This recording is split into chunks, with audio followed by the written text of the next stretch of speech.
Hear me, right? Matthew. Yes, I do. I see you, Leanne, also. Thankfully, it's working. Linda, I see. Harry Haas, I see. Walter. Let's see, do we have 11? 1, 2, 3, 4, 5, 6, 7, 8, 9, 10, and Mr. Sneeze on the phone. We have all 11. Okay. Jared, we have everybody in from the lobby? Yes, that's correct. Yes? Yes. I'm on. Can you hear me? I'm talking to Jared. Jared, do we have everybody in from the lobby? Yeah, we do. You can hear me, right? Yes, I can. Very good. First, I'd like to apologize. We had a little bit overrun with our executive session. I apologize for the timing. We're about 20 minutes late. We'll get right into the public hearing. First, we're going to begin with a pledge to the flag, followed by a moment of silence, please. So wherever you're located, please stand and participate in the pledge to the flag.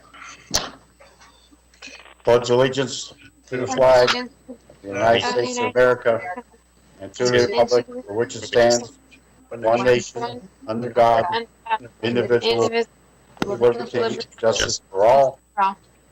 Moment of silence, please.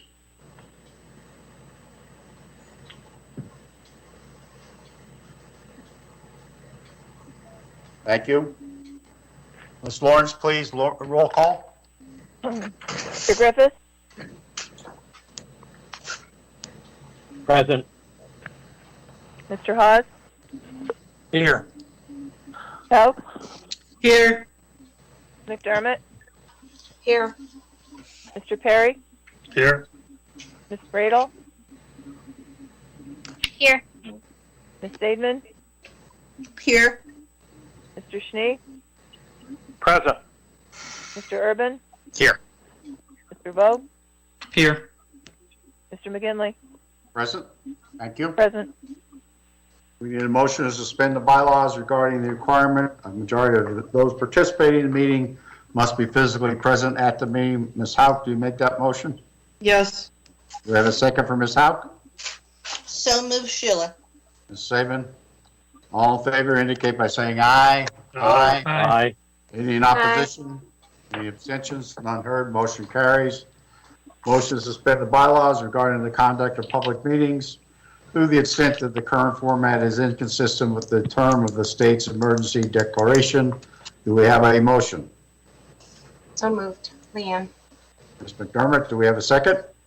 Second, Kendra. Bradle? All in favor indicate by saying aye. Aye. Any in opposition? No, Walter. Mr. Griffith, any abstentions? None heard, motion carries. This meeting is for public comment on the proposed ordinance, which amends the Luzerne County zoning map to rezone one parcel of property totaling 1.54 acres in Ross Township from a B1 neighborhood business district zone to A1 agricultural district zone. We're now open for public comment. Glenn Johnson, surveyor, here to represent the applicant. Would you repeat your name again, please? Glenn Johnson, professional Glenn land Johnson. surveyor. Thank you. Go ahead, Mr. Johnson. It's a simple situation. We want to take a business area back to an agriculture area. It fits in with the existing zoning, so it's not spot zoning. And it's already been voted on by the zoning hearing board, and they've approved it. Thank you. Any other members of the public who would like to comment on the proposed amendment? Yes, Mr. Manta. Go ahead, Mr. Manta. Yeah. I'd like to know if this property, by being zoned back to agriculture, is going to fall under the MS4 situation for runoff water. And I guess the surveyor's, if he's still on there, maybe he has some answers for it.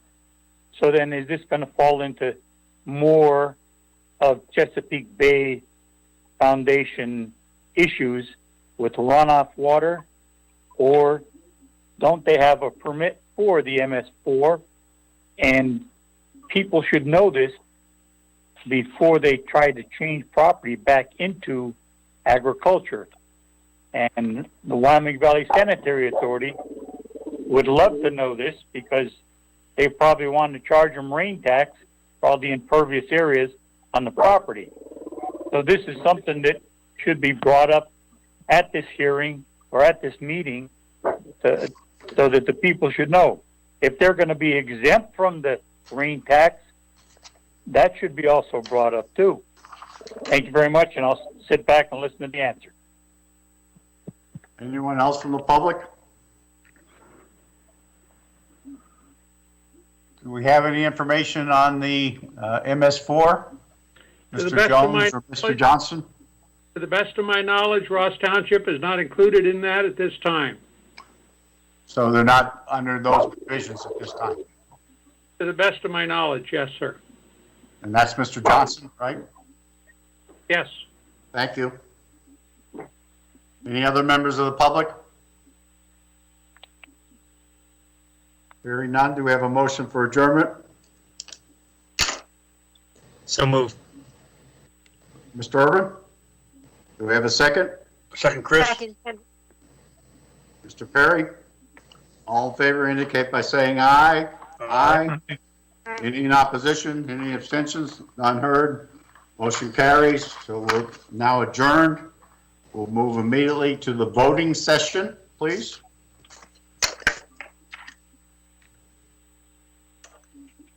We'll begin with a pledge to the flag and followed by a moment of silence, please. Pledge allegiance to the flag of the United States of America and to the republic for which it stands, one nation, under God, One nation. indivisible, with liberty and justice for all. Moment of silence, please.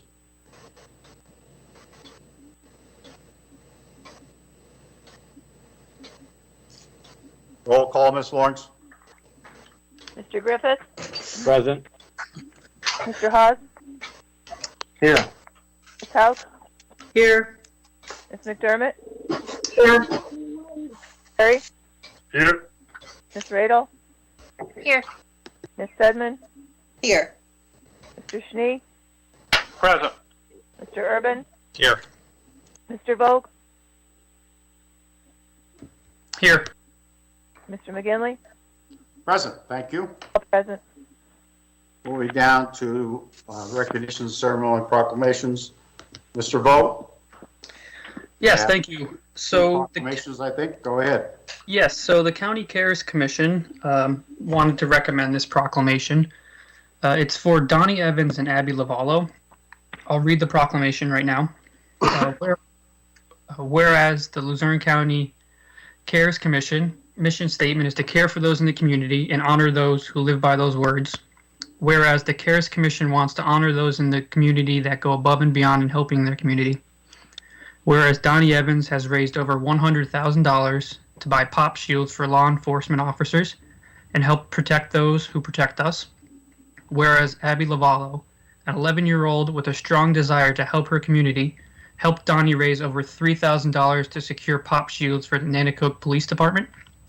Now, therefore, we, the members of Luzerne County Council, do hereby thank Donnie Evans and Abby Lavallo for their commitment to others in the community and exemplifying what it means to care. I wanted to give them a shout out. They're watching on YouTube right now. So thank you, Donnie. Thank you, Abby. We'll get you these proclamations as soon as possible, but thank you for all you do. Thank you.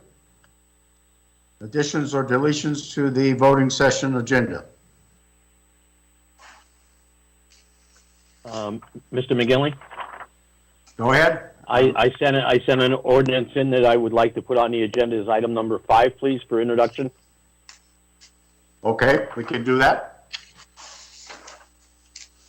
And your item that you sent in is posted on the webpage? Thank you. Yep. Anyone else? Do we have a motion to adopt the agenda with the addition that was just mentioned by Mr. Griffith. So moved. So, Who moved to have that? Urban. Mr. Irvin? Second, Ms. Saban? yes.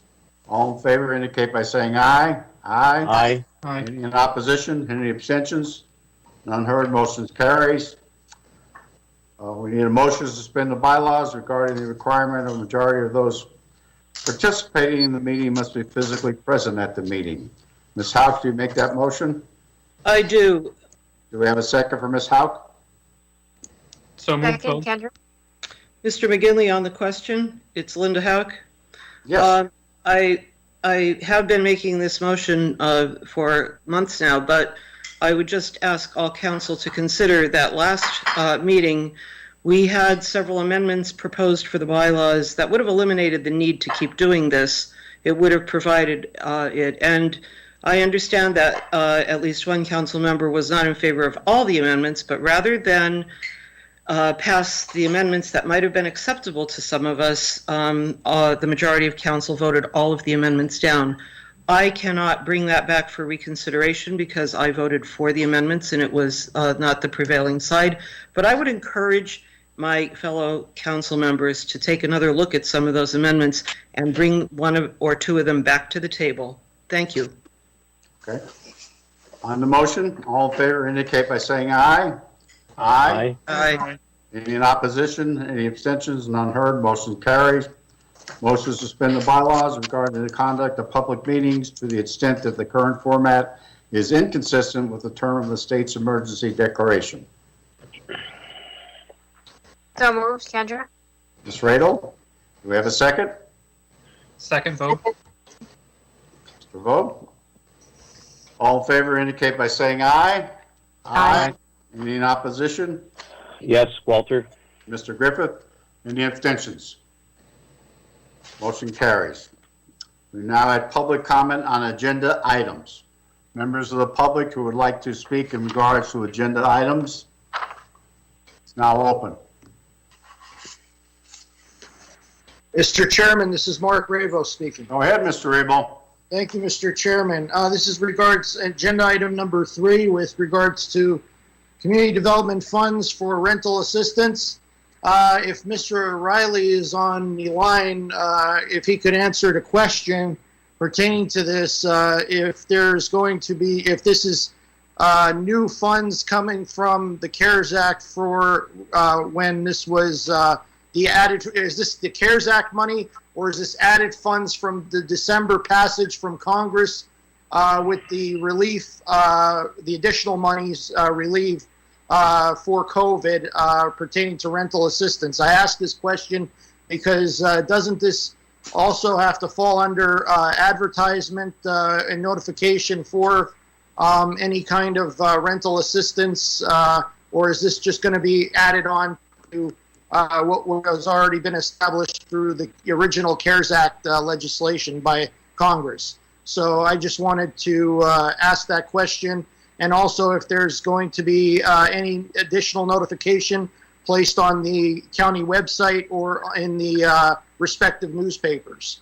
Also on agenda item number 5, I would like to know, does this also include any board member that has pecuniary, any type of pecuniary financial gain stemming from any kind of like contract that would be considered by council if they left the board? I asked this question because if you remember, Mr. Chairman, there's been a few times when like there was a person appointed to the board and they had financial gain that wasn't disclosed until because of the fact that they either left that particular company or it was because they sold their company or they sold shares in their company stock.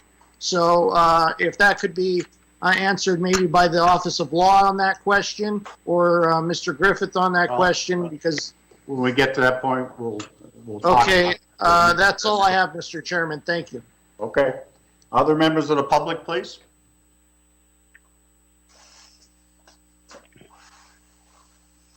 Ron Knapp, Go ahead, Mr. Knapp. Chairman McGinley, is motion for adoption of resolution for setting compensation for the tax collectors a part of this? Yes, that's number 4 on the agenda. Thank you. I must raise the question as to why it is possible for Luzerne County to collect Nanticoke and the 3 other municipalities, Wilkes-Barre, Hazleton, and Pittston, but not collect the 72 other municipalities' taxes. What is it these 4 cities are missing out on that the remaining cities are getting? According to the resolution, they're going to seek a deputy tax collector / warden. So what is the salary going to be for this position? We must pay a bond associated with this whole endeavor, and at what cost? It is already costing us more money with the increase the tax collectors requesting, and the manager is adding insult to injury and going to add a position of deputy tax collector / warden. Another point I would like to make is, why is there a credit card fee charged when people pay online? The taxpayer would be a lot quicker in paying those taxes if they were not paying or being raked over the coals with the collection fee on top of the requested increase the tax collectors are asking for. Then there's this whole thing stinks to the highest of heaven if the homeowner's taxes are collected most often through the escrow of the mortgage company. If they have the loan through a lender and it is escrowed into the loan, that is a guarantee of the tax being paid unless the people lose a shirt off their back because of the increases in taxes and fees that are abounding today. Luzerne County residents / taxpayers can be thankful they have conservatives sitting on council who are fighting against this out-of-hand gesturing as if people are not hurting enough. As for the surplus of $3.9 million that is left over from the CARES Act money, keep it in the reserve fund for Luzerne County Council because we are not through with this virus. Who knows when this is going to be over? It was allocated for the pandemic relief. We are still under lockdown. We are still under CDC guidelines. We are still under guidelines. We cannot do this. We cannot do that. Meet in person for these council meetings we cannot do. So this tells me we are not out of the woods with this whole thing yet. Consider keeping it in the reserve fund as it was intended for the pandemic resource fund, because if we are still in a situation where we need it for the upcoming election with the extra help regarding poll workers needed, we will have the resources available. We want to be prepared for the municipal primary without a doubt. Thank you for your time and listening. Okay. Other members of the public? Mr. Manta, Go ahead, Mr. Manta. I'd like to comment on that about the tax collectors, and that is an agenda item, correct? You're correct, Mr. Manta. Okay. I really feel strongly about this because of the fact that if they give the taxpayers, the tax collectors, that extra money from the taxpayer's pocket, then if I worked for the county, I would say, why don't we deserve a raise? And it's very, very, very disheartening and unfair to the rest of the county if you give those people a raise. I really have talked to a lot of people in Luzerne County about this, and the majority of them feel the same, as well as the majority of people feel the same as the rain tax fee. It's outrageously being collected by Wyoming Valley Sanitary Authority. Manta, So this is on agenda items, this please. tax, I'm still on the agenda item. No, the rain tax is not part of the agenda item. The non-fairness of the tax collectors being like another entity that wants to just collect money, and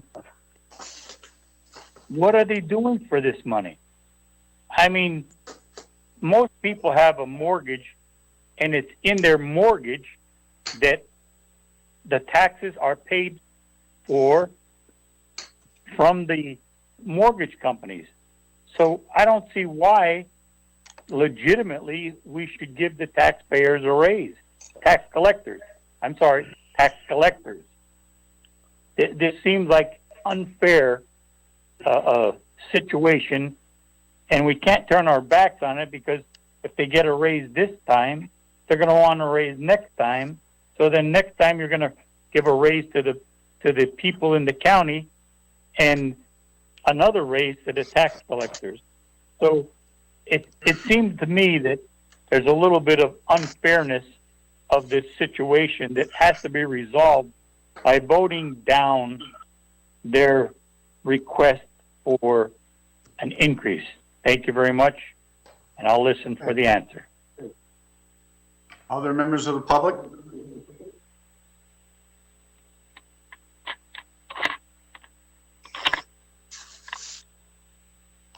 If not, moving forward, item at the bottom of page 1, motion to adopt the minutes of the January 26th meeting.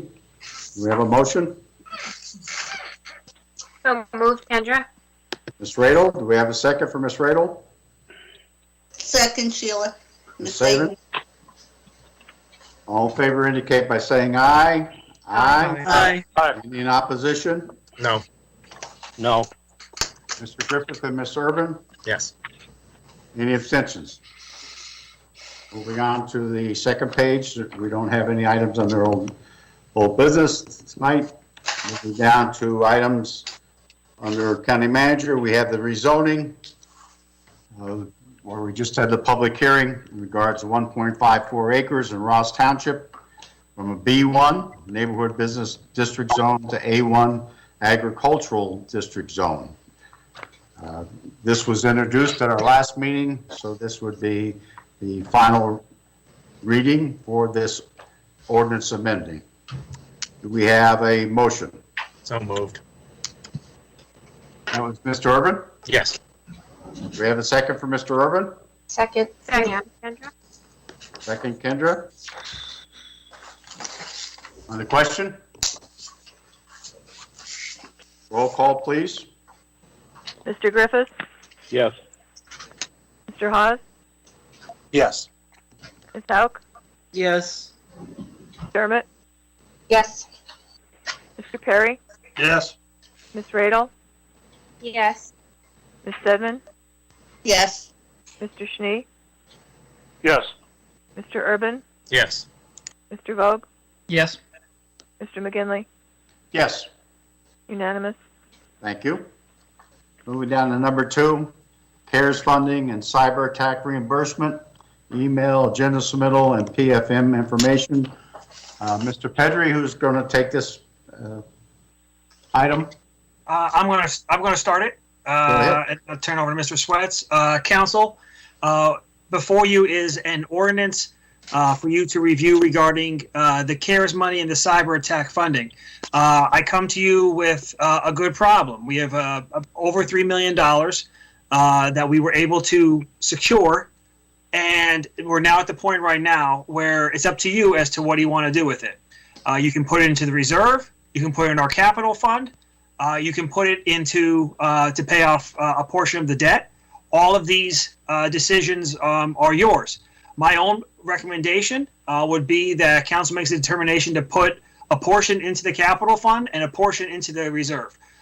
Those are both funds that you control completely. You make the determination. You hold the purse strings. We don't do anything until we come to you with those things. I don't see, while I believe paying down the debt is obviously a great thing, and we pay over $26 million a year to the debt, I don't know if we get the most bang for our buck out of this $3 million.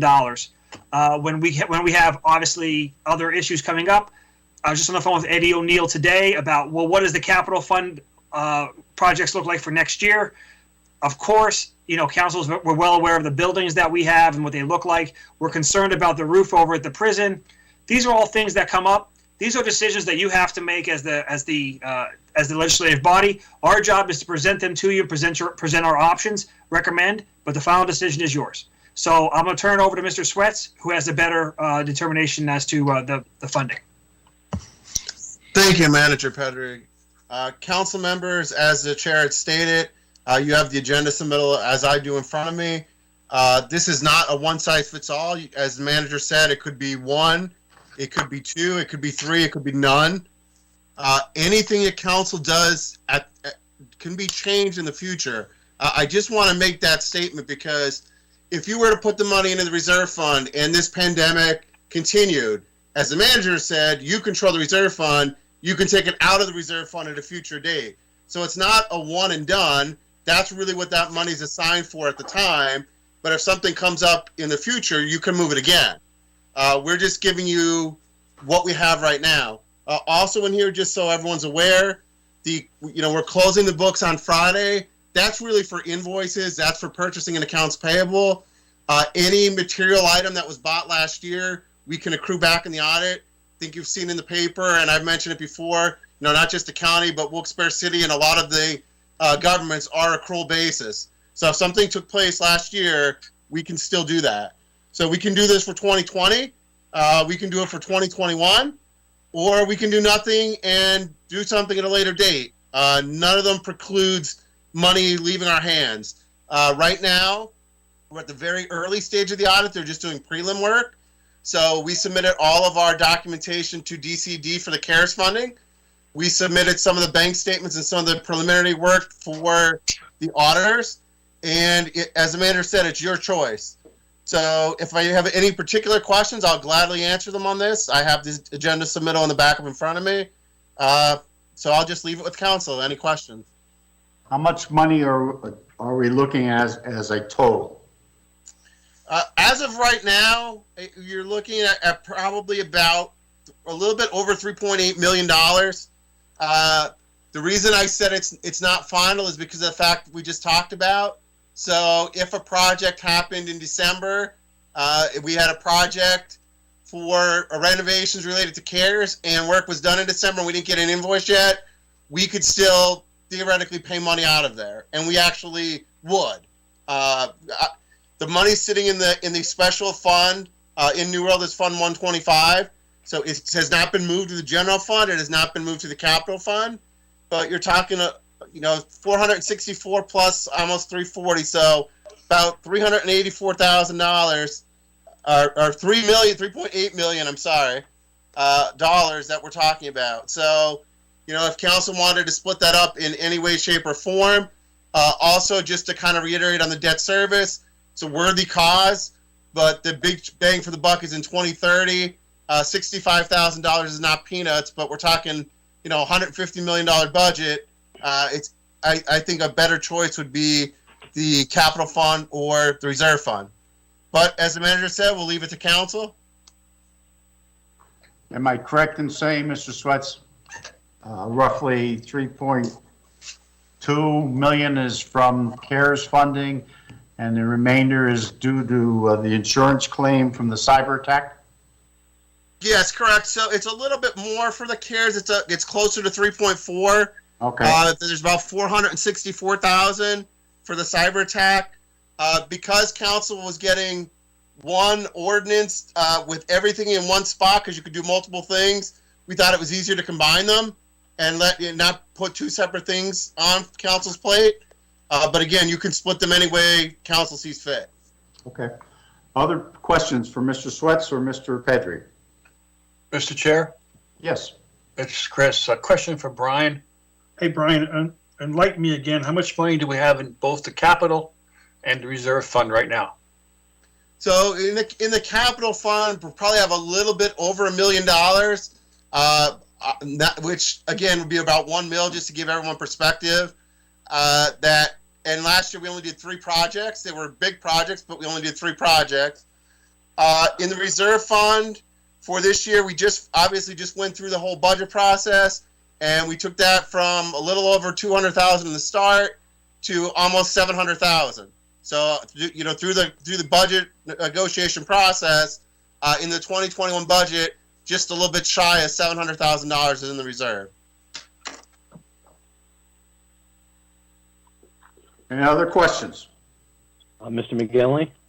Go Go ahead, Mr. Griffith, I think, right? Yep, thank you. Mr. Sweats, what happened to the leftover reserve money from last year? Do we transfer that to this year's reserve? We did not do anything with that yet, Mr. Griffith. As we said before, that is something that the audit's not done yet, and we didn't close the year yet, so no leftover money from last year has been moved. This is clearly just 2021 money outside of the CARES. So this is CARES money and insurance money. It's no, hey, the county thinks we're going to be $500,000 to the good outside of all these one-times or one-offs, if you want to call them. So nothing's been done with that. I will say personally, and again, it's council's call, I would stick with this large chunk of dollars, and you could always move that later. If council were to say, hey, I want to allocate this pot of money, and the county ended up in June 30th with $500,000 more, you can always allocate that right after June 30th. So, we're not out in a race to spend that money.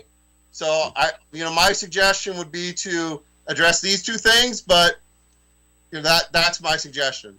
But once you close the books on Friday, we can't transfer that money, correct? You can transfer the money. So I think to clarify, this is for the invoices.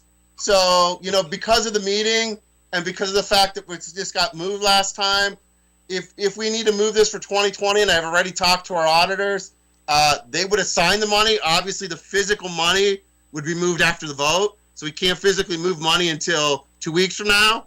But they can still have that going back to 2020 if that's council's intention.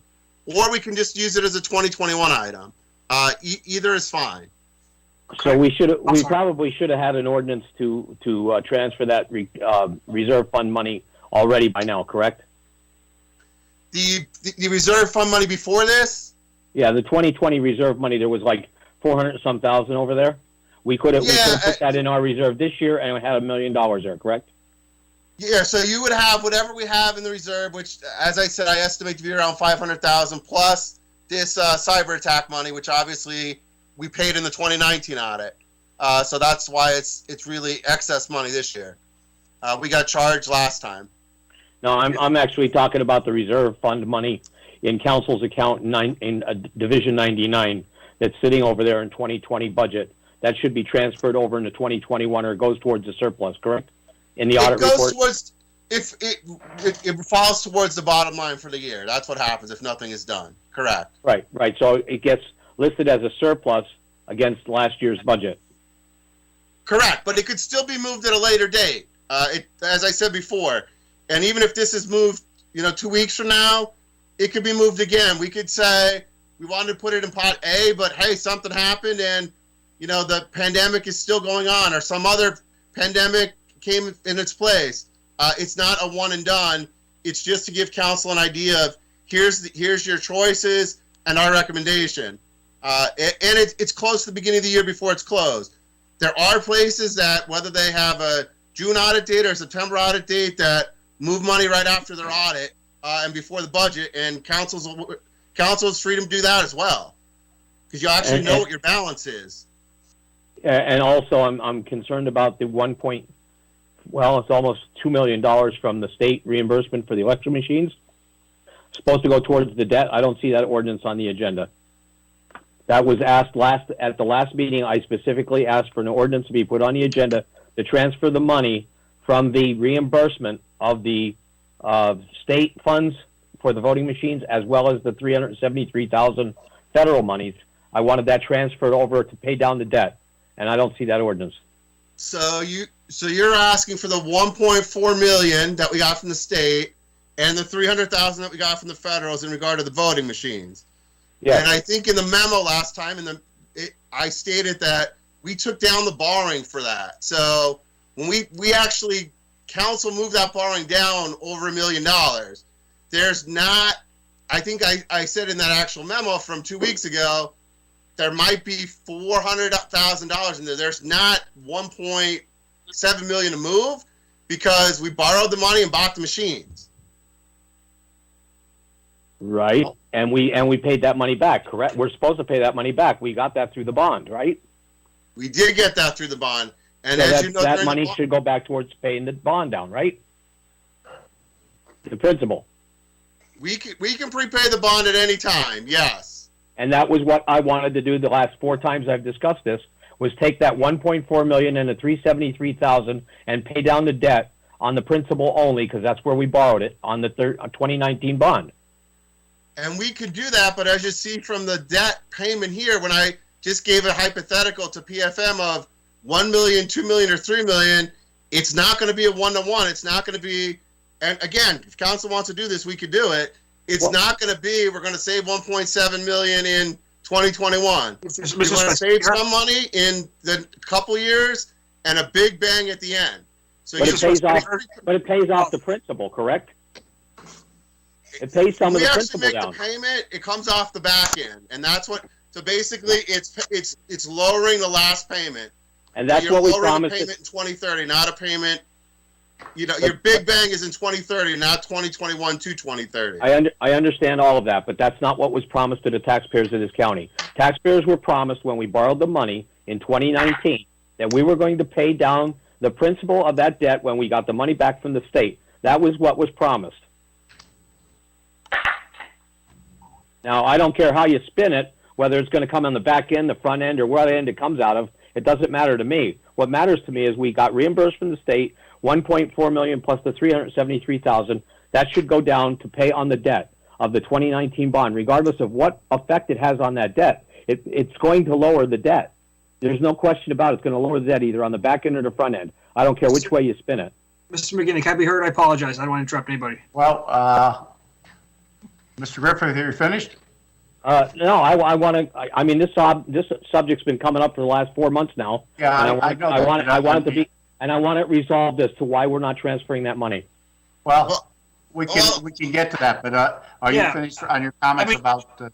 Well, that's what I wanted to say. I mean, the reason why I say is if Mr. Griffith would like that, I would direct the solicitor's office to draft that ordinance immediately for Mr. Griffith, get it on the next agenda. I mean, that 1.4 and that money is a separate issue. What we have in front of us here is this 3.8 that we were discussing. But if the solicitor's office would please work with Mr. Griffith to make sure that's on the agenda for next session for this 1.4 that we're talking about for the voting machines.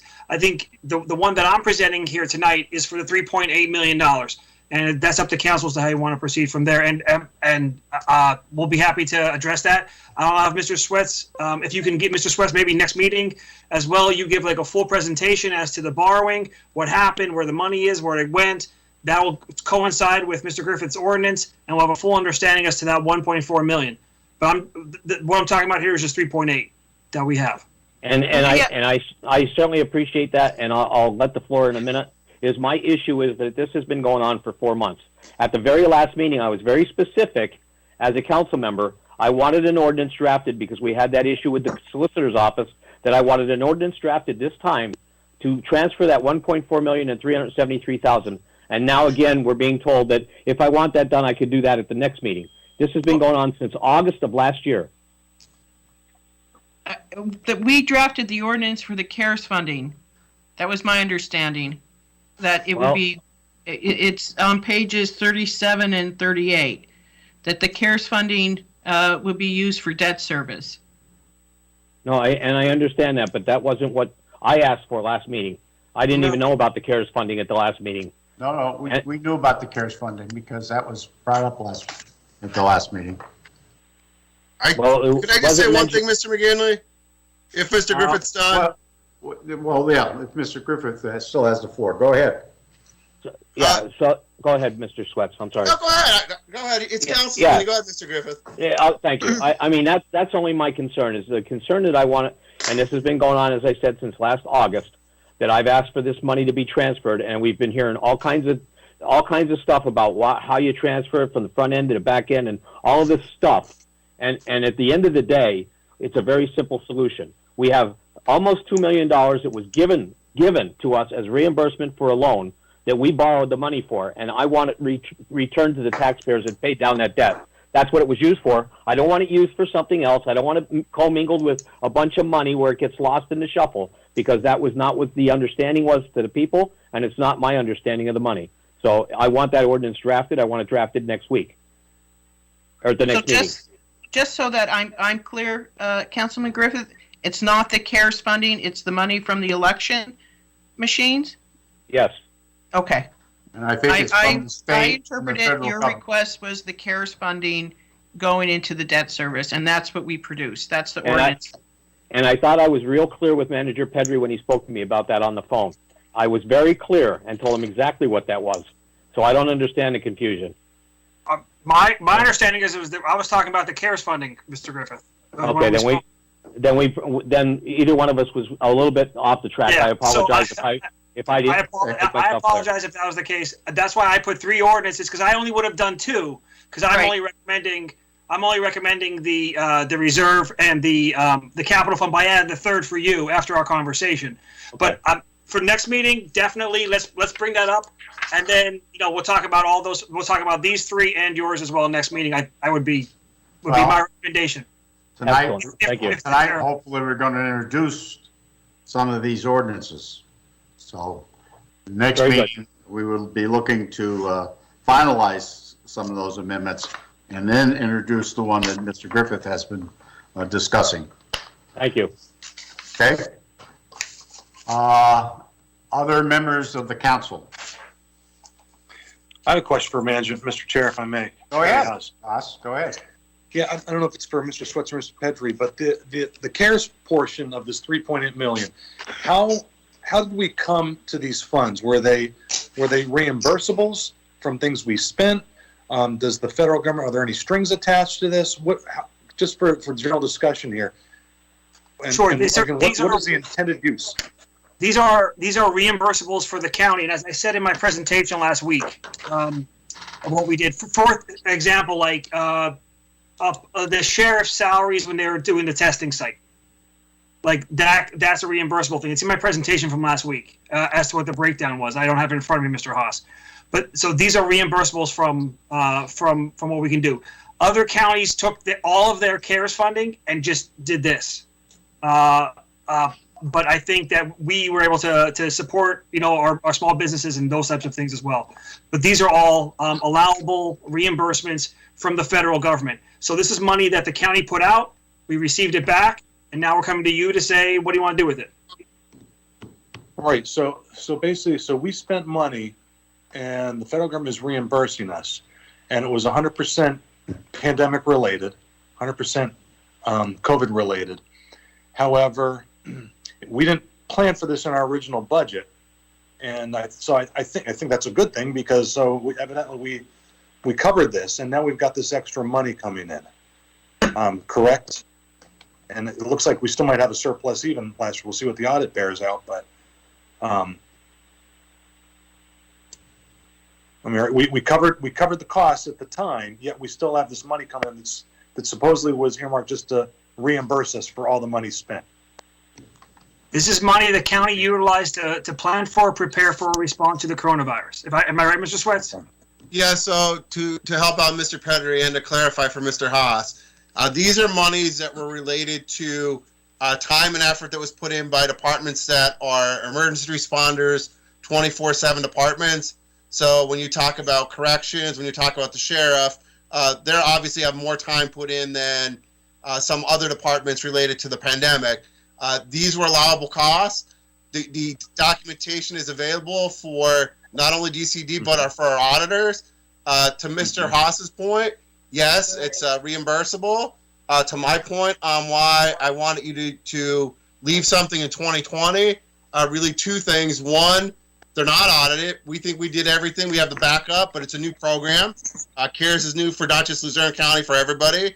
And number 2, if we move the $3 million and actually pay something down versus putting it into reserve fund, we can't now remove it. So you can't take extra money and put it on debt service and then say, oh, we need $50,000 that needs to be paid back, or something was unallowable. We followed every single reg that was out there. It's a new program. Absolutely. So, and I think you all know that even for some items like floods, I think we got some 2011 flood invoices in like 2017. This isn't something that's going to be wrapped up in 1 year. Right. And I'm asking, and of course, because I know you report on that all the time, Mr. Swetz, and I always ask that question, are we making sure that the monies that we're using are appropriate, and you always deliver, and You've been really thorough with that. What I'm looking at here, and our people all got paid the overtime, correct? Anybody who, because of the pandemic, they got their checks, they got paid, correct? There's no delinquent overtime coming to any of our staff, correct? The only thing that there should not be any salary related because those periods are over. The only thing we could get, and we've been asking for these for the last 2 meetings, is, and again, from the public and our contractors, not council, is that, we're closing the year. So if you did work in November, December on a project, you've got to get us an invoice so we can put it in 2020. So if a project was done, we had some tents up, we had some gazebos, we had different things that were done, so to space people out and for entrance purposes, when these are done, we need the invoices for them. And we believe we paid everything. But again, these are projects that have change orders. If something changed, I can only pay what's in front of me. So we're saying the 3.8 is what we have. We've asked for everything. I don't know of any bills in either purchasing or accounts payable that are outstanding, but the year's not closed yet. So we'll have a firmer number for you, in 2 weeks because the year will be closed. That's the process we're going through on Friday. To answer Mr. House's question, there's no county employees that are waiting on this check to get their overtime back or anything along those lines. That's all been paid.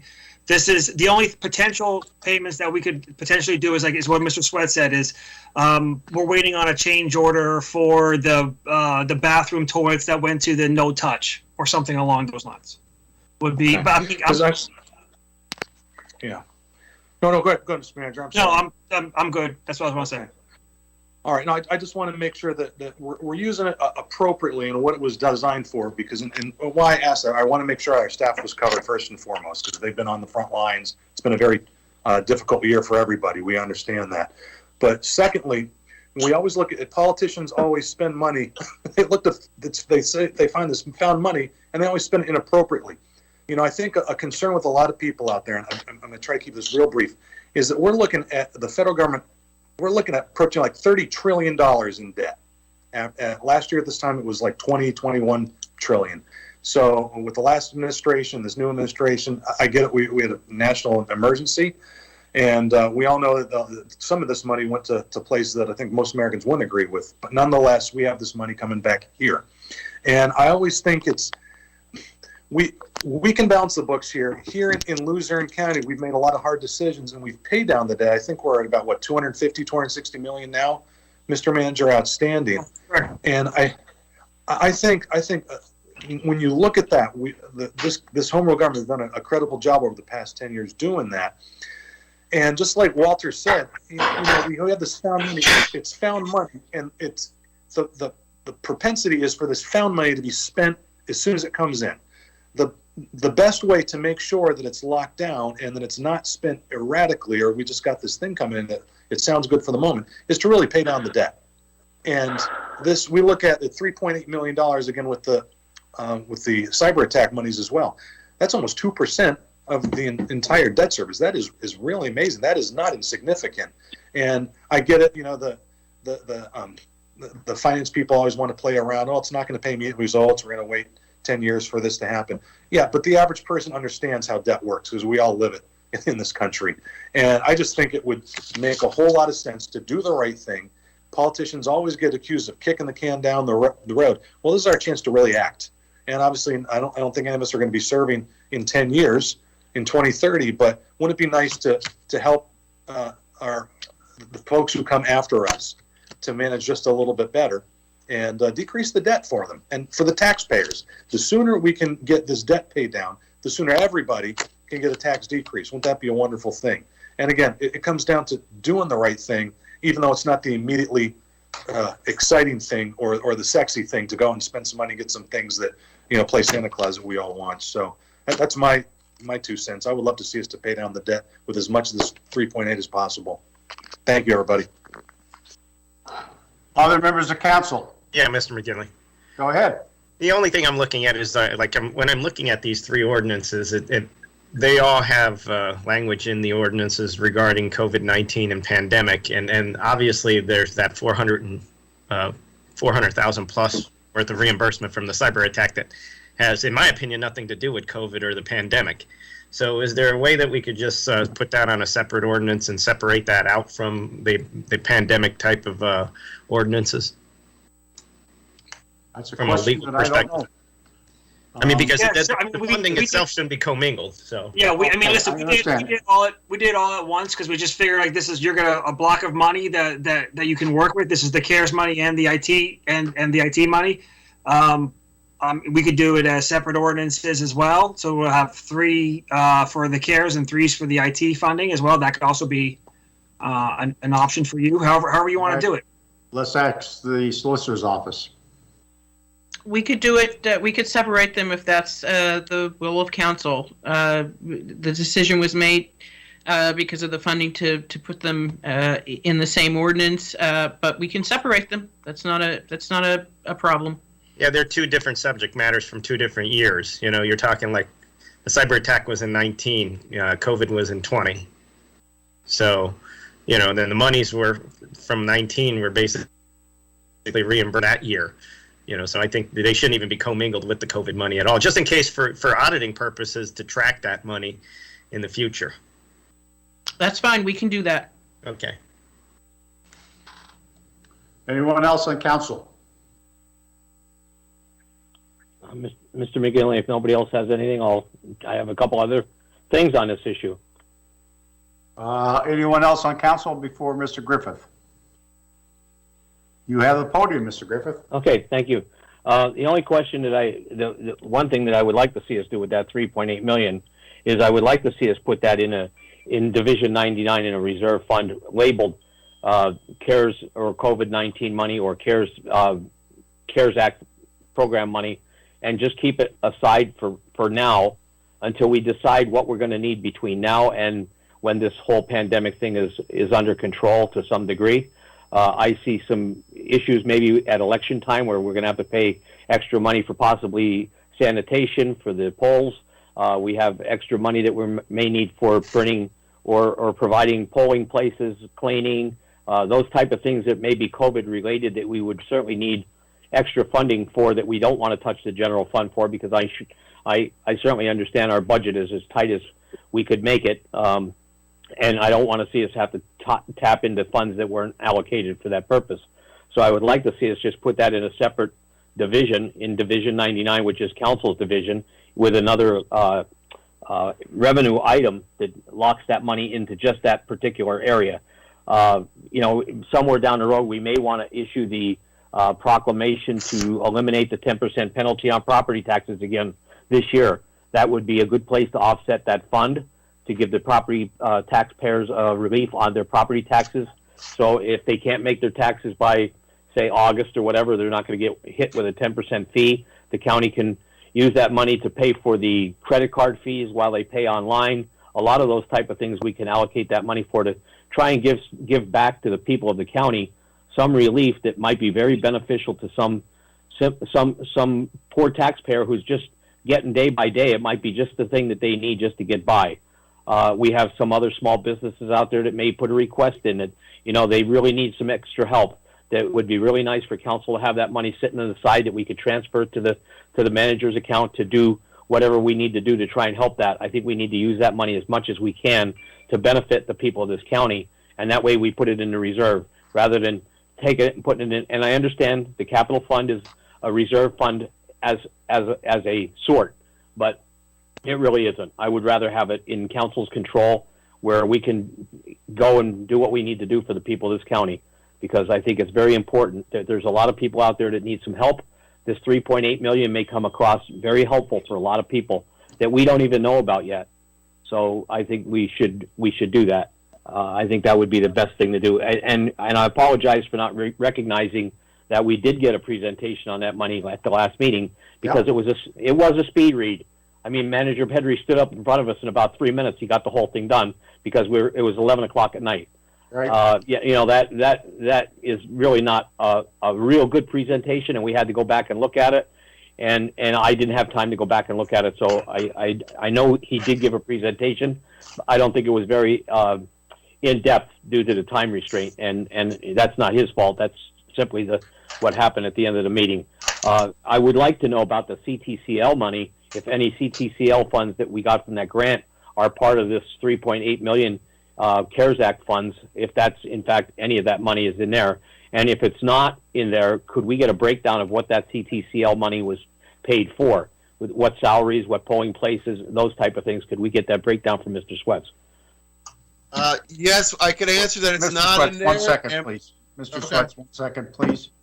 Mr. Griffith, just so you I think you probably realize, the reserve fund is obviously under the county council's control, but the capital fund is also under county council's control. Both of those are subject to county council's action. So no matter which of those two you would decide, if you wish to put money in there, it would require action from county council in order to be able to use those funds. Yeah, and I appreciate that, Mr. McGinley. I do understand that that's the case. But you know what? When we put it into a fund that says capital funds on there, you know, people see it, and then the first thing they say is, well, geez, I could use that money, even though we approve the capital fund. You know, it's the same thing as everything else that we do in life. If we see it somewhere, it really doesn't register what that's for. We just spend it. And that's why I think if we put it in our own reserve, I know we have control over it. I certainly understand that, and I appreciate that. Yeah, but the capital funds, Mr. Griffith, we have been very good at scrutinizing and monitoring those projects, I believe. And, you know, the projects that we've done, I think have all been very successful and necessary. I agree. I believe we have not used that money for any frivolous kind of projects. But. No, I totally agree. But like I said, that's my preference. But all right. Go ahead. Mr. Sweats, I'm sorry I interrupted you. Go ahead. No, it's okay. It's council's meeting. Just really quick. No CTCL money's in there. I can update the presentation I did a month or two ago about the 2 or 3 different grant funds for my meeting next week, since I do my reports for the second meeting, so I can have it in council's packet, and tell you exactly what it was used on. But it's not in those 2 numbers. There's no money in those 2 numbers. That's pure CARES money only, and the cyber attack. Okay. Okay. And if I don't know if we have to wait for a presentation, Mr. Sweats. I think if you could just send us even an email with just a breakdown of that money would be helpful for myself. I don't know about other members of council, but it'd certainly be helpful for me. You know, just to take, like, if you had $273,000 or whatever that number came out to be, how was it divvied out? How was it divided? And that would be sufficient for me. Thank you. Mr. Griffith, that was one of the recommendations from the Election Inquiry Committee, so I want to check all those off for everybody. That would be a presentation as well. So okay, I want to make sure we have every one of those recommendations. Sure. Thank you so much. Mr. McGinley? Yes. It's Linda Hauk. Yes. Could we just be clear about what budget we're amending? Because the ordinances say that we're amending the 2020 budget. And our agenda item says we're amending the 2021 budget. And, you know, I have a question about the accounting of it anyway, if we're amending the 2021 budget, because it's not really revenue that's coming in 2021, I don't think. But what budget are we amending? Are we amending the 2020 budget or the 2021 budget? Mr. Sweats? I would recommend that you amend the 2020 budget, but you could actually amend either. As I said before, the 2020 is not closed. Even though we'll close it to invoices, even when council votes next time, we can put it in 2020. How you would see this on the audit, I suppose, is that this would be assigned money. If you remember back to when we had the $2 million and the $1 million for the 911 project and the capital funds, and then in the audit report under fund balance, it was assigned. Again, we wouldn't physically be moving the money until 2021, but you can do the 2020 budget. And that would be my recommendation. Okay, so the ordinances would be correct then, because they say 2020 budget. However, here's my question, because we have a balanced budget, don't we have to amend, if we're amending a revenue line to reflect that we received the money, don't we have to amend the expense line to show where we're putting that money? Yes, so I think the issue is we don't know what council's going to do. So you're right. You don't have a spot on the ordinance for an expense line amendment. You have a line to amend the revenue to show the receipt of it, but you don't have an expense line to match it. Yes, So- you would need expense line to, if you're doing 2020, which I recommend, you are correct. So you would say it's going to this line and coming out of this line. You're correct. Correct. Right. Okay. And then I think, just to clarify, and I don't know if it will clarify, but I think what Mr. Griffith was asking about way earlier about the reserve and how much we have in the reserve. I don't think we're asking, I mean, I know, I would like to know what the running total of the surplus is, not what the budgeted reserve for the specific year is. And I know you referred to, you know, we raised the reserve to 700,000, but that's the budgeted reserve for 1 year allocation. We've had a surplus in our audits for a while. So what is our running total of the surplus reserve funds? I will give you that. Again, the total is around 14 million, but it's not all unassigned. So I'll add that to my presentation as well. And then my other, around 8. right?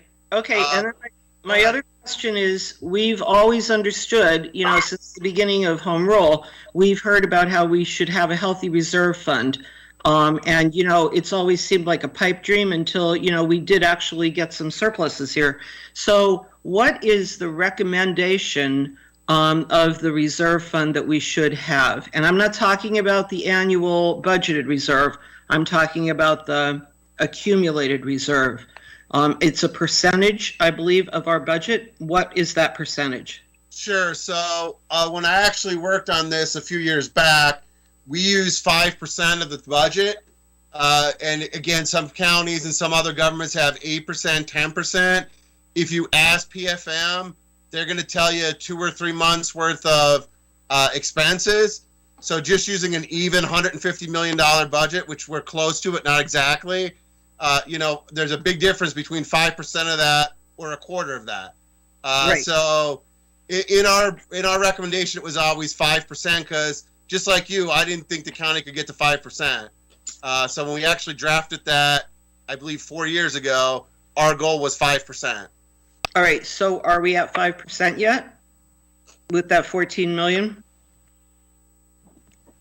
We won't be at 5% unassigned. So what you'd say is that 5% unassigned would be about 8 million. We'd be pretty close. Right. So let me add that to the report for you for next time. We're probably right about there. Okay. Thank you. No problem. Mr. McGinley, it's Sheila. Yes. Go ahead. Okay, I have a question. So as we're making this decision about this 3.8 million and change, okay, so we're looking at the reserve fund 1, then the CARES fund, CARES reserved, which was just brought up, and then a cyber attack fund, and a capital fund. Like, are we talking about dividing this thing at this point in 4s? No, the CARES money, I think Mr. Griffith said, should be identified in the reserve fund. The reserve fund is a division in the budget. No matter where the money comes from, certainly I believe you can identify the source of the money so that's easily tracked. The cyber money is from insurance, so if you would want to put it in the reserve fund and say, this is the insurance money from the cyber attack, so you identify where the source came from, but it would still all be in the reserve fund. There wouldn't be 4 different funds. We either have the reserve fund, the capital fund, or the debt service. That's what the 3. Now, if you want to identify the source of the funds in one of those funds, I would think we could do that. Is that, Walter, is that what you were talking about? Yes. Okay, and Stephen, was that what you were talking about in terms of putting in the fund and just tracking it, identifying it? What I was talking about was that there are 2 different two different pots of money, and they need to be identified as such, as 2 different pots. Because they're 2 different reimbursements. Actually, and from 2 different years, you know. So, Stephen, are you talking that there should be one separate fund for that cyber attack? Well, in the ordinance, you can't commingle money that's reimbursed from a cyber attack into COVID money. I mean, that legally, where are you getting the legal premise to do that? Like, take the money that was reimbursed from 2019 and add it into an ordinance that says COVID pandemic-related expenses. That doesn't make any sense. From an accounting perspective, it's got to be separated, journaled, a different way. Oh, no, but this is what we had. I mean, that's how it came in. Yeah, I mean, the ordinances are right now is like management is asking us where do we want to put it, Okay. but okay, I mean, where do you want to put these two pots of money? Okay. Do you want to put it all in reserve? Do you want to put it, it's a debt service? Do you want to put it, somewhere else? Do you want to put it in a capital plan? Do you want to spend it? I mean, that's it's up to us where we want to put it. But I just think, just for clarity's sake, that those two pots of money need to be separated out. And you need to make sure that they are what they say they are. The cyber attack money is not related to COVID at all. It's a reimbursement because of the cyber attack. So I don't want to commingle CARES money with cyber attack money. Okay. Unless, when we bring it in and put it into an account, that's different. If we put it all in reserve, you have one ordinance to take the CARES money and put it in reserve, and then one ordinance to take the cyber attack money and put it in reserve. Got it. That's all. Just to make it easier on the accounting side and on the auditing side. What I am going to suggest is, in light of the discussion and what we just heard with Mr. Herman's thoughts and Mr. Griffiths, is the capital funds motion that the ordinance there for the capital funds, the money that would be involved there that we could possibly put into the capital fund would be the money from the cyber attack insurance settlement. So that would separate that money out. And the remaining funds, which would be somewhere in the area of $3.3 million, would be in the reserve fund. So that ordinance amendment is correct then, because it would be all CARES money.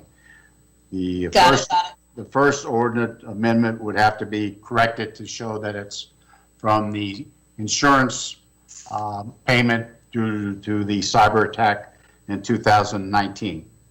Got it. Well, Mr. McGinley? Yes. It's Linda Hauk.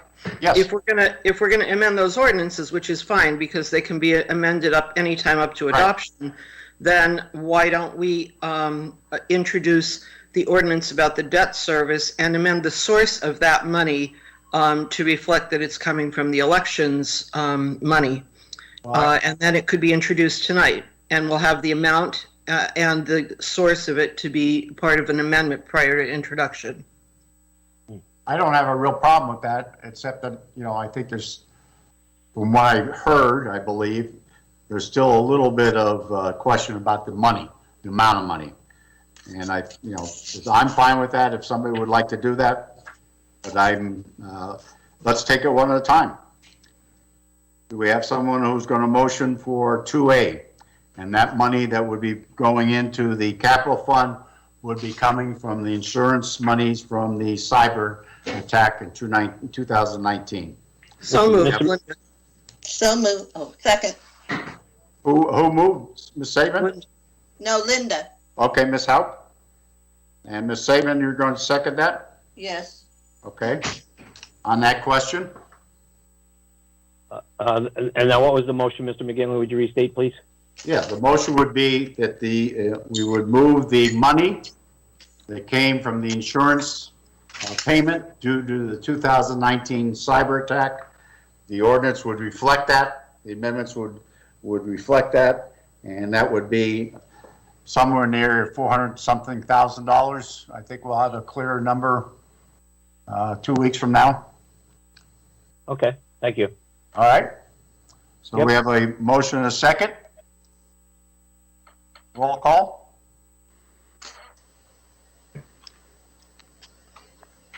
Ms. Lawrence? I think she's muted in Teams. *6 to unmute.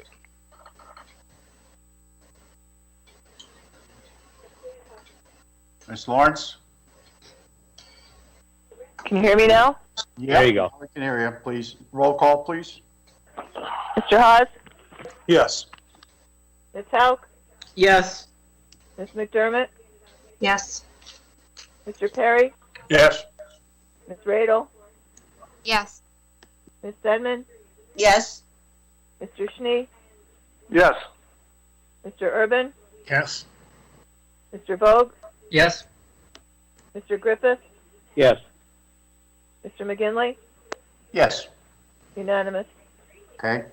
Now for 2B, do we have somebody who's going to introduce the ordinance amendment for the monies that came specifically from the CARES funding that would go into our reserve fund? Do we have a motion for that? So moved, Linda.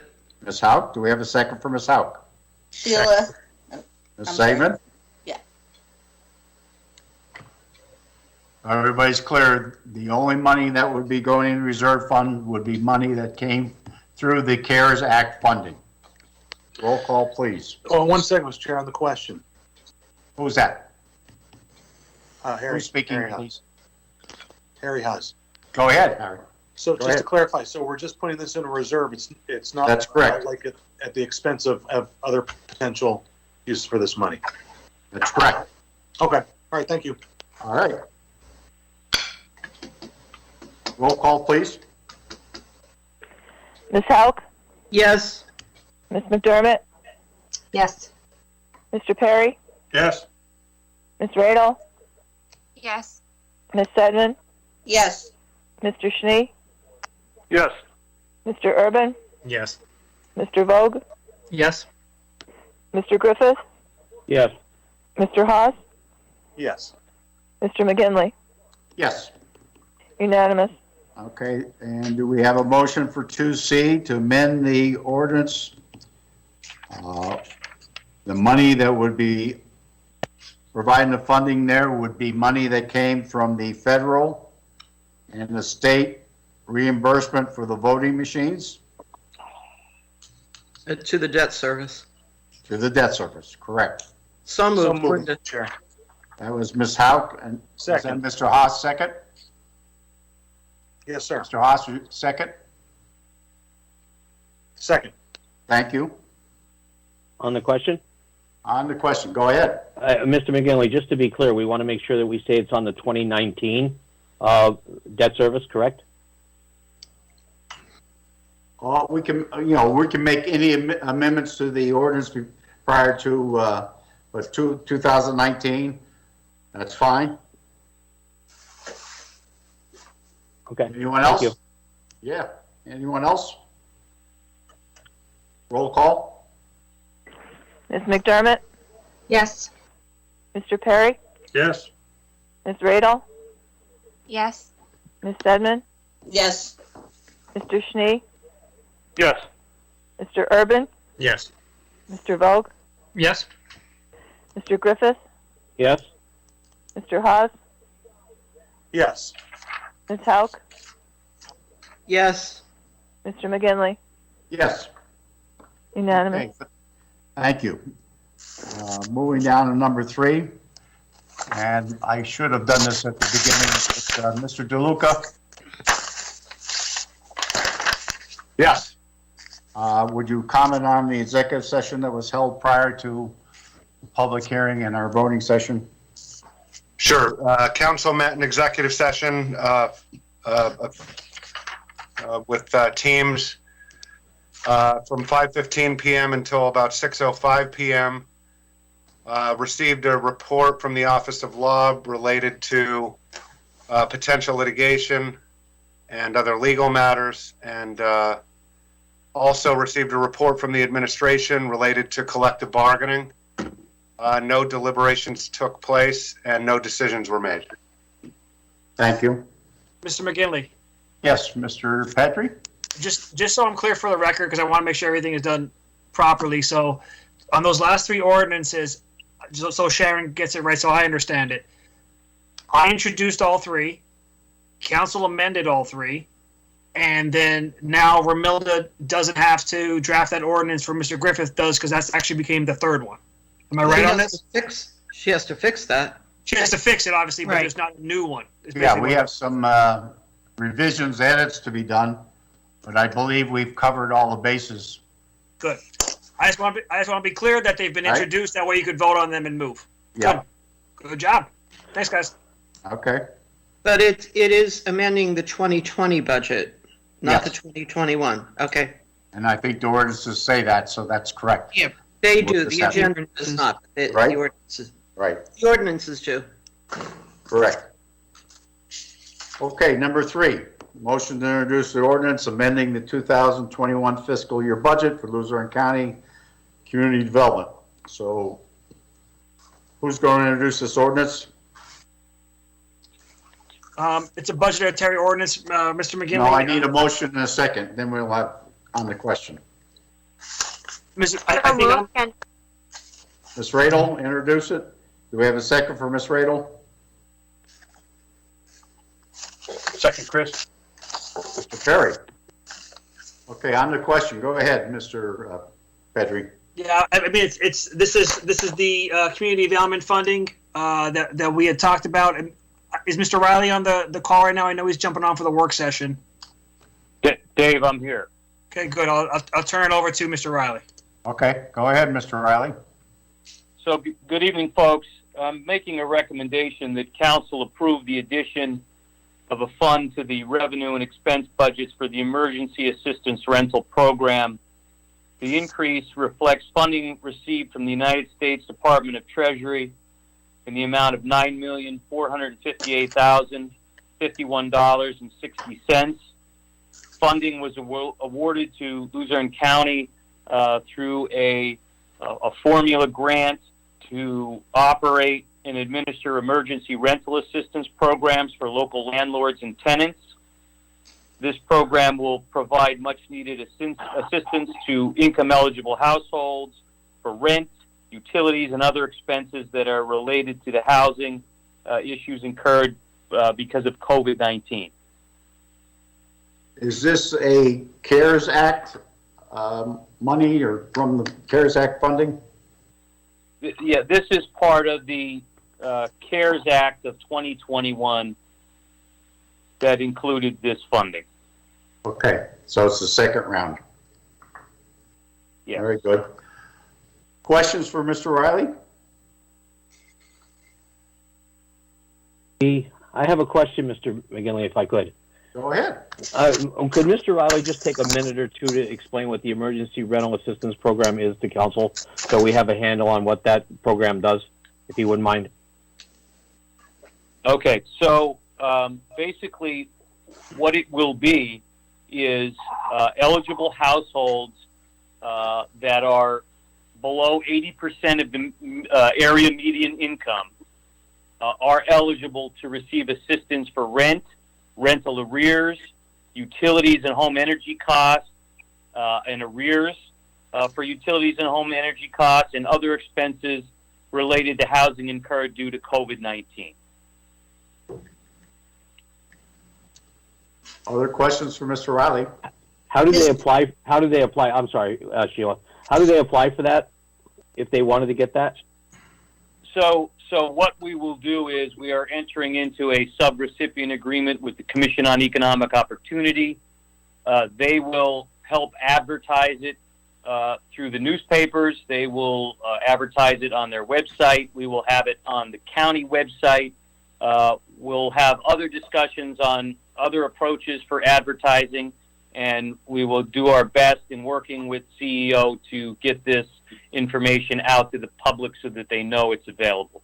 I can tell you that both CEO and my office has been receiving calls pretty routinely for people asking for this type of assistance. Ms. Saban, did you have a question? Yeah, Mr. Riley, does this also prevent, is this also part of the same funds that prevent the landlords from terminating and removing people from their lease, from their apartments? Well, I believe the governor has issued an order that says that landlords up until a certain date cannot evict due to COVID. And I think this legislation was passed in response to some of that because of the fact that people have lost their jobs or had their hours cut and cannot afford to pay rent, and also for landlords Right. who are small business people as well and need assistance. So this will benefit both the landlord and the tenant to be made whole. Thank you. You're welcome. Other questions for Mr. Riley? Mr. Riley, Chris Perry, Yes. question for you. What's that criteria again to meet to get this grant? So the individual or the family has to have an income below 80% of the area median income. So that varies depending on household size. Okay. They also had to have had a reduction in household income, incurred significant cost, or experienced some kind of a reduction of financial hardship due to COVID-19. So they are essentially the eligible criteria for applicants. Other questions? Mr. McGinley, not for Mr. Riley, but in the actual ordinance, second line in it, it says 202 fiscal year budgets. I think there's a typo in that ordinance. It should be 2020, I believe. Correct, Mr. Riley? Or is it 21? Later in the ordinance, it says 21. It is 21. This one's 21. All right, so that needs to be We'll corrected. make that correction, that it'll be 21. And then the other point of order for the attorneys, since this is a budget ordinance, this should be automatically just like forwarded to us without 4 affirmative votes, correct? You are right. A budget Yeah, ordinance is submitted by the administration and by the manager. Yes. Okay, so it's auto-introduced. Yep. Thank you. Okay. Anything else? With bearing that in mind, the ordinance has been introduced by management through the manager's office, so we will have a public hearing next time, and it will be up for a final vote. Moving down to number 4. Tim, one other thing. Go ahead. Did we not have a motion and a second on it that would need to be withdrawn? I don't know. Mr. Crocomo or Vito, should we withdraw that motion in a second? Well, if it's automatically introduced, the motion I know it can be makes it withdrawn. move, but okay, they should be withdrawn. Oh. Should we withdraw them? Mr. Perry, Yes. withdraw your second. Sure. Yes. Ms. Radel, withdraw your motion, please. Yeah, withdrawn. Thank you. All right. Moving down to number 4. Motion to adopt a resolution setting the compensation rates for the elected tax collectors and home rule municipalities for the billing and collecting of Luzerne County taxes effective January 1, 2022. Do we have a motion? Mr. Schnee. Do we have a second for Mr. Schnee? Second, Chris. Mr. Perry. On the question. I'd like to make an amendment on that question, Mr. Chair, if I may. Certainly you may. Sure. So if you look, everybody, at the ordinance, looking at the very last whereas before the now therefore let it be resolved component, I'd like to strike out the last whereas and in its place put the Luzerne County Council desires to save taxpayers money and collect county taxes in-house. And therefore, at the end, the last segment there, now, therefore, let it be resolved. So delete all that and in place put the Luzerne County Treasurer's Office shall collect all county taxes for non-home rule municipalities instead of the elected tax collectors. Everyone clear on what Mr. Haas has proposed for an amendment? Do we have a second for Mr. Haas for that amendment? I'll second that, Walter. Mr. Griffith, on the question. Roll call on the amendment that Mr. Haas has. I'd like to have discussion on that, so. I'm not. I had asked for discussion, Mr. Haas. Yeah. I'm not totally understanding it though. If you could please. Go ahead. Ask the question, Ms. McDermott. Okay, so Harry, what exactly does that mean? That you want all of them to be all municipalities to be collected, or you're just specifying with the ones that are going to be collected by Luzerne County Treasurer's Office? Sure. So I think that's a two-part, Leanne. First of all, this just deals with the county property taxes. So property owners in Luzerne County pay county tax, they pay their school tax, and they pay the municipal tax. Unless you live in Slocum, then you don't have to pay anything. But for the most part, you got three taxes. So right now, elected tax collectors, they collect all three. So what this proposal does is the county portion, just one third of your taxes, but not one third of the amount, just the county portion that comes to Luzerne County will be collected by county staff. And what that means is that so people can then mail in, we have the service to do it. Luzerne County already collects for the 4 cities, and right now it's collecting for Newport Township. So we're already collecting like 20-some% of the taxes in Luzerne County now, as is. And we've been doing that for many years. So what this does is it brings in the test to our county staff, and we have immediate cash flow. Instead of waiting a month at a time for the revenues to be collected in and then sent into the county, we have immediate cash flow. So that's better for our bottom line. It's better for things when we have to take out that tran every year for now $16 million. Now we can make that go away a lot quicker and save even more money.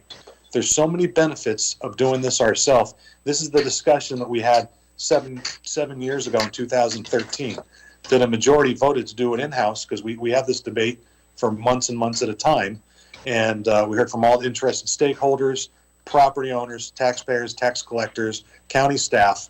And by far and away, it's going to yield a lot of savings, and it has all these benefits. The biggest one is it eliminates the hassle of having to mail to a second party to have your taxes done. Brings it to the 21st century, just like any other bill you have out there. You can send it in to the central collection place, and it's done. You can do it with your debit card, with your credit card. And so we're moving Luzerne County. This would move Luzerne County really into the 21st century. We did move it there for just a couple months there, back in 2013. Then it was reversed for very political reasons, and I won't get into that here. But what we did, it was on par for really what really is the essence of home rule government, making things more efficient, taking the politics out of it, and really saving money for the taxpayers. Ms. Montgomery, did you? I understand. Yeah, I do understand that. I know that was talked about back in the past. Right. And I do think that somewhere in the future, we definitely need to do that, because some people do want to be able to pay by debit card or credit card, and that certainly would be a wonderful thing. I'm not sure if that's something. What would happen with the tax collectors now? Because wasn't there some kind of problem with the tax collectors at that time? Well, I think what Mr. Haas referred to is 2013, 2014. Yeah. And there was some litigation brought against the county on behalf of the tax collectors group. And that spurred some of the discussion and also led to the reversal of that decision. So could that, if we voted then for this, if we had enough votes, could that happen again? We prevailed, Ms. McDermott. We prevailed in that case. Well, it was under appeal, I think, Mr. Haas, at that point. But I think the first time we did prevail in the initial go-around. We cannot dictate or cannot decide what the tax collectors group would do. That would be their decision. And I don't know with other areas, how would it be, or would it be confusing to people who pay their taxes if they now have to pay, school to one place, county to another place? I'm not sure if other counties, I know other counties do that. I just don't know how they handle that. Do they collect? They wouldn't collect the school taxes then, right? And could that be too confusing? Well, talk to anybody in Wilkes-Barre, Nanticoke, or Hazleton, or Pittston, and they're already doing it. Mm-hmm. So again, it's something we already do. It's efficient. It puts the trust and faith in our staff and to do the job, and it's going to yield the projections $250,000 a year. This what's on the agenda here. This increase. This is going to increase by $100,000 or so over time. What I'm proposing is a cost savings, and I appreciate you asking, Leanne, because I think a lot of people's minds are made up, and what we're looking at here is I've talked to other council members through CCAP, in our meetings that I have from time to time. They thought that was the most wonderful thing. They couldn't do it under their county code, but home rule counties can. And so again, this is something it's very progressive.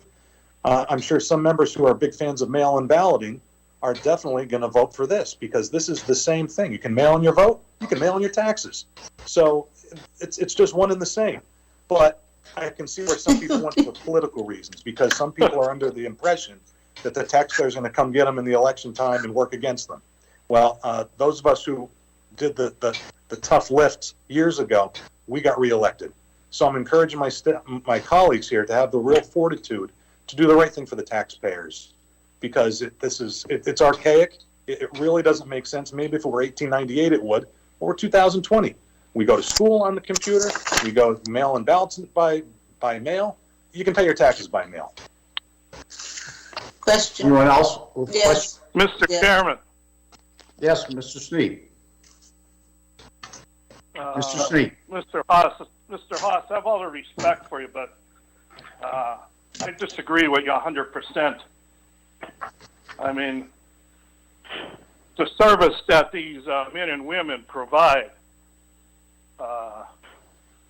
year round, without any compensation in benefits. I mean, they have no health care, no pension, no sick days, no vacation days. Their collection rate's been 95%. The convenience for the taxpayer, and especially the elderly, can't be you can't have a price tag on that. During these last couple of weeks, I've been approached by telephone or in person by at least 25 to 30 people, all in favor of keeping your tax collector, that they're 100% against that, just because of the reasons I stated.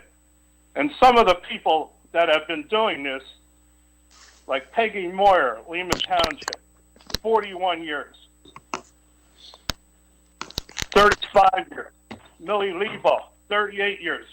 Mrs. Lawson, right down here, my neighbor in Conyngham, over 50 years of collecting school tax, Luzerne County taxes, and Conyngham taxes. So I support the tax collectors 100%, just because of what they do day in and day out. And I know they have office hours, but they're really not office hours, because people are stopping there all the time with different questions. When they're at the hairdresser or they're going to a shopping center, they're getting stopped and being asked questions. So third day, 7 days, 24 hours a day, they're mostly on call. And I take my hat off to these people that they do a great job and they work very hard for little money. And just for Jackie Latozic alone, like I said, 35 years, she figured out when this contract is done, it'll be $130 more she'll be making after 35 years. And one other point, in 2014, whatever the circumstances were, they were making $350 a bill. Now they're at the last 7 years, they've been making $250 a bill, $1 less a bill.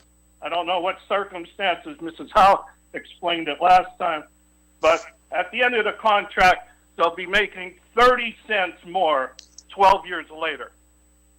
12 years later, they'll be making 30 cents more. I think we owe it to those people that have done what they've done for us. And again, I want to thank every woman and man that are tax collectors for their hard work and everything they do for Luzerne County. Mr. Chair, may I respond to that? Yeah, 1 second. You'll have a chance to respond, Mr. Haas. But other members of the council who... Yes. Ms. Saban? Yes.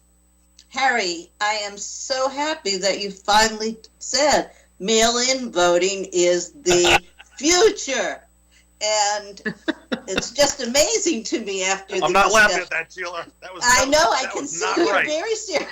But I you am, did though. say I'm not it. saying that. Anyway, You did sorry, go say ahead. it. What I seem to want to know a couple things that were alluded to the last time. I think Walter or you, I can't remember who, said that these taxpayers, some of them make over $100,000. The paperwork that I saw was nowhere near $100,000. So first of all, I don't understand those figures. Secondly, in order to do it efficiently, Harry, do we have the ability with the workforce we have now inside the county to do that without adding jobs, positions?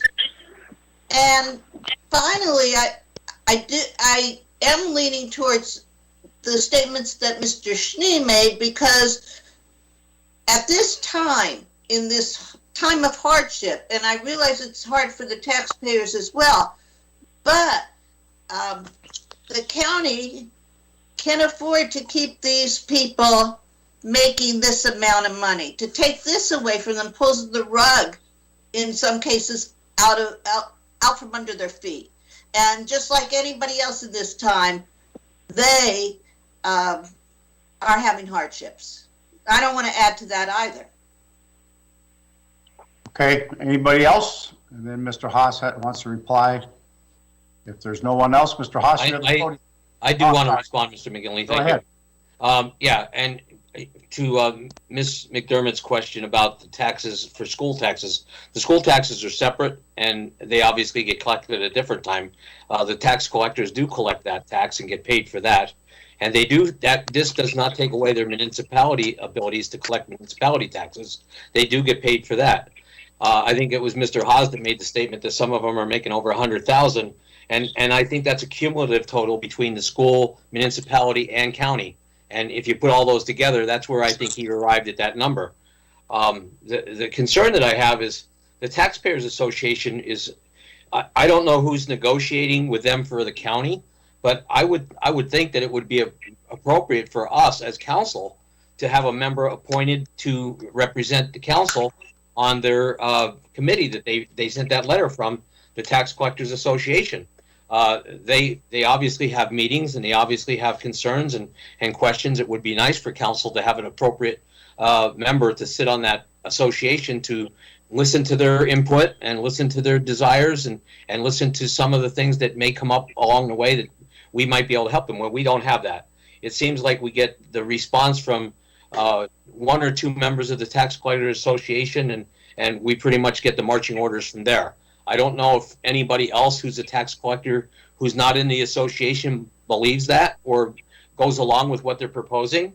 I think clearly the ordinance in 2013 addresses what Mr. Haas's amendment clearly is that, you know, he's basically going back to the 2013 amendment that said that all Luzerne County taxes should be collected for and by the county of Luzerne on its legally authorized designee.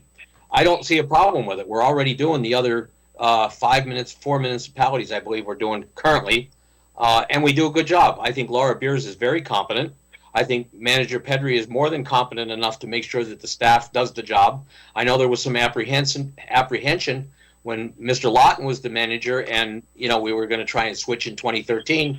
But I think we have a competent manager. I think we have a competent treasurer's office. I don't see any reason at all why we can't do that in-house. I don't see any reason in the world why we can't save $200,000 instead of spending an additional $100,000. I understand Sheila's or Ms. Seidman's concern about the pandemic and they're going to lose this money, but you know what? We need to do what's right for the people of the county, and I think what's right for the people of the county is that they can move into the 21st century. Most people are sending their taxes in. I would be willing to bet that Mr. Schnee isn't walking his tax payment down to the tax collector and paying in person. I would bet I'm not doing it. I know that. I'm paying mine by mail. So I think they do help a select few of people in the community. But as Mr. Knapp said on his public comment, who's helping Nanticoke City?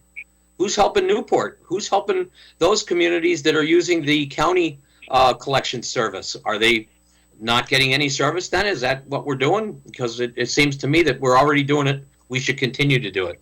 And we make the money and we get the money instantly. We don't have to wait till the 10th.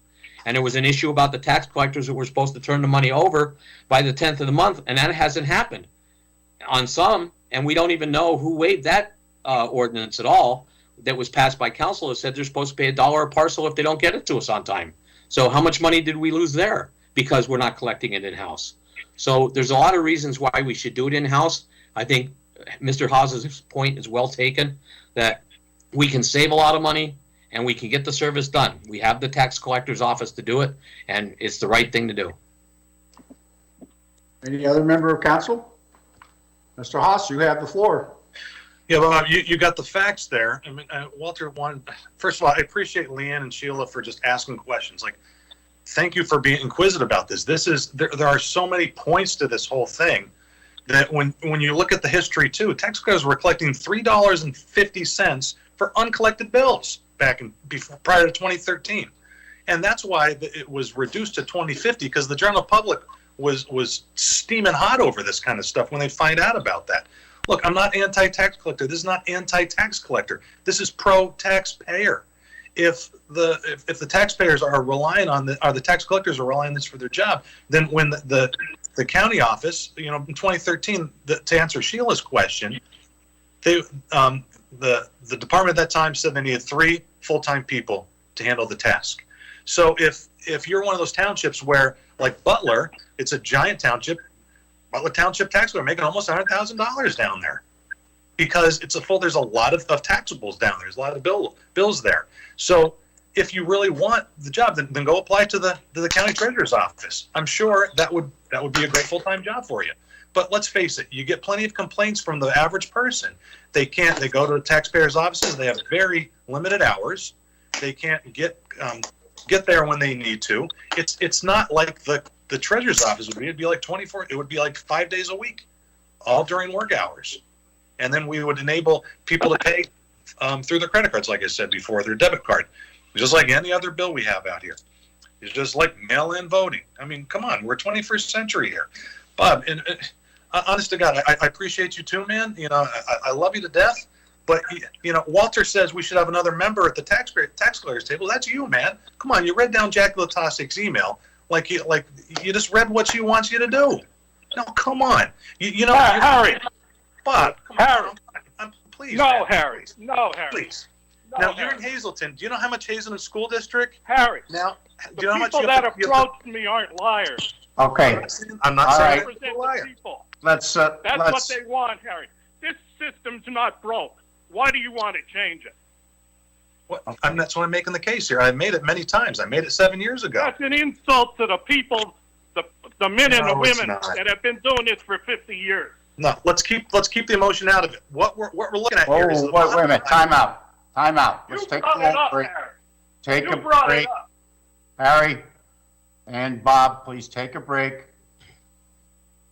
We'll have a civil discussion. Everybody can offer their points.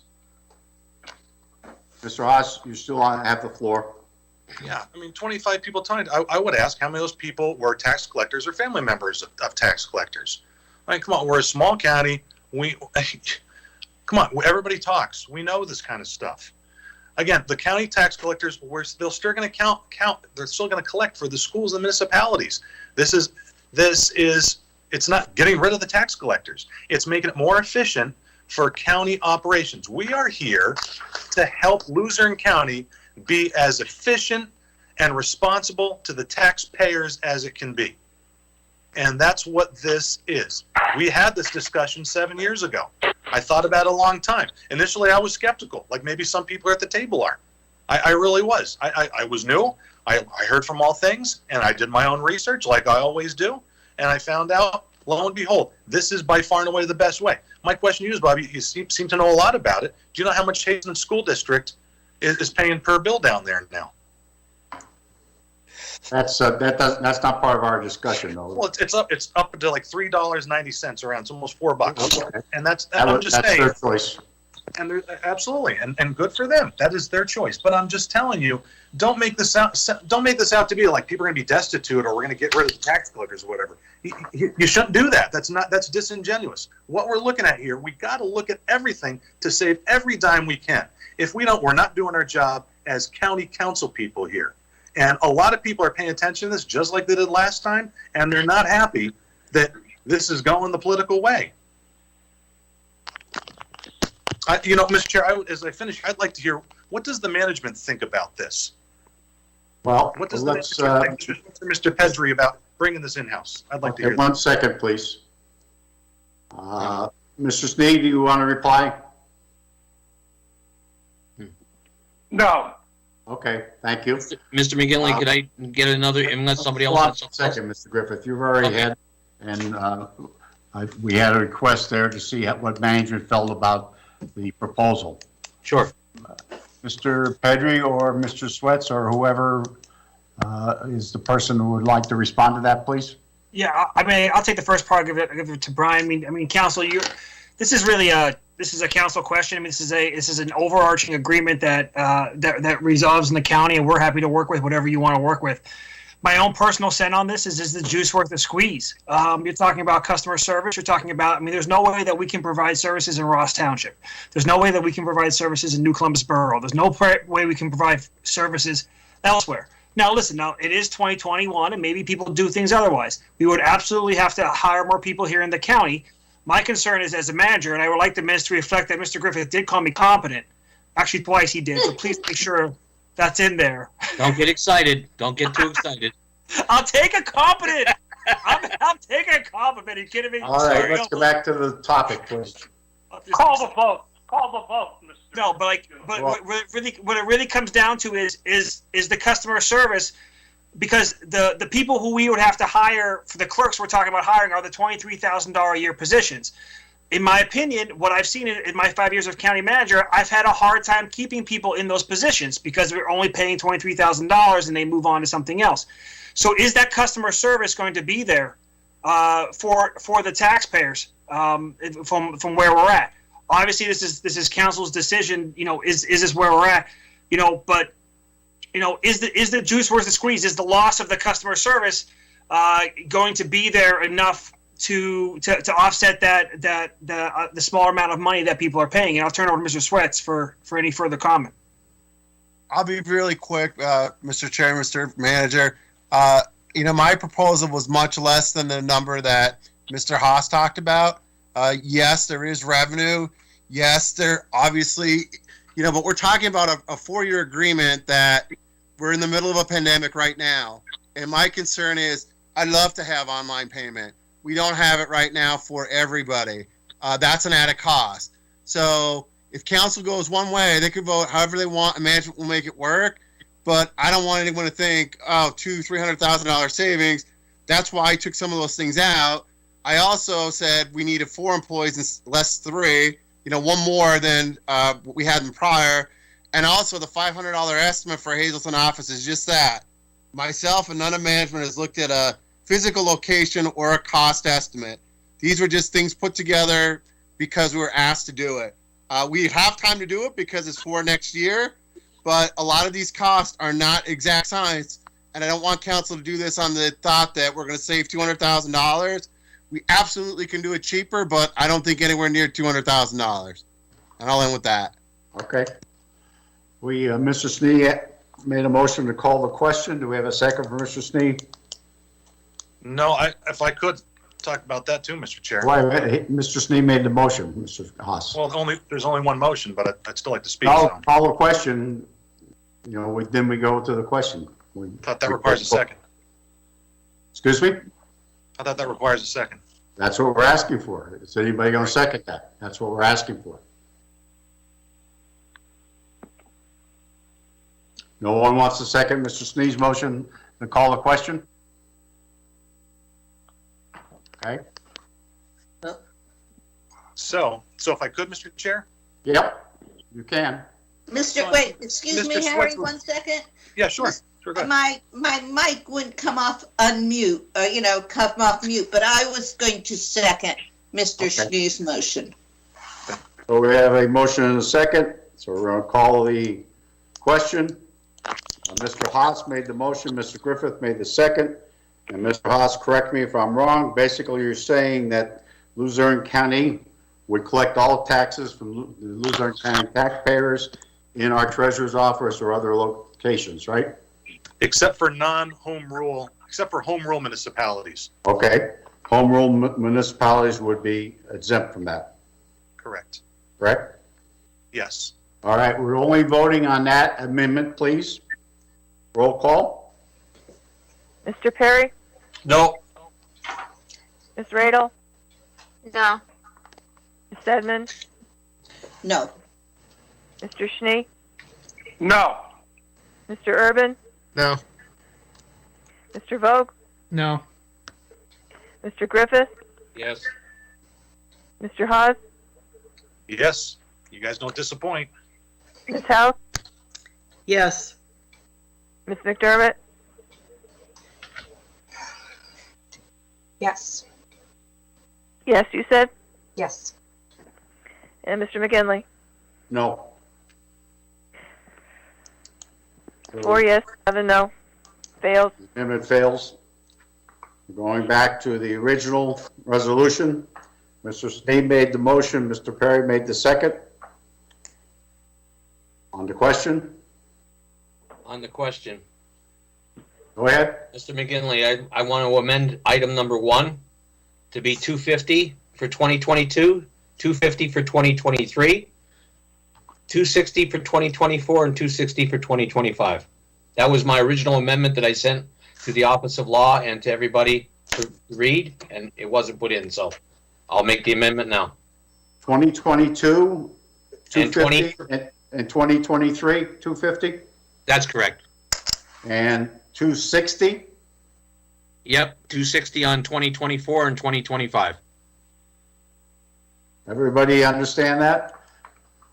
What Mr. Griffiths is proposing is that for 2020, calendar year 2022 and 2023, the compensation would be $2.50. For the last 2 years, 2024 and 2025, the compensation would be $2.60, correct, Mr. Griffith? That's correct. Thank you. And that's your amendment? That's We one have of a second for Mr. Griffith. Second, Kendra. Ms. Radel? On the question. On the question. I think their original proposal was 10 cents each year for 4 years. They heard Ms. McDermott's concerns, I was told, and other council members about that. We didn't give our own people a raise, so they backed off of the 10 cents. Again, after the contract with the 30 cents, Ms. Latosik will be making $130 more. Okay. I don't see any reason why not to give them the 30 cents. Very good. Other Question. people have a question? Yes. Yes. Somebody brought this up last meeting. How many years have they worked at the 250? And I knew that some people said, well, how can we give them a raise when our people didn't get a raise for this year? But they don't get a raise for the next year, just like our people didn't get a raise. Is that correct? Well, Ms. Saban, if you remember in our budget, we didn't provide a raise for 2021 for management people, non-represented people. So this does not, 2021 is not something that's in this particular resolution. 2022 is the first year of that. And currently they are receiving $2.50. The so same. they would maintain that in 2022. And then depending on Mr. Griffith's proposal or what's in the in the resolution, it would move from that point. But how long have they been making $2.50? Has it been I more believe than? that goes back to 2017. 14. Well, I think 14, Mr. Snee, I think they started at $2 for 2 years and then went to $2.50 possibly. You're correct, Mr. McGinley. Yep. They started at $2 way back when the decision was reversed. The compensation was set at $2. So since 2017, they've been making $2.50. Yep. Okay.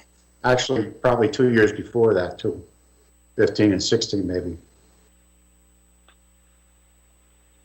Any other questions? Mr. McGinley, if I could ask, is Mr. Schnee the negotiator for this? Well, it's a valid question. No, Walter. You're not? Honestly, not. Okay, Walter, so is there a reason why Ms. Latosik or Ms. Luba has not come to this meeting and addressed these questions for council directly? I think they're on the phone. No. I want to know why they didn't come to this council directly.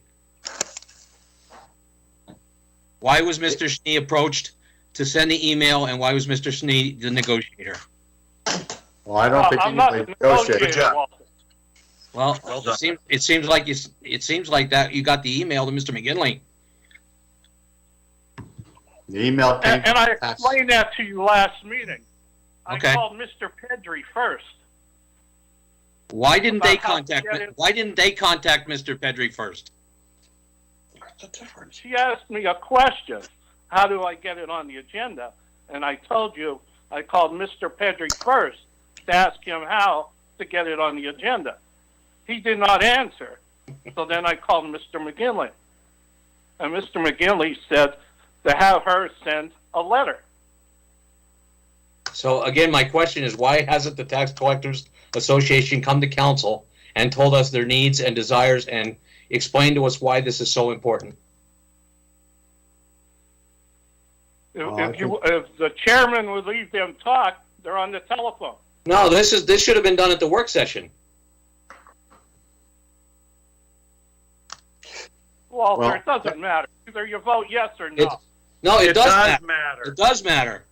Because we have people working behind the scenes of council, and that's not the procedure.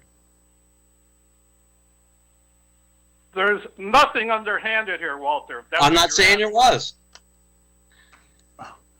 I'm not saying there was. I'm just saying the procedure is people come to council and make a presentation. Why was that not done in this instance? But Walter, my question to you, everybody calls you, all of a sudden one person calls me, and it's like that I'm negotiating that. I explained to the lady the procedure that I was told over the telephone. That's the bottom line. I just find it kind of strange that they didn't come to council and ask directly themselves. That's all.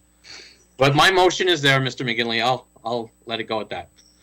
You have a motion and we have a second by Ms. Radel for the compensation to be set at $2.50 for the 2022 calendar year and the 2023 calendar year. And then the compensation would be set at $2.60 for the 2024 and the 2025 calendar year. Walter, Mr. McGinley, Walter, what is the savings on that? I mean, keeping it at $2.50 for an eighth year, and then going to $2.60, and then is that a significant savings? No, it's not significant at all. It's just that I just don't feel that they should get a $2.50, $2.60, $2.70. I don't think they should get a 10-cent raise. I don't think they should be collecting them at all, is quite honestly my point. But I think that we shouldn't be paying them an extra 10 cents when we have to pay for the bond for the deputy tax collector now. And we also have to pay for the bond for the home rule charters communities that's in this resolution. So we're costing us more money, and they're asking for more money as a salary. So I think if we're going to have a deputy tax collector, and we're going to have to pay part of that bond, that's an extra expense to the county. And we need to find that money somewhere else. So let's take it from their increase. I think the bond covers both the tax collector and the deputy. No, it does not. Well, I disagree with you on that, Mr. Well, you could read the tax collector manual. It does not. Ask the solicitor. I disagree with you. But Well, let's get an opinion from the solicitor, because it's clear in the statute. I don't that think they it have has anything to do with the motion on the floor, but that's just, No, but we have to pay their bond, we pay a third of their bond. and the deputies as well. And the deputy is required by law. No, the deputy is not. The I deputy is think it required is by the municipal law. By the tax collector law, it is. No, it is not. It has to be approved by the municipality and the bonding company. Anybody else? We have a motion, we have a second. Everybody understand the motion? Any questions on that? Roll call, please. Ms. Radel? Yes. Ms. Stedman? No. Mr. Schnee? No. Mr. Urban? Yes. Mr. Vogt? No. Mr. Griffith? Yes. Mr. Haas? Yes. Ms. Hauk? Yes. Ms. McDermott? Yes. Mr. Perry? No. Mr. McGinley? No.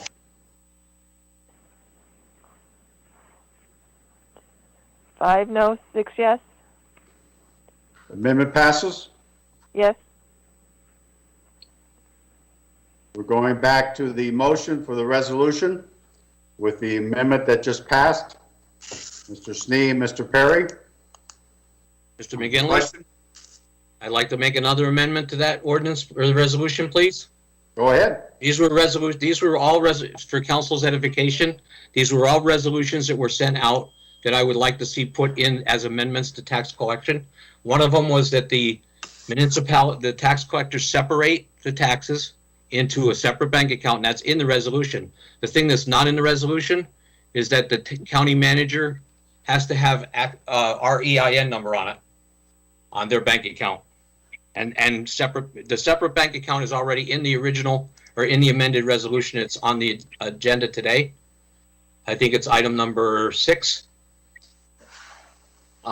It says failure to add a deputy tax collector as an alternative signature and provide a copy of the signature card to Luzerne County Treasurer shall result in a penalty to tax collectors in the amount of, and there's no number there.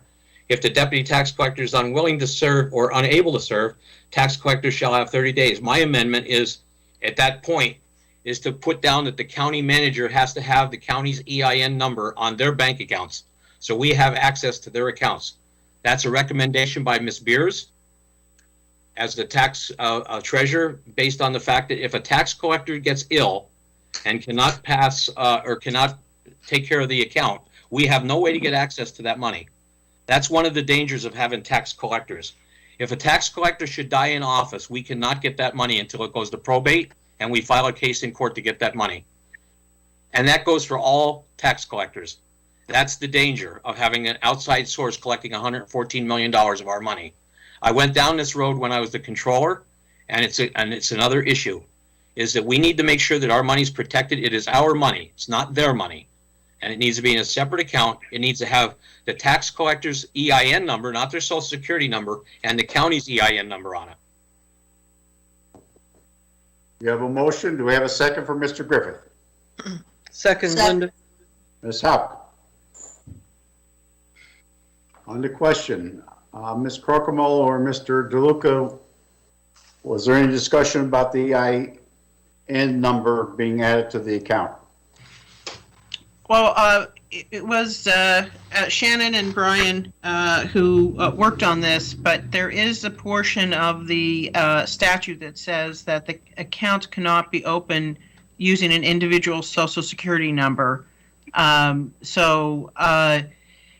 We went through a situation where a tax collector had all the monies in an account with her own name. And because of that, that was one reason why the statute was changed. So there can't be these type of personal accounts with individual Social Security numbers anymore. Brian, do you want to speak to the accounts? I will, Ramilda. I think my question would be, my objection is that this is why we have the deputy. I don't know how many of the current collectors have the EIN number. I don't, I'm not the controller's office. I don't audit these. To have the county EIN number on, my thought was that was why we were going to require a deputy, that if somebody was incapacitated in office, the deputy could handle getting the money to the county, versus having the county EIN number that could affect a county earnings credit with PNC. There could be other ramifications of the county EIN number. That was our recommendation to have a deputy.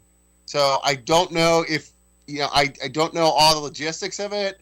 I just know that personally, our thought was the deputy would take care of any issues versus changing to a county EIN number.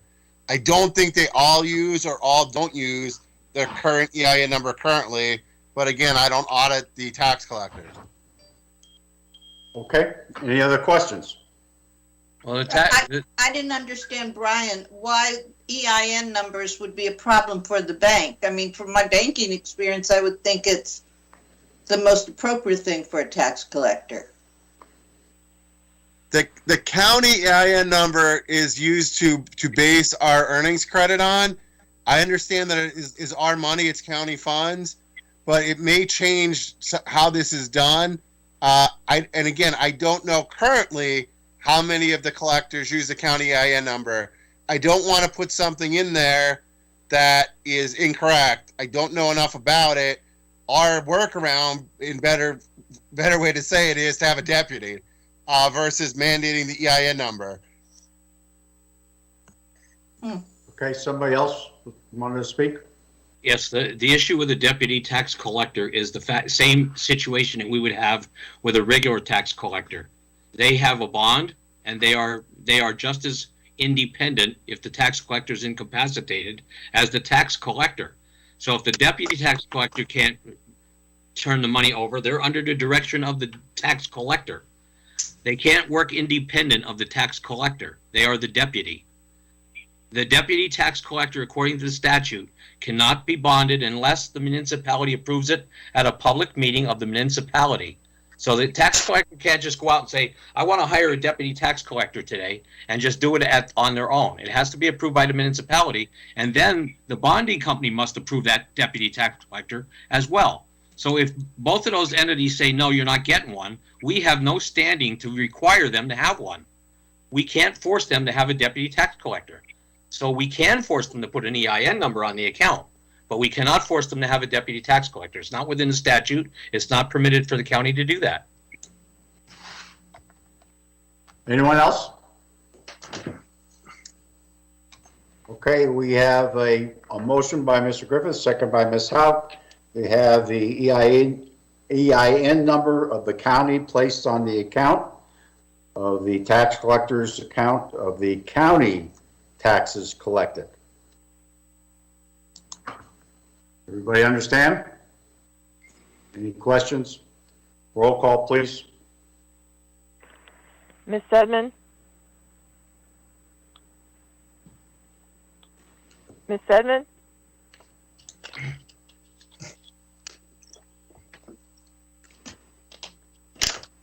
Yes. Mr. Schnee?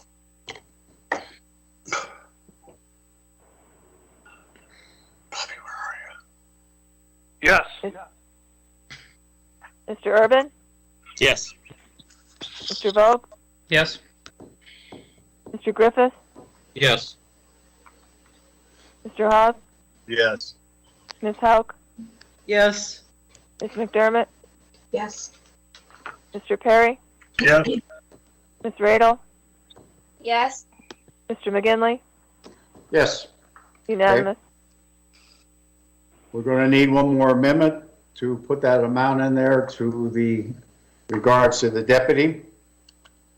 That's a blank that has to be filled in. We need a motion to put an amount of money in there that would be required.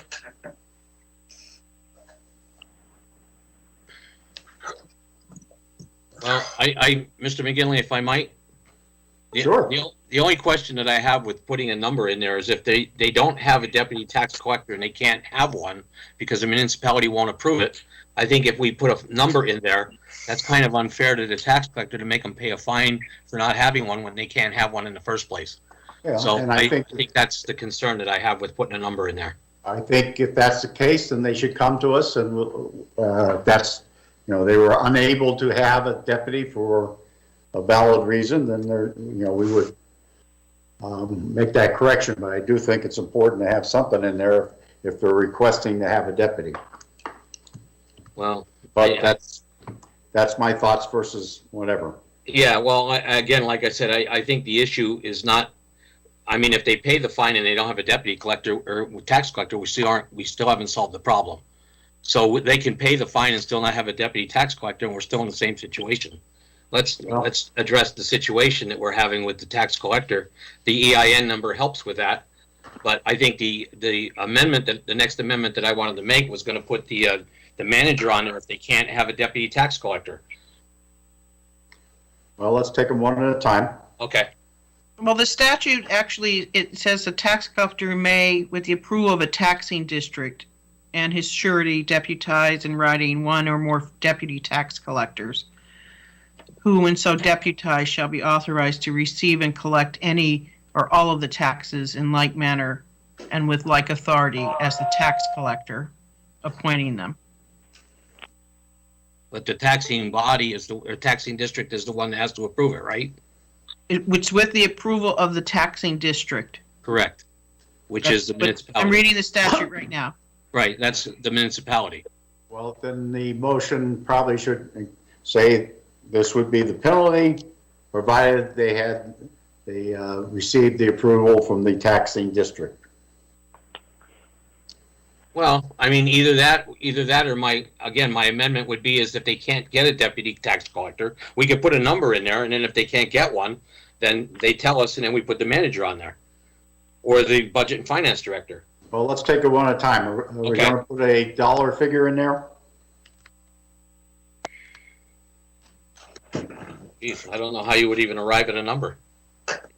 Well, I would think you'd put a number like $100 or something, depending, and work from there. Well, they're not paying the dollar a parcel penalty now, so it doesn't really matter. Well, that's it. We have a motion to put some kind of number in there. Okay, let's say $1,000. There's a number. You want to put 1,000? Sure. Okay. Mr. Griffith makes that motion. Do we have a second for Mr. Griffith?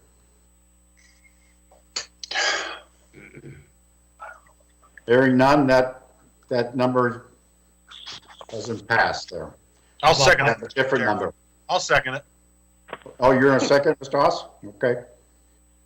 So we have put a $1,000 figure in there as a penalty if they don't have a deputy tax collector, provided they receive permission from the taxing district. Roll call, please.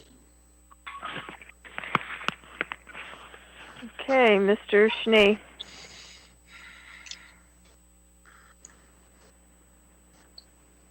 Mr. Schnee?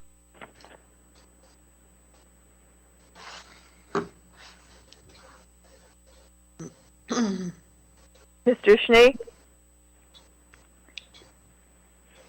Mr. Schnee, you're muted.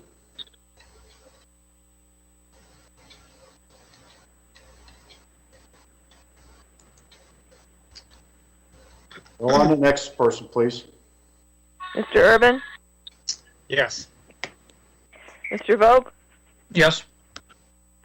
Mr. Griffith? Yes. Mr. Hawes? Yes. Ms. Hauk? Yes. Ms. McDermott? Yes. Mr. Perry? Yes. Ms. Radel? Yes. Edmund?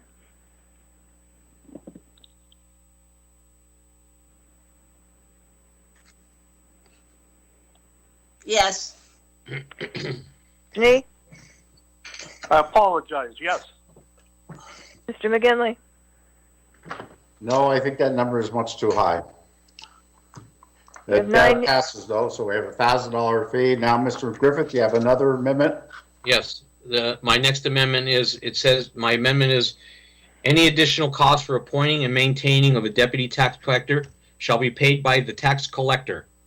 If the municipality or surety company does not authorize a deputy tax collector, the county manager shall be added as an alternative signatory on the bank account utilized by the tax collector. Everybody understand? Basically, what I believe Mr. Griffith is proposing is that all costs involved with a deputy tax collector would be absorbed by the tax collector, elected tax collector. Correct? Correct. Are you talking about bonding and everything? Yes. All costs. You're putting them out of business. They're the ones that have to have a deputy tax collector. Well, let's get Mr. Griffith made the motion. Do we have a second for Mr. Griffith, please? Second, Mr. Chair. Who's that? Mr. Haas? Correct? Thank you. Now we're on the question. Yes. Does that cause any additional liabilities for Mr. Pedri? Well, or Mr. Sweats, whoever, Walter said the county manager, but is that part of his duties? And I'll answer. I would think that if these duties get added, either the manager or I, that our current bonds could increase because of this. The county IN's numbers on there. My understanding is that when the tax collector gets a bond and the deputy's approved, assuming the deputy's approved, that bond covers both the collector and the deputy. Putting either myself or the manager could increase the bonding to the county for having us on those accounts. Okay. And I certainly appreciate that, but I would rather have the added risk of having to pay extra for a bond for either Ms. Beers or yourself or the manager on the account, as opposed to not having access to the account and not have access to our money if anything would happen to a tax collector that does not have a deputy. Anyone else? is Miss Spears also bonded? Yes, she is. Okay. And I believe, Mr. Sweats, am I correct? I think her bond is like $5 million? Correct. It is $5 million because of being the tax processor for those second class cities that were mentioned earlier. And if the deputy tax collectors are not an additional cost to the tax collector, this issue is a non-issue. It's not a non-issue for the county, though. Well, only for the increase in the bond, if we had to increase our bond. It would, but we would know that. We would know that by the tax collector. When the tax collector tells us that they can't get a deputy, we would know what that cost increase would be at that point. How many won't get a deputy tax collector, I don't know. But bonding is based on your credit score. So depending on who they pick as a deputy tax collector is what the bond would cost. I realize that, Mr. Griffith, but we've had several discussions about that, I believe. Right. Everybody understand? Any other questions? Question. Yep. Why can't the municipality pay that bond? They pay a third. Well, why can't they pay more if they don't have a deputy? They're in a better position to pay it than the tax collector, I would think.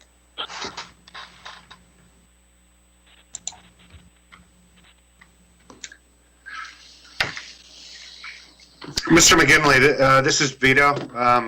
Yes, Vito. I mean, I really, wasn't an issue that I had really taken a close look at. It wasn't one of them that I did. But, I mean, the section that talks about deputy tax collectors,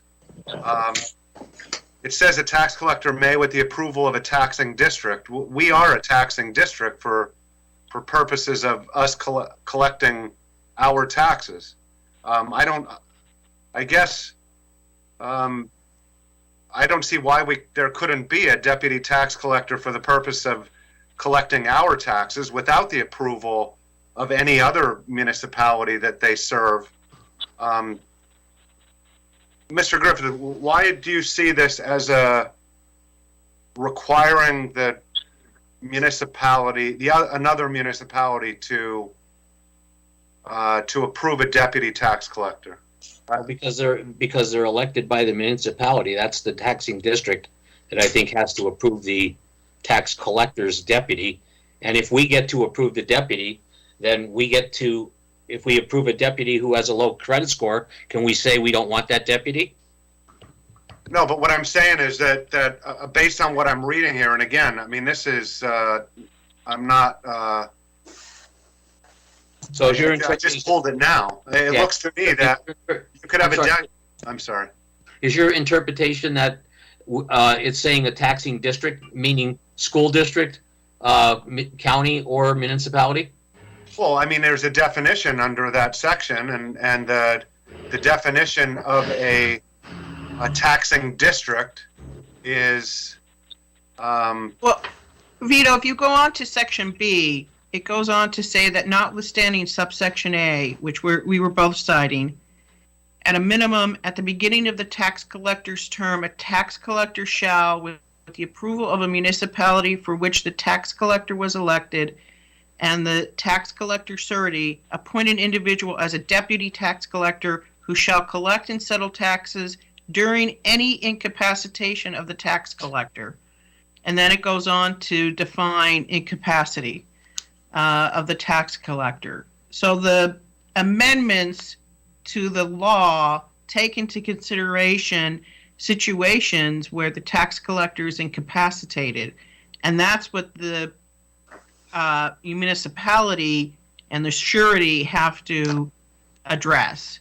Subsection A speaks to the taxing districts, which we're a taxing district. But subsection B speaks to the municipalities. right. Approval of a municipality for which the tax collector was elected and the tax collector's surety.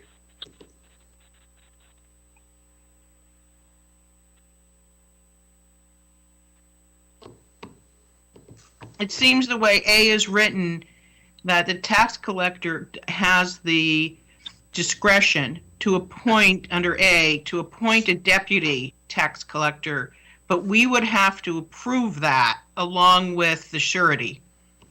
Right. But I guess what I'm saying is, why couldn't there be a certain deputy for purposes of collecting Luzerne County taxes? And let's take Greater Nanticoke Area School District, Nanticoke City, and Luzerne County. Why couldn't, under this section, there be a separate deputy for each? I mean, we could approve our own deputy for purposes of collecting Luzerne County. I mean, does it look to under B like that's prohibited? No, I think B speaks to the municipality, that the municipality really has to have, because it says shall have the deputy in case that the actual tax collector is incapacitated. Whereas in A, it's a tax collector that has a discretion to appoint a deputy with the approval of the taxing district, which would be us. Mm-hmm. Not that we can say you need to appoint John Doe as your deputy. The tax collector would have to come to us and say, I'm appointing John Doe as a deputy tax collector. Matter of fact, A envisions more than one deputy tax collector. So in theory, we could have a deputy, Hazleton could have a different deputy, right, under A1. Yeah, I defer to you, because I pulled this up as the conversation was going on. So I absolutely defer to you on it. Well, we couldn't find anything that speaks to having anybody but a tax collector or deputy tax collector on an account with an EIN number. It doesn't say it's prohibited. It doesn't say that you can do it. So, legally, we could not make a recommendation one way or the other, and it was Mr. Sweats who gave the reasoning why it may not be prudent financially to have the Luzerne County, whether it be the county manager or the head of budget and finance, on the account. Right. Okay, understood. Mr. McGinley, I wish I could give you back the last 15 minutes, but I cannot, so I will be quiet now. Okay, thank you for the information. Okay, we have a motion by Mr. Griffith, second by Mr. Haas, for all deputy tax collector costs to be borne on the elected tax collector. Okay, anyone else? And the other part of the you're going to read the rest of the motion? If the municipality or surety company does not authorize the deputy tax collector, manager shall be added to the account. Yeah.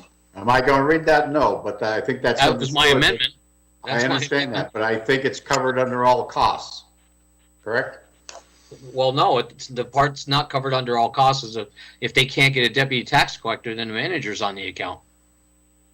That's the part of the motion that is important. Okay. But don't we have in the resolution that Luzerne County is not responsible for any costs associated with home rule municipalities bonding in relation to the collection of any taxes? I believe that line was put in there to cover what you're envisioning, Councilman Griffith. Let me see if that's in there. Let me see.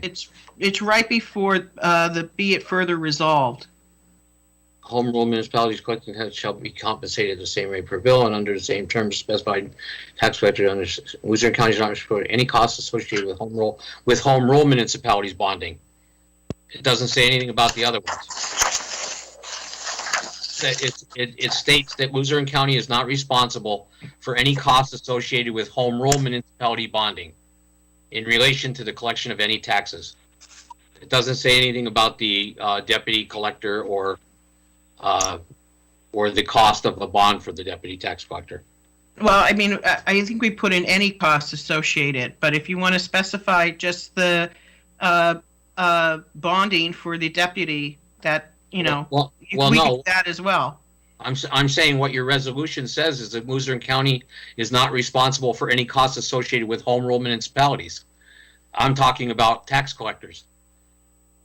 Well, can we add the home rule municipalities and tax collectors? We can do that if you'd like to do that. Yeah, well, that covers it, right? Yeah, we can do that, but it doesn't cover the fact that the manager gets named on the account if they can't get one. And it doesn't say anything about a deputy tax collector in that sentence anywhere. Well, we have that in the sentence above it. It has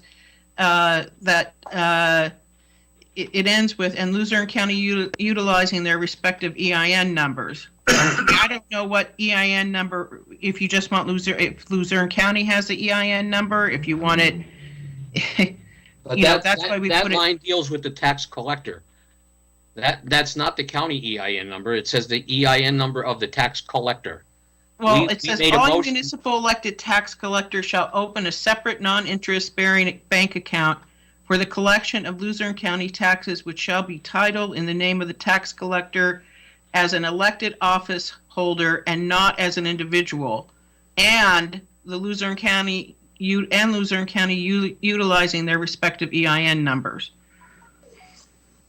Right. So what you're saying is that line, we already voted on the EIN number issue, but that line does not specify that they have to list the county's EIN number other than saying utilizing their respective EIN numbers. I get it. That's what you're saying, is the county name EIN number and the tax collector EIN. Yes.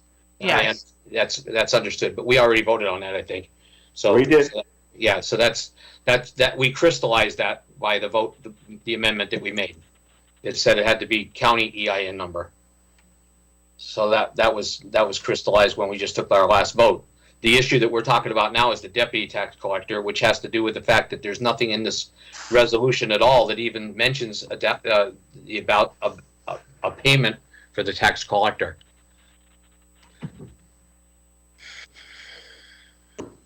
And that's a significant cost to the county if it doesn't even say anywhere in there that we're going to pay any of it, or that we're not going to pay any of it. That's what my purpose of my amendment is.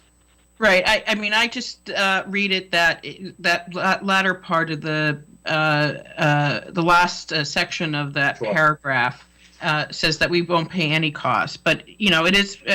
I will concede that that might be awkward, and you may want to specify that we won't pay any costs associated with a deputy tax collector. I can see that, but I think the intent of that last section was that we wouldn't pay any costs.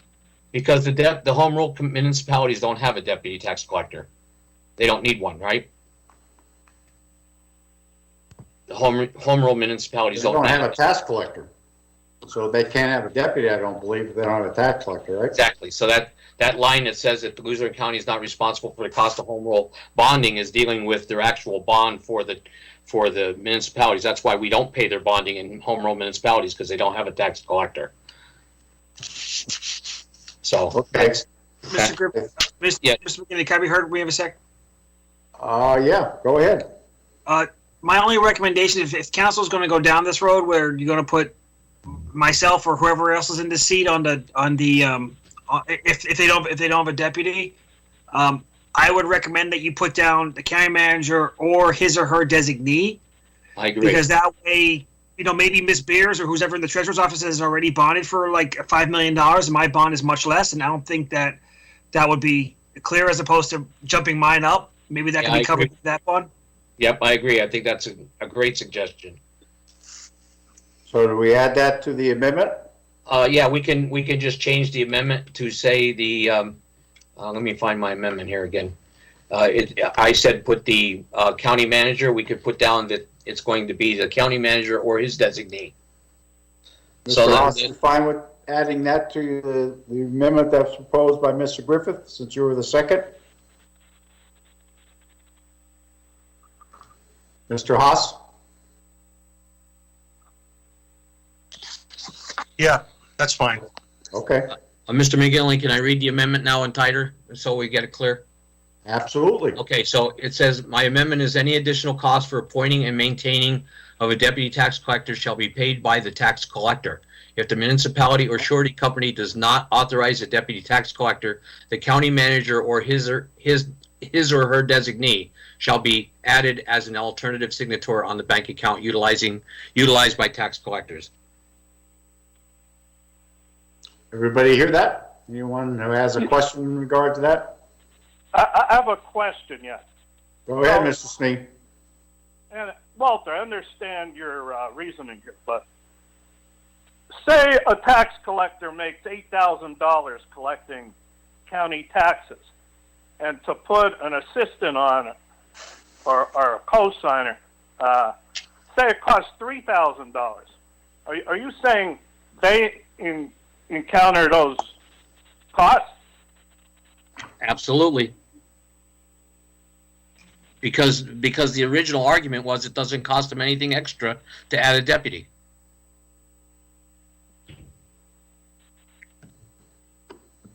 So this is just in case. This is just in case it does. Huh? I said the original argument was that it doesn't cost the tax collector any money to add a deputy to their account. And if that's in fact the case, then there's no discussion. But the issue is, if it isn't the case, the county shouldn't be borne with that expense. That is their responsibility. They're between them and the municipality who they are, elected at. Well, actually, between them and the taxing district, I think, right? Right. Which we are one of the taxing districts.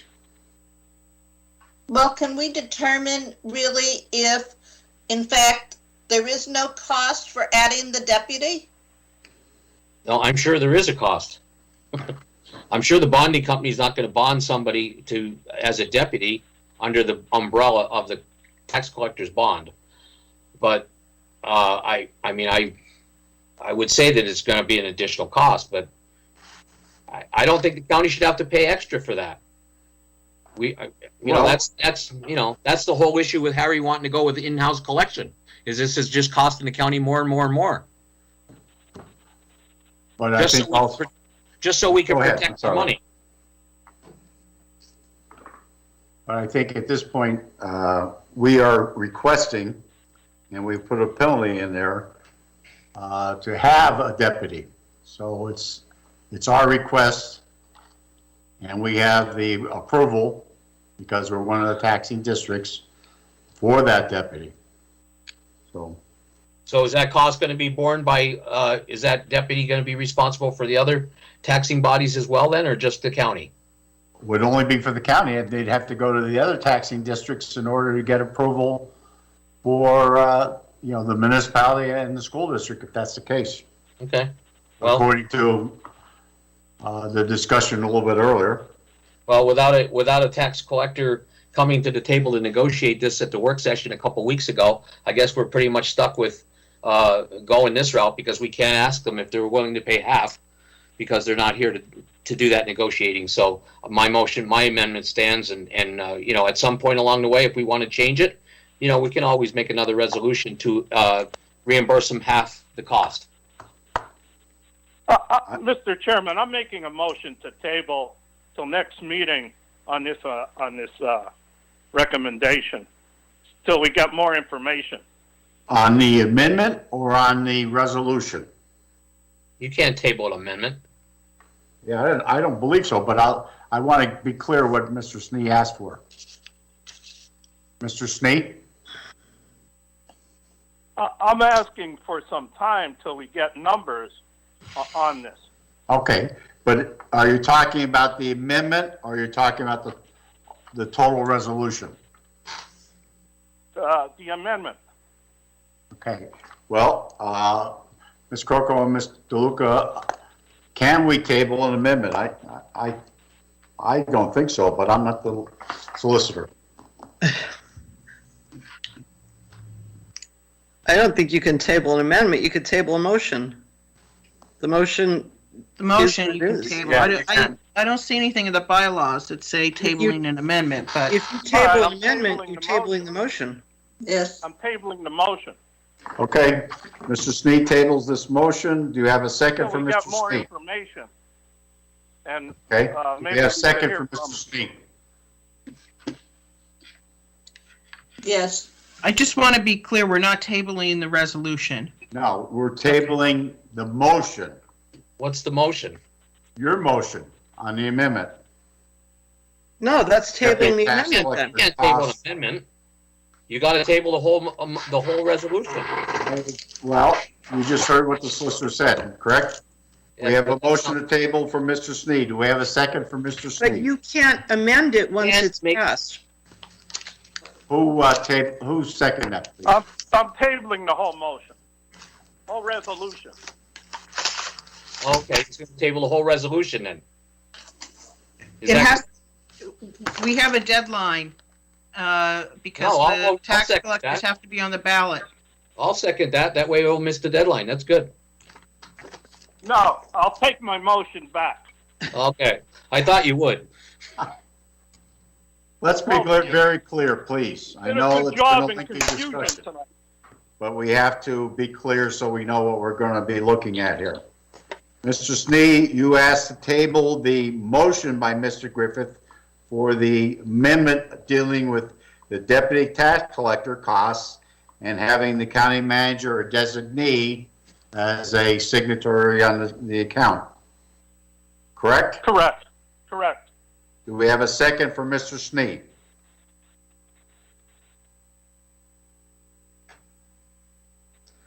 Do we Yes, have Sheila, Ms. Seaman? if you're allowed to do it, I didn't think. No, you're not allowed to do it. Where's Wait a minute, the solicitor makes that decision. Yeah, well, let's. That's I believe that was the decision that we reached from the solicitor's office. Point of order, Mr. McGinley. Can I ask that? No Can I ask- discussion on a table. I want an opinion from the solicitor if this is legal, because I don't think it is. Hold on 1 second. I mean, if you could just give me 5 minutes, not even, just let me look at the bylaws, please. Okay.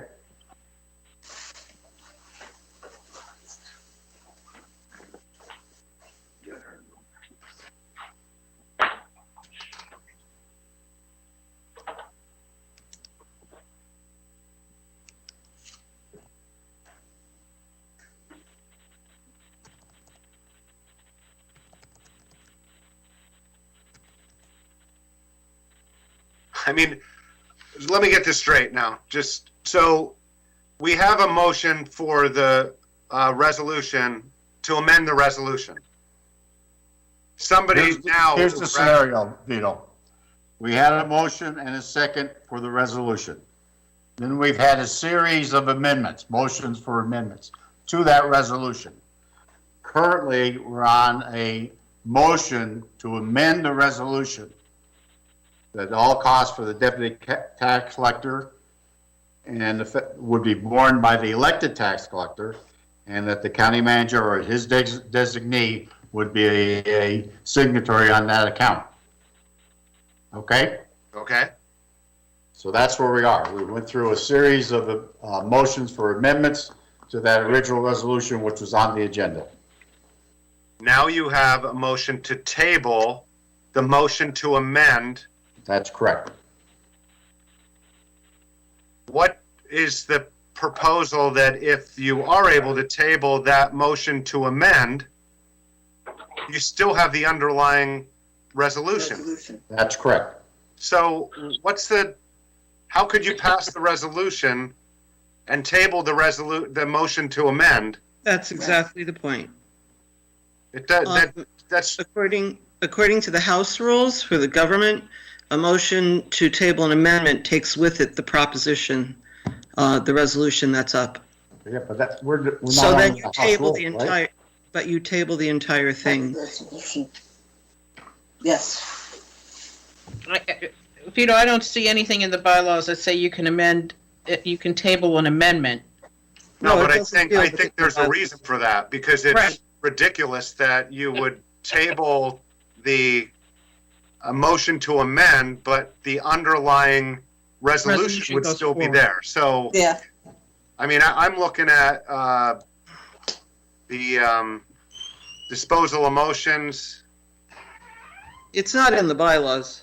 Well, no, not specifically, but there is the motion to table, which talks about the entire topic being reintroduced for deliberation. Well, if you don't get through the amendment, then if you table somewhere in the process of this, then you table the entire thing. I agree with you. I think that as I'm reading this, I believe that I don't see. I think the other result is ridiculous. It won't work. It can't work the other way. Okay, Mr. Smee, your motion to table is not in accordance with what the solicitor I'm office. taking that back. Taking that back? Yes, Ms. Saban, you take it back to second? Yes. Thank you. I didn't think you could do it. Mr. Chairman, Yes, sir. one question, and I Go ahead. apologize. Just for clarity, under the tax collector, the only time the second person steps in, either passing away or incapacitated, they'll step in, correct? Until the vacancy board provides someone to fill that position full time. Is that correct? I think it's correct, but the solicitor's office, you agree that the deputy would be the person who would step in if the elected tax collector was incapacitated or happened to unfortunately pass away? Yes, the deputy tax collector can collect the taxes during any incapacitation of the tax collector. And under the statute, it says the term incapacitation shall mean temporarily or permanently impaired by reason of physical illness, physical disability, mental illness, mental deficiency, or other cause to the extent that the person lacks sufficient understanding or capacity to make or communicate responsible decisions concerning the collection and settlement of taxes.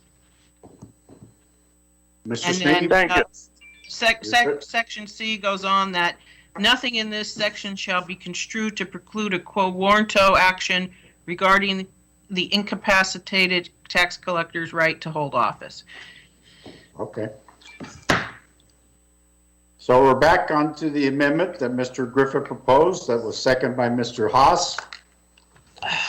In regards to deputy tax collector costs and the fact that the county manager would be a signatory on the account or his designee. Any other questions? Just so we have sort of recap where we're at this point.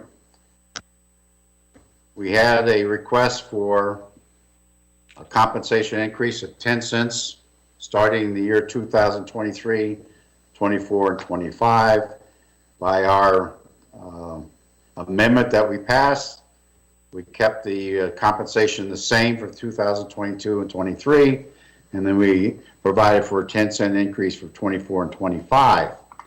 We also passed that we now have an EIE number that is the county's that has been added to the account, which enables the county to have access. And we also provided for a penalty if the tax collector does not have a deputy. And now we're adding all costs for the deputy would be borne by the elected tax collector, and the county manager would be added as the county manager or his designee would be added as a signatory on the account. And that is where we are at this point. That's the amendment that's currently being voted on. Any other questions? Mr. McGinley? Yes. Are you, I know it doesn't make any difference, but I do want to go back and withdraw my yes to the $1,000. I think it's, like you, I think it's... That was announced and that was, passed at this point, and I don't think it would change the result. I know it won't change it. I just... We will note that in the minutes. Thank you. Yep. Anyone else? Yes, I think you need permission of council to change your vote once the call has been made on the motion. I think once the calls are made, there is no other permission, I don't believe. I think at that point, it stands, but there is, in this particular case, it doesn't change anything. No. So, let's get to the amendment. Mr. Chair? Yes, go ahead. One last question. Have we established who is paying for the assistant, the deputy tax collector's bond? Has that been established yet? That would be covered under all costs. All costs associated with that deputy tax collector would be borne by the elected tax collector. I just want to note that in section 551122, under deputy tax collectors, subsection A2, it says a surety bond entered into by the tax collector pursuant to section 4 shall also be deemed to cover all taxes collected by a deputy tax collector appointed under this section. Any claims made on the bond arising from the actions of a deputy tax collector shall become the responsibility of the tax collector. Okay. Anyone else? Anyone else? Okay, we want roll call on this amendment, please. Mr. Urban? Yes. Mr. Vogt? No. Mr. Griffith? Yes. Mr. Haas? Yes. Ms. Hauk? Yes. Ms. McDermott? Yes. Mr. Perry? No. Ms. Radel? No. Ms. Sedman? No. Mr. Schnee? No. Mr. McGinley? No. 5 yes, 6 no. The amendment fails. Going back to number 4, the resolution with all the amendments. We have an amendment in regards to compensation changing the compensation rate to $2.50 for the year 2022 and 2023, and then $2.60 for 2024, 2025. We have an amendment that includes the EIE number, the county EIE number on the account. We have an amendment that includes a penalty of $1,000 if the deputy tax collector is not appointed and approved. I think those are the amendments that have passed. Mr. Snee and Mr. Perry, you have made the motion. You make that motion with those amendments. Yes. Yes. Presented. Anything else? Mr. McGinley, Yes, sir. to be clear on this resolution, then who's bearing the cost of the deputy tax collector? Well, according to your amendment that failed, the cost would have been. It doesn't say anywhere in our resolution who's paying for that. So does somebody want to make a bond? And I think that the information that Ms. Crocomo provided said the bond would cover the tax collector and the deputy. But my question is, does somebody want to make a motion to make it the county, the tax collector's responsibility, or split it by 50-50? Because if there is a cost, who's paying the cost? I think we just voted down that there would be, for the deputy, the cost would not be part of this. But if the solicitors could chime in here, who's bearing the cost of that? It's not in the resolution, is it not? Did Ms. Crocomo just say that it would be the tax collector's responsibility? I think I believe what I heard, Ms. Saban, and Ms. Crocomo and Mr. DeLuca, please correct me. The cost of the bond would cover both the tax collector and the deputy. Correct, the bond does. I don't know if there's other associated costs, with the deputy, but the bond is covered under 551122A2 under the tax collector's bond. So would it be appropriate for a motion of council to say if there's any additional cost to the deputy tax collector bond, it is split 50-50 between the two taxing districts or between the tax collector and the county? Would that be appropriate? We need to decide who's going to pay the cost if there is any. I don't think it's fair for us to assume that if a tax collector goes to a bonding company and says, hey, I just added somebody to my bond, and they say, well, your bond just went up. So who's paying the difference in the cost? The tax collector or the taxing district? That's not specified in this resolution, and I think it needs to be specified so the tax collectors know who's going to pay it. Should we make a motion to make an amendment to the resolution stating that any additional cost for a deputy tax collector will be shared between the tax collector and the county? Would that be appropriate? I think it would be appropriate if that's what, we need to put something in there that says who's paying for it, because I'm sure there's going to be an additional cost. What's the thoughts of... Well, it says right now in the resolution on number 5, all municipal elected tax collectors shall provide a copy of their bond to the county on or before February 15th of each year. The county's contribution of the premium of the municipal tax collectors' bonds shall be an amount proportional to the county's share of the total annual duplicates of the municipal elected tax collector. Right, but we split that cost between the municipality, the county tax collector, and the county. That's how we pay the bond now. Right. So are we going to split any additional cost that same way? Would the municipalities be willing to share the cost based on that? I don't know. I don't think we have approval from them. So that's my question. We need to make sure we know who's paying the cost of the additional tax collector that's being named here. We're requiring it. Not the additional tax collector. You're talking about a deputy, correct? Correct. So we need to. I think we need to put it in our motion or in our resolution. Who's paying that cost? If the county's going to pay it exclusively, somebody could make that amendment. I won't make that amendment because I don't think the county should. I don't think we would pay the proportionality. I believe. I don't think we would pay all that cost if there is cost. Well, then is the municipality going to pick up the other third? That's a question because we don't know. They pick a third of it now.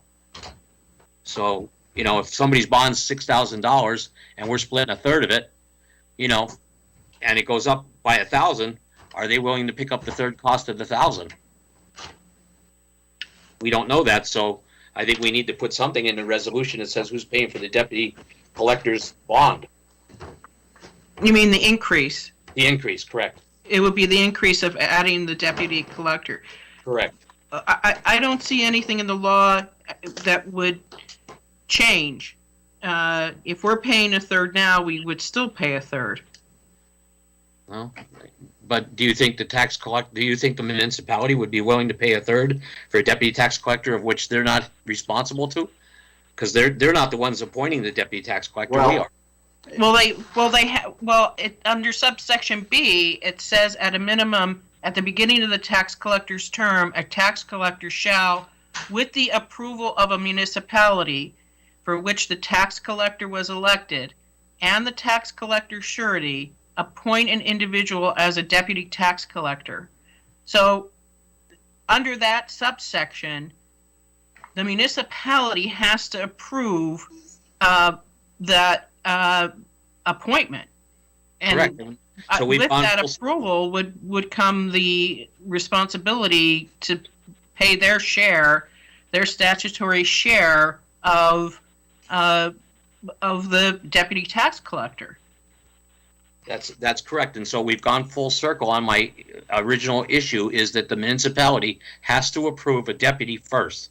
We don't get to make that determination, correct? That's what you just read.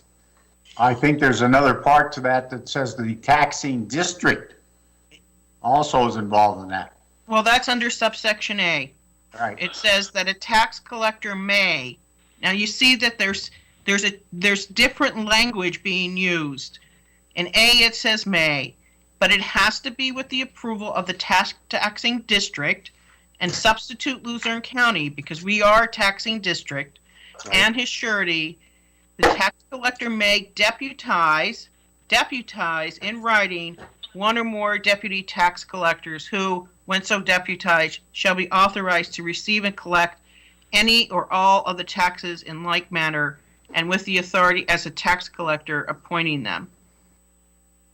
Okay. Any tax collector appointing any deputy collector shall be responsible for and account to the taxing district for all taxes received or collected by his deputy. Okay, so I guess I will make an amendment that we pay 1/3 of the additional cost for a deputy tax collector at this point, because I think that's what the statute is saying. If there's any additional cost, we pay a third, just like we do with the other bond. Correct? I agree with that logic. Okay, so my motion is to make an amendment to this resolution. It states that any additional cost incurred by a tax collector hiring a deputy tax collector will be split 1/3 between the county, the municipality, and the tax collector. Well, before you finalize that, why would we say 1/3 when our resolution says the proportionality? Okay, so proportionality meaning based on our duplicate? Yeah, like if, I don't know, if the school district is 60% of the taxes they collect and we're 20% and the other 20% is the municipality, we should be paying the proportionality, right? That's fine. I appreciate that. I would amend my motion to do that. Okay. Instead of a third. Instead of 1/3 costs? Yep, proportionality between the taxing districts and the tax collector. Or do we, how do we do that? Do we do it by taxing district? The tax collector pays nothing towards their bond, do they, Mr. McGinley? You're asking the wrong question. Okay. You're asking the wrong person, I should say. Okay. I'm going to defer to Mr. Sweats for that answer. Yeah, I don't know for sure if they pay anything towards their bond. Do they, Mr. Sweats? I do not believe so. Okay. So who pays for their bond? Just the county and the municipality? And the school district? Correct. And I don't know if it's a third or I think it's proportionately, not a third. But yes, okay. The collector doesn't pay the municipality, the school, and the county does. Okay, very good. All right. that's fine. And Well, Mr. Griffith makes a amendment that the county would pay the proportionality of the surety bond for any appointed deputy tax collector. Correct? yes. Okay. Do we have a second from Mr. Griffith?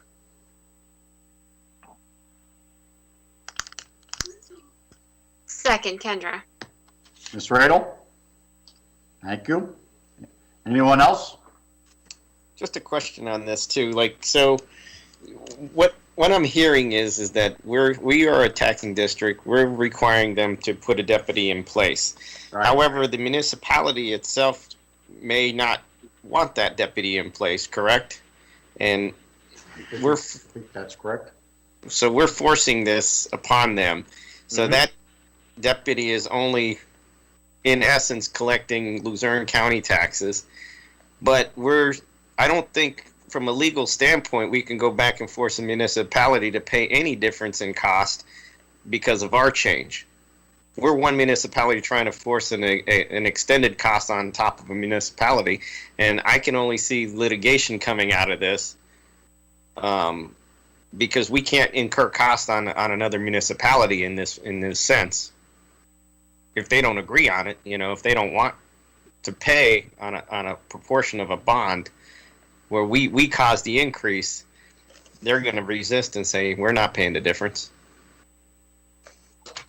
But I see your point. You get what I'm saying? I mean, and it makes sense, except that I think what will happen is under subsection B, they have to now have a deputy in place in case the actual tax collector is incapacitated, and that doesn't mean the deputy that's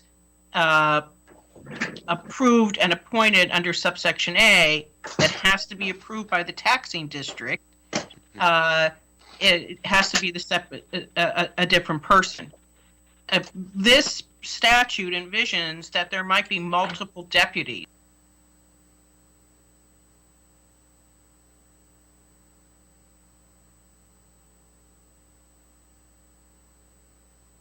It looks like Teams just muted. I'm not sure if a panelist hit the mute button or not, but phone callers, sorry. everyone else. Okay. I was saying, there are three separate entities, three taxing entities. Right. You're talking like the school district, you're talking Luzerne County, and you're talking a municipality in which they represent. And then if we force a deputy upon them, obviously the deputies can be different. They can have multiple deputies collecting taxes depending on their workload or if, the possibility of being incapacitated. I get that. I just don't know how we could pass cost off to another municipality or even the school district and say, hey, you're going to eat these costs because Luzerne County is going to require X, and we're going to basically raise the price or the cost of doing business across the board.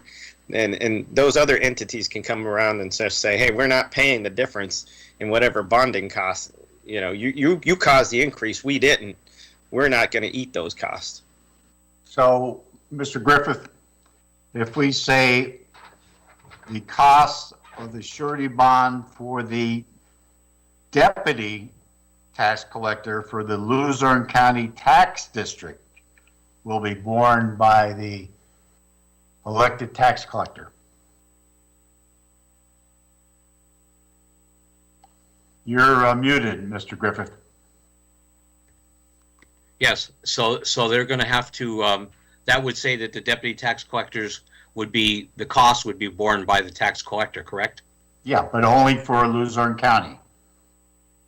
So if the municipality said, no, we don't want a deputy or whatever, or they have a different deputy who may have a different credit rating and, affects the bond issuance, and et cetera. So we would be saying only the costs associated with the person who is the appointed deputy tax collector for Luzerne County tax district. Well, that's basically what my last amendment was that said any costs associated with a deputy tax collector would be paid for by the deputy tax collector. And that's basically the same thing, right? I'm not quite sure because you also had in there about the county manager or his designee. So Okay. that was part of that amendment. Yeah, you're right. So the amendment will be, is that any additional cost that's borne for deputy tax collector will be paid for by the tax collector. But the deputy tax collector for Luzerne County Tax District. Correct. So we identify that as that person because, as been stated here, it could be multiple people, it could be the same person, or it could be someone else says, no, we don't want a deputy and we don't want to pay the cost. Right. So we won't have any additional cost to a deputy tax collector at this point if they hire one. That's they would appoint one. Yep. But any cost for the bond differential would be borne by the elected tax collector. I think that's the way you wanted to say it. That's fine. Yeah, that motion is fine. Okay. And Mr. Griffith, that's his motion. Ms. Radel, are you okay with that for a second? Yes. Okay. Anyone else? Roll call, please. Mr. Volk, Yes. Mr. Griffith, Yes. Mr. Haas, Yes. Ms. Hauk, Yes. Ms. McDermott, Yes. Mr. Perry, Yes. Ms. Radel, Yes. Ms. Sedman,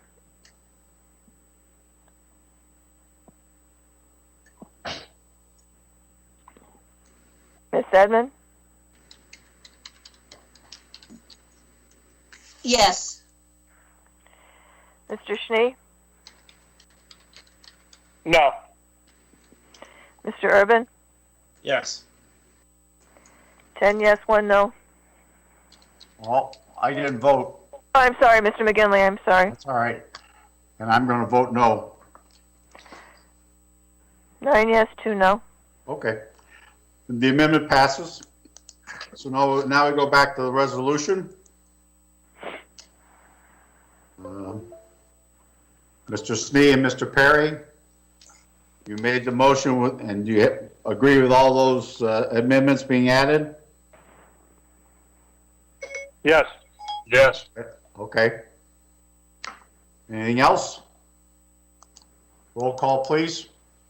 Mr. Griffith, Yes. Mr. Haas,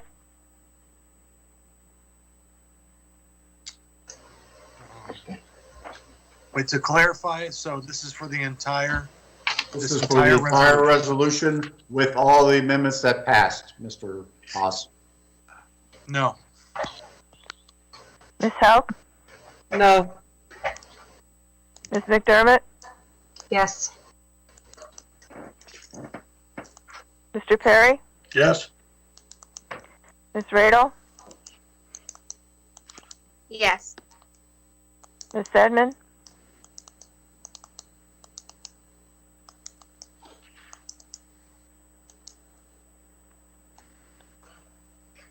Ms. Sedman, My mute keeps,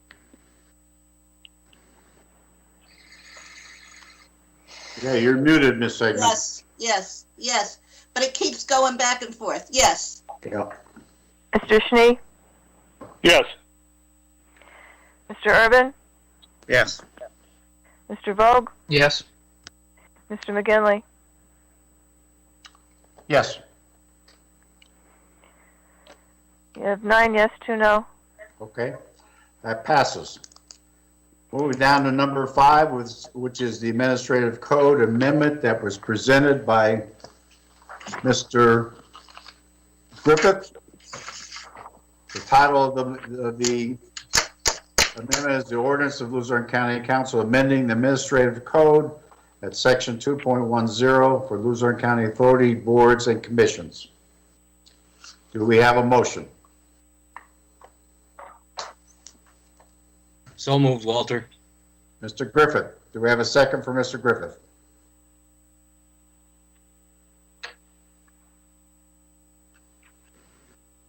Second. Mr. Urban? On the question? Is this just to introduce the ordinance? This is to introduce it.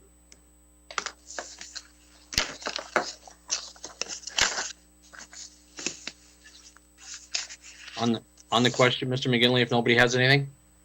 You're the only one I see acknowledging right now. Go ahead. The purpose of the ordinance is to just strengthen our administrative code regarding the ability for anybody on authorities, boards, and commissions to receive any type of compensation or benefit, as we saw from the recent issue with the LCTA. That's the point of the ordinance, is to strengthen that, to let people know who are going to be appointed to those boards that strong recommendation by Luzerne County Council is that we do not expect them to take any benefits, and we don't expect them to take any kind of compensation for their appointment to those boards. And I think that strengthening would help a great deal in making sure that folks are aware, mostly from the authorities, that they need to support what Luzerne County's trying to do, and not even offer that to a board member. So that's the point of my ordinance, and I appreciate an affirmative vote. Anyone else? Mr. McGinley? Yes.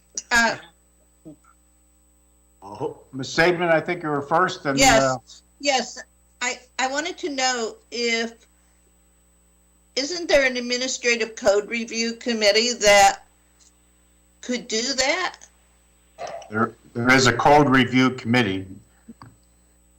That we would ask, since they're doing it, that they could strengthen it if they felt it was beneficial. Like, why would we take that out of their hands? Mr. Griffith, hold up. There's someone else wanted to chime in there, too. Yep. Oh, Mr. Chair, it's Chris. Go ahead.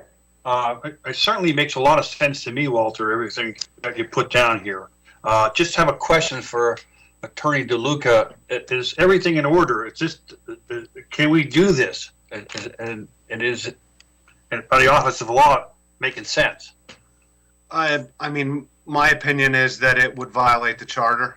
The charter itself has a section with regard to appointments to municipal authorities.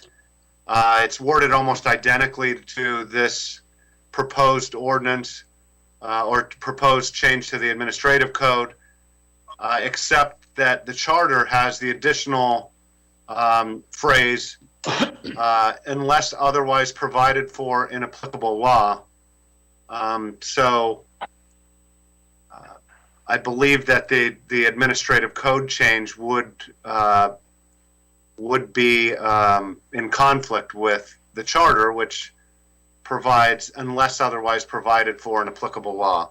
And right now, as we discussed, or as I reported earlier, there are other laws out there other than the Luzerne County's Home Rule Charter that apply to these municipal authorities.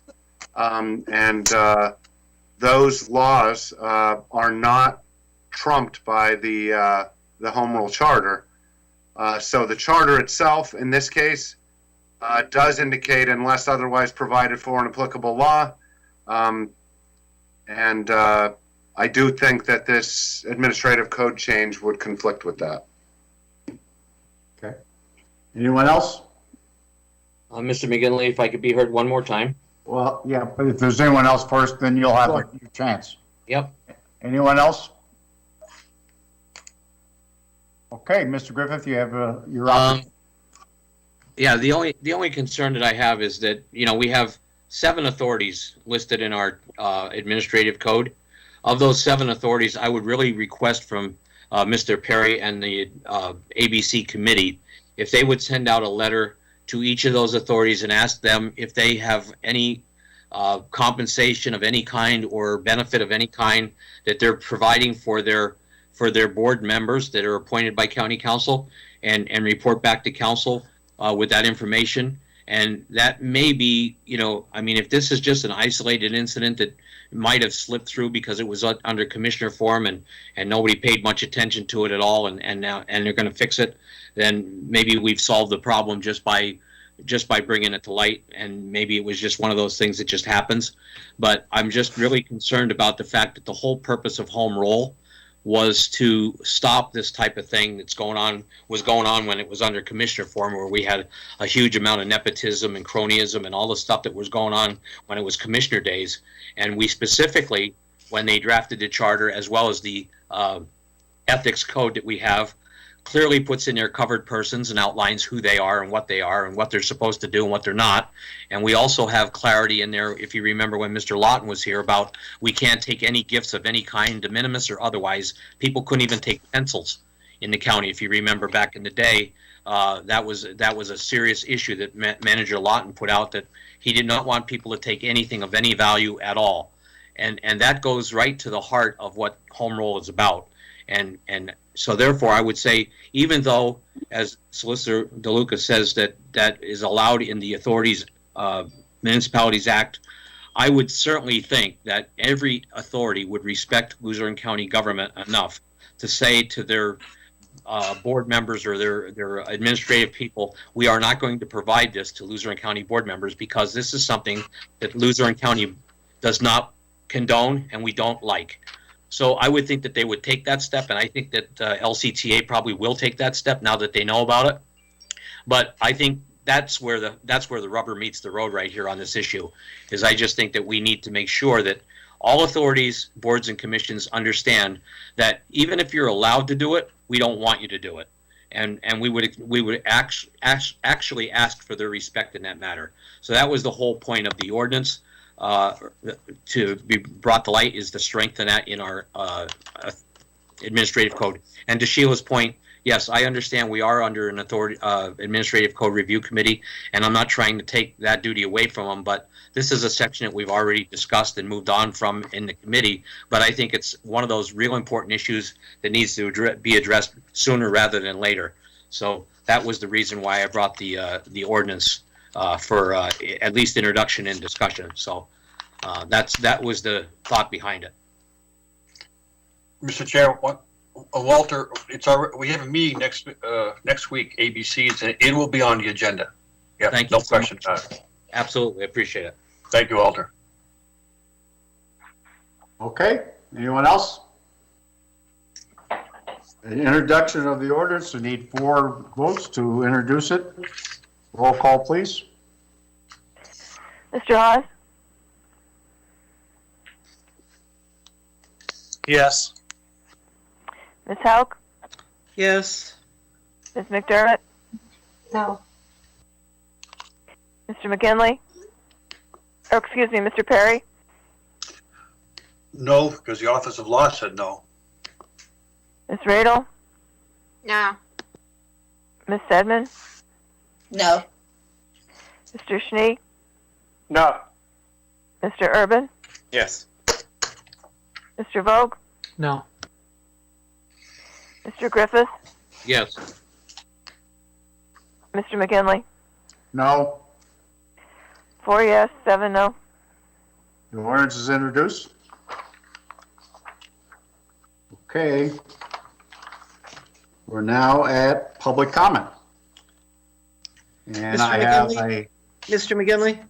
Yes. It's Linda Hauk. Before you go to public comment, I apologize for not bringing this up earlier, but I saw today that the Elections Board is advertising for a new chair. I believe we have to declare a vacancy before they can do that. I don't know how we can declare a vacancy. I thought about that, Ms. Hauk. We declared a vacancy when Mr. Adamus resigned. I don't disagree with you, but she said it would be March 1st in her communication to us. Well, you can declare a vacancy that would be effective March 1st. Well, but she could also come back and say, no, I've decided to withdraw that. Okay, but they're already starting the process. Yeah, I know what they're doing, but that doesn't mean, But there's no vacancy declared, and I understand that. according to everything we do in our codes, that's how we work it. We declare a vacancy and then they advertise. Okay? I don't disagree with you, but I don't believe we can declare a vacancy when there is none until March 1st. Because she certainly can rescind that. I don't know what happened there. She certainly can rescind that, and then there would be no vacancy. Mr. McGinley? We've had a situation like that in the past, where we had an indication of a vacancy, resignation, and then before the date of the resignation became effective, person or persons said, no, I'm going to stay on and follow through on my commitment. I understand that. I did sit in on the Board of Elections meeting last week, and Ms. Tate did say that she would leave early if they had someone before March 1st. Well, I would appreciate very much if she would give us a firm date so that we could work off of that. And I do agree that we should be declaring a vacancy once the vacancy is there. I think we would be premature to do it prior to, because that person does have an option. Mr. McGinley? Thank you. Okay. Mr. McGinley? Wait. Mr. McGinley? Yes, go ahead. On that issue, I think the charter is pretty clear that they have to declare a vacancy first before they do interviews. I would suggest that somewhere along the line, I think somebody didn't send a letter to council to say that they were going to resign. Is that basically, did we get a letter from the chairman? She sent us all an email. She sent it to the manager, and then he forwarded it to you and to us. Yeah, I sent it out to everybody. She did not resign to council. No. She resigned to the manager. Which is another improper step, really, because the manager doesn't appoint anybody. So can we rectify this before we move forward with the board doing interviews? I don't think it's appropriate for them to do interviews on people if there's no vacancy. What if your scenario plays out and she decides to stay and they've had 5 people come in out of the time of their day to apply for a position that's not vacant? I don't think it's appropriate for the board to even interview anybody until there's been a vacancy declared. That's the fair way to do it. And I just don't understand why somebody in the solicitor's office didn't point that out when they were in the meeting. They had 3 solicitors there. They had the meeting. At the meeting, she said that she would resign early. And they said, well, we're going to start interviewing for somebody next week. Somebody should have said, you can't interview anybody until there's been a vacancy declared. I have to be honest, I didn't hear them say that they were going to start interviewing next week at that meeting. And the written notice is the email that was circulated, which gives a date in March. So technically there is no, as it reads right now, there's no vacancy. So in March, we would have to, at our next meeting, probably call a vacancy for that position, and then he could advertise. Is that correct? Yes, I didn't see the advertisement in the paper, and I don't recall them saying that we will have interviews next week. Well, you can't do it at the next meeting because the next meeting is not March yet. That's right. That's correct. The next meeting would be the 23rd.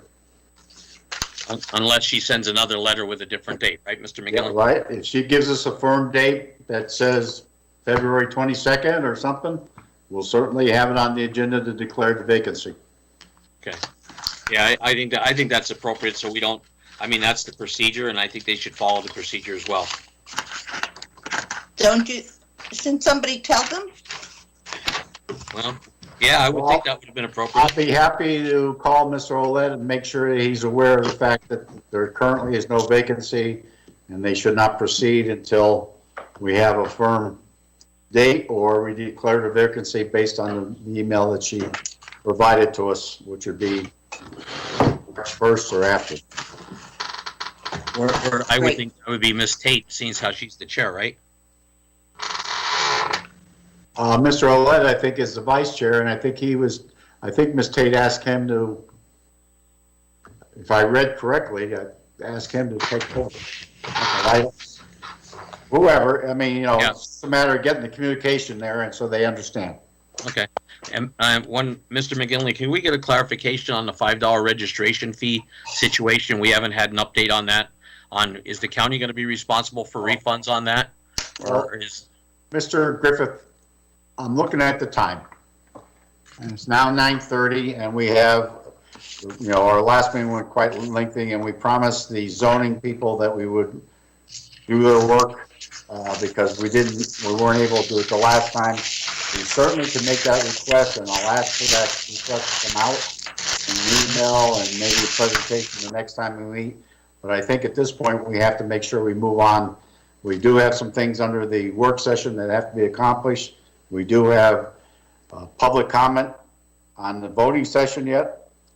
So I think in light of the time, maybe we can use that request and get some information for you. I think we owe it to the people to get to our work session, that's particularly the zoning, because that was the area that we postponed the last time. Could you give me a quick thumbnail of what's going on with the codification? That's something that we have to do. It's on my list. Mr. Zukowski, who is our purchasing agent, is not, he left the county employee, so we'll have to work with someone else to get that out. I talked to Ms. Crookmo. We're going to contact the previous vendor to see what they have to offer or what they can suggest, and then we'll move forward based on that information. Well, the RFP was put out last September. Last year. Yep, last September. Yep. And we still haven't gotten anything done on that. We got no responses. Yeah, well, with 6 years we haven't had that done. Charter is clear, and we haven't followed through. So, thank you. Okay, we're at public comment, please. Mr. Chairman, this is Mark Rabo speaking. Go ahead, Mr. Rabo. Thank you, Mr. Chairman. First of all, to answer the question as far as I agree wholeheartely with Solicitor DeLuca's interpretation, because under the Municipal Authorities Act, which is applicable law, it says under the Municipal Authorities Manual, it says members of authorities created or other authorities may receive salaries as set by the governing body of the appointing municipality. Salaries of board members cannot be increased or diminished by the municipal governing body during the term of a sitting board member. Any salary change will be effective only for subsequently appointed members. Any change in salary for authority board members must be approved by the governing body of the incorporating municipality. That's under the Municipal Authorities Act. That's applicable law. So I think that would address any kind of receiving of salaries and other financially, beneficial, things by a authority. So as a member of the Redevelopment Authority, I could tell you and all the members of council, I have not received any kind of perk or salary as a board member since the time I was appointed. So that I want to make that abundantly clear. Secondly, with regards to the tax collector's issue, under the tax collector's manual, under page 45, that addresses the liability issues with regards to what the tax collectors must get in terms of any sort of, insurance to cover for any sort of tax collection issues, error and omissions and whatever. So I would ask the solicitors in the Office of Law to read that manual. I sent it to you, Mr. Chairman, all the members of council, and the Office of Law, so you could read on that at your convenience. Lastly, I would like to thank the members of the Election Inquiry Committee and the Office of Law, and also all of the people who participated, the election board members, in the inquiry to help with the recommendations. It was a long, hard work that they've done, and I want to extend my appreciation as a citizen for their input and all their, their time and effort in this manner. And I think this goes to show, Mr. Chairman, and I think you said this when you were first chairman under the original council. Back, you weren't the first chairman, but you were the following chairman. You said that, we can all work together as far as Republicans and Democrats, and I think that this is not a partisan issue as far as our election reform, in terms of having our elections be helping all the people, or in terms of having the confidence in all of our voters.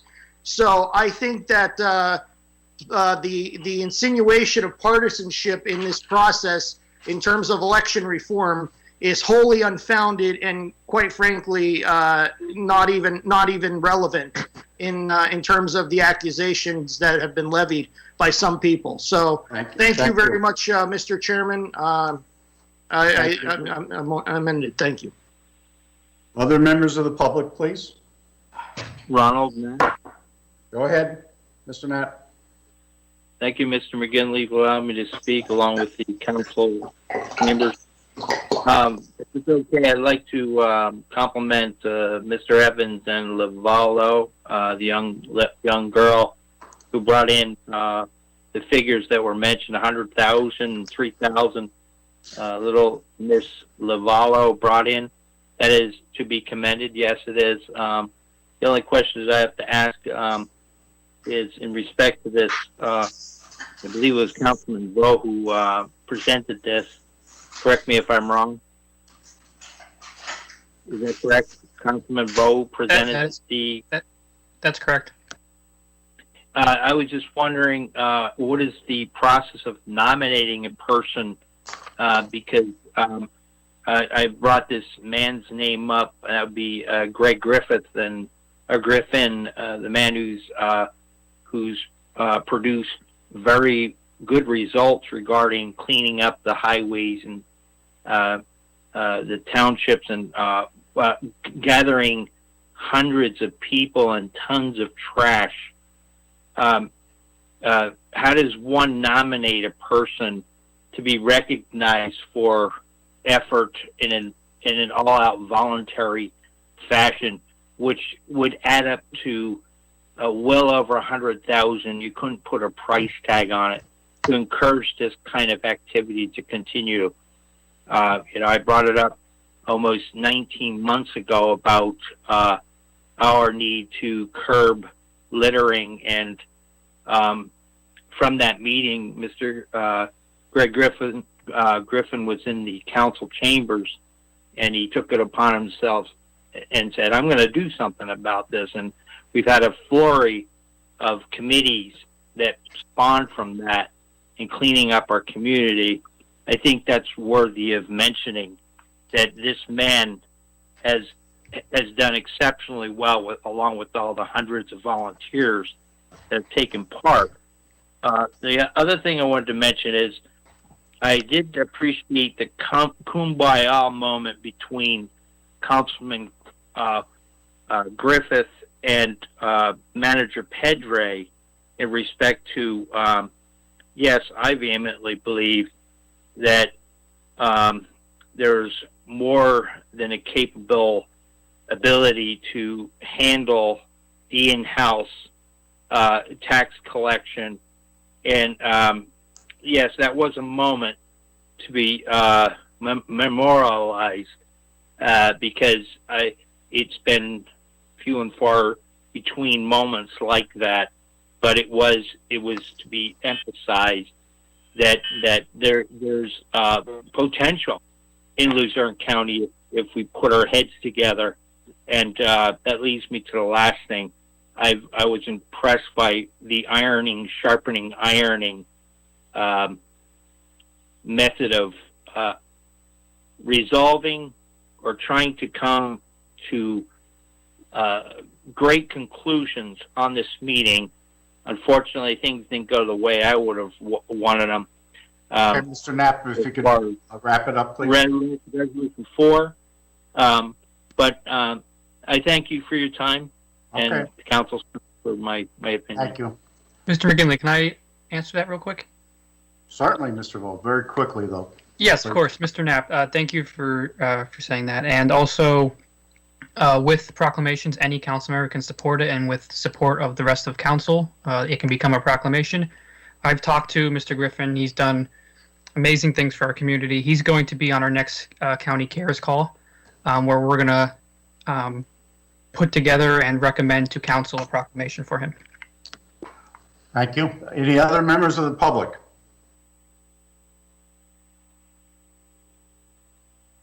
Any other members of the public?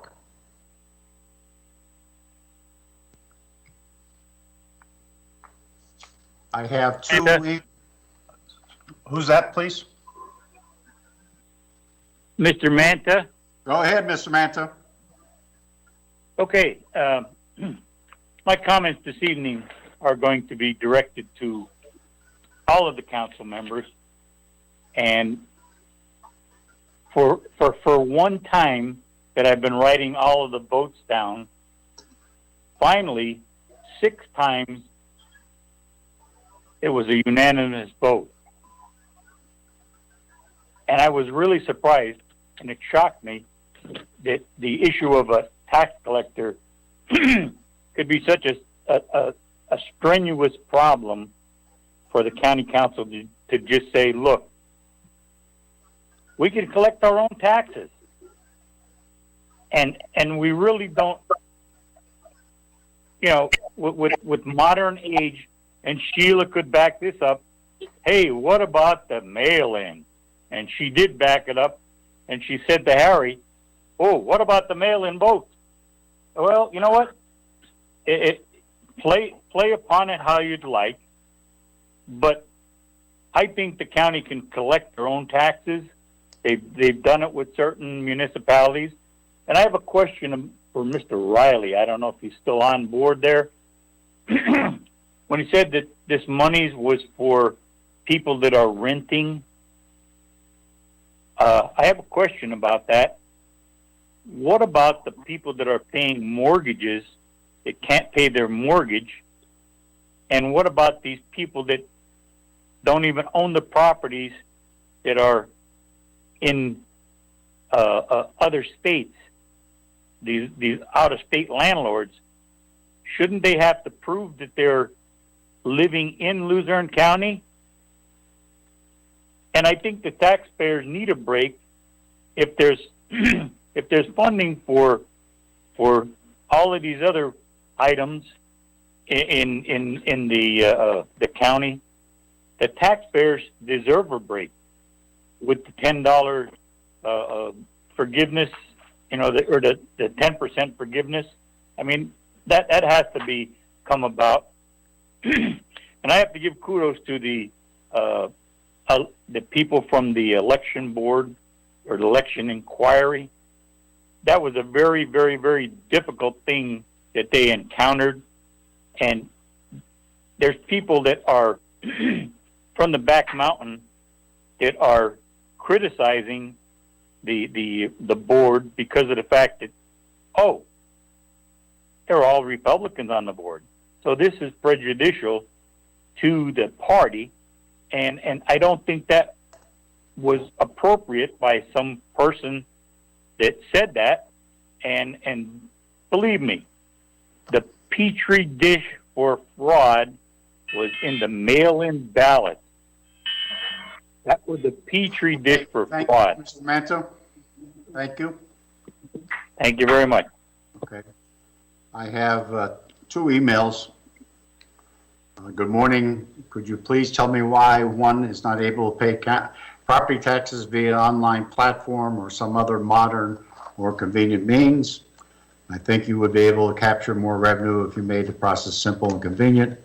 Just saying, Daniel Marigi. Also, there is from Denise Williams. I'm writing once again with a concern about the makeup of the committee of the Legislative Committee of Luzerne County Council. My concern is its very partisan nature of the group, with 3 committee members from 1 political party recommending changes to our county election process. In reading the bylaws of Luzerne County Council, it appears that you can make changes in committee assignments. Would it be possible to assign additional committee members from the Democratic Party or replace one with a Democrat to create a more fair and bipartisan balance? This certainly would give the committee more credibility. And she cites Rule 10B from our bylaws. Okay, those are the ones I have that came via email. Anything else? The last thing that I have is the Transportation Authority Consolidation Committee that we talked about last time and said that we would be interested in doing. The Lackawanna County people will be using their 3 commissioners to make up that committee. So our committee will be, Ms. McDermott will be the chair, Mr. Sneed will be the vice chair, Ms. Radel will be a member of that committee, and they will be meeting with the Lackawanna County people. Ms. McDermott will be taking the lead on that. We have a motion for adjournment. So moved, Deanna. Ms. Radel and Mr. Sneed, all in favor indicate by saying aye. Aye. Any opposition and abstentions? None heard, motion carries. It's now 9:45. I'd like to come back with the work session as close to 9:55 as possible. We'll begin with the KOZ alert update, and then we will take the 4 items that deal with the zoning ordinance and fees, etc. So if we could do that when we come back, at 9:55, please.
No.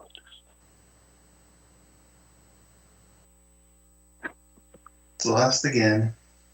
Who?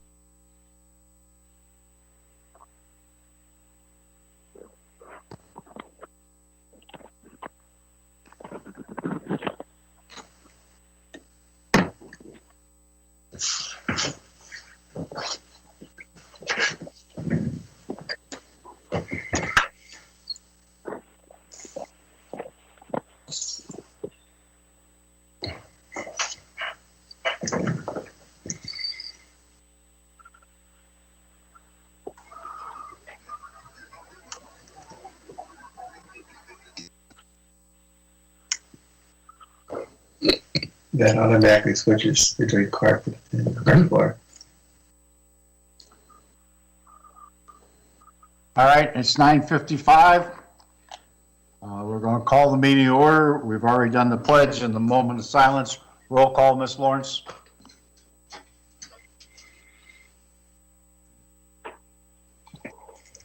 Ms. Lawrence, you're muted.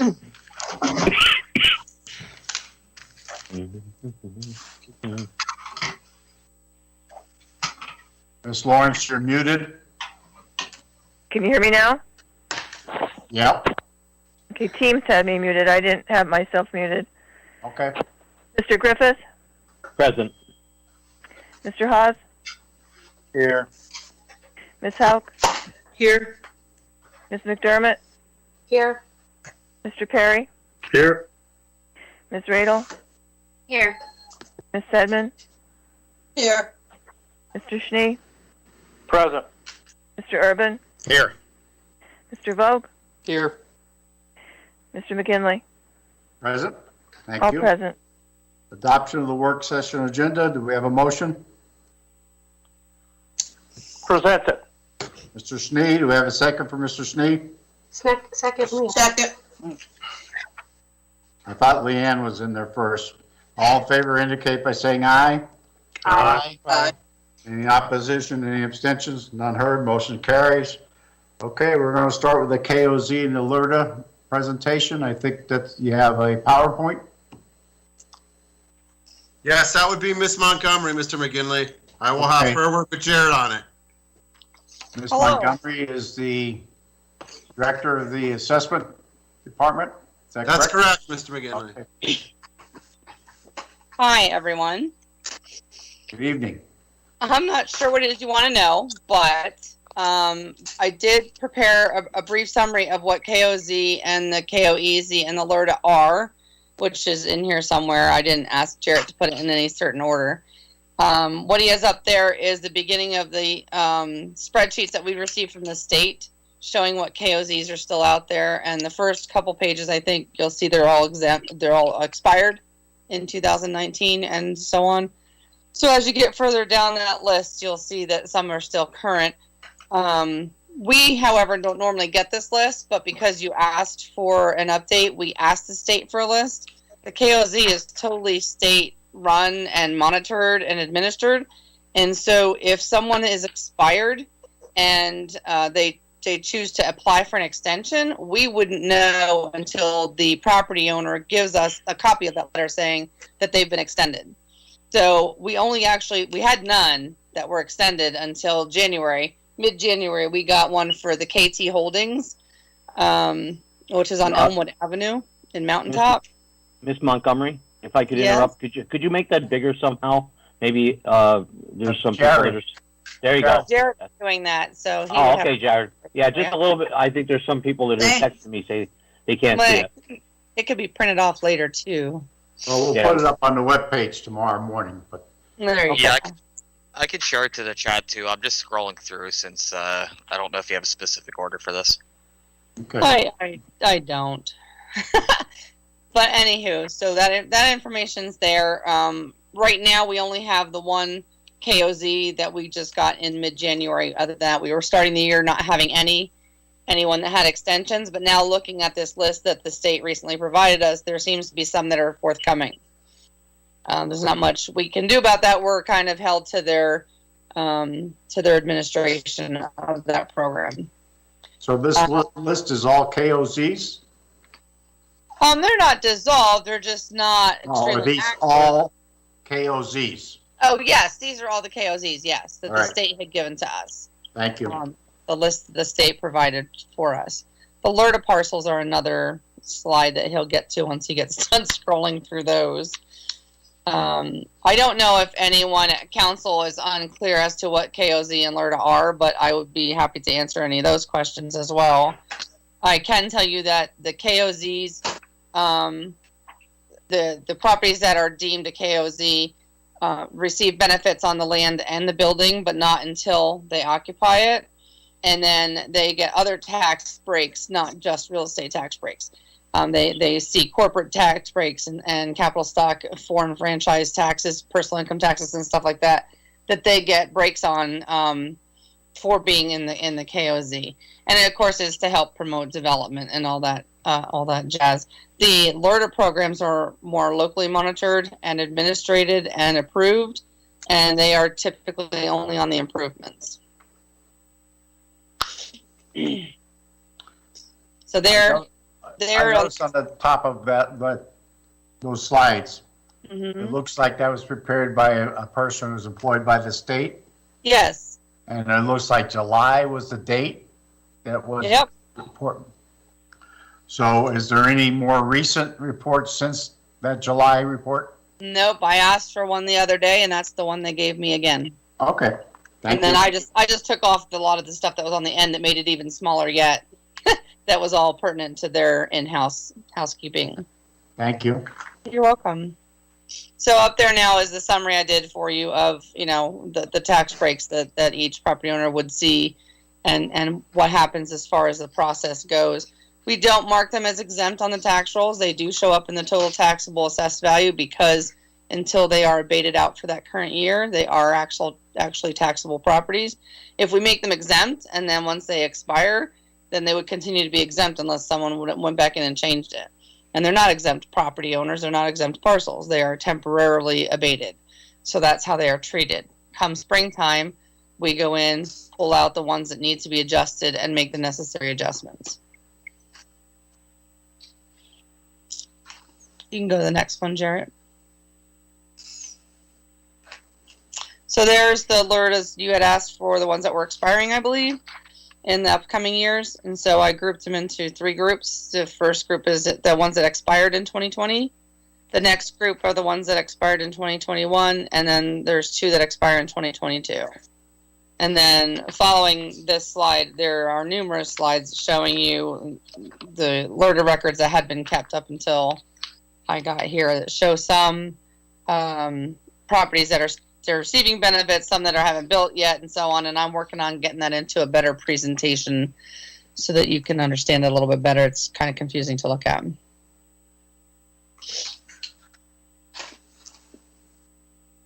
This one here is probably the one that will give you most of the information you're looking for current budgeting purposes and such.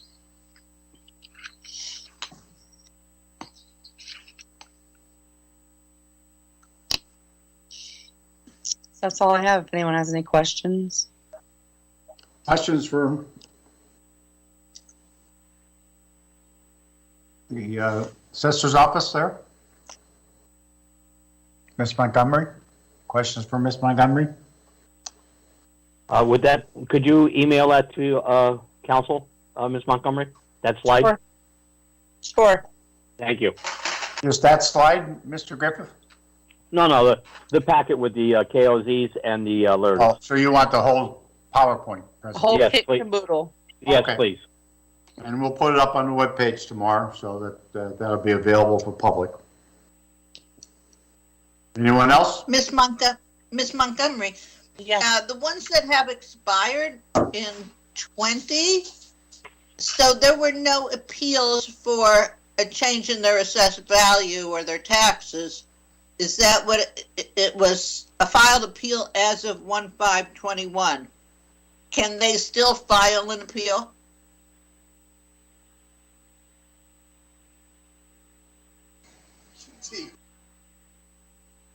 Miss Montgomery, you're muted, I believe. Sorry, I was kicked off. So can you Okay. ask me that question? I have front stairs, so I'm sure that's why. Can they still file an appeal? Yes, they can. If it's expired. Yes. Anyone else? Again, thank you for holding on with us, and I appreciate the information. Please send it forward so that we can get it posted and we can get it out to the council members. Wait, I have a question. Go ahead, Ms. McDermott. Hurry up.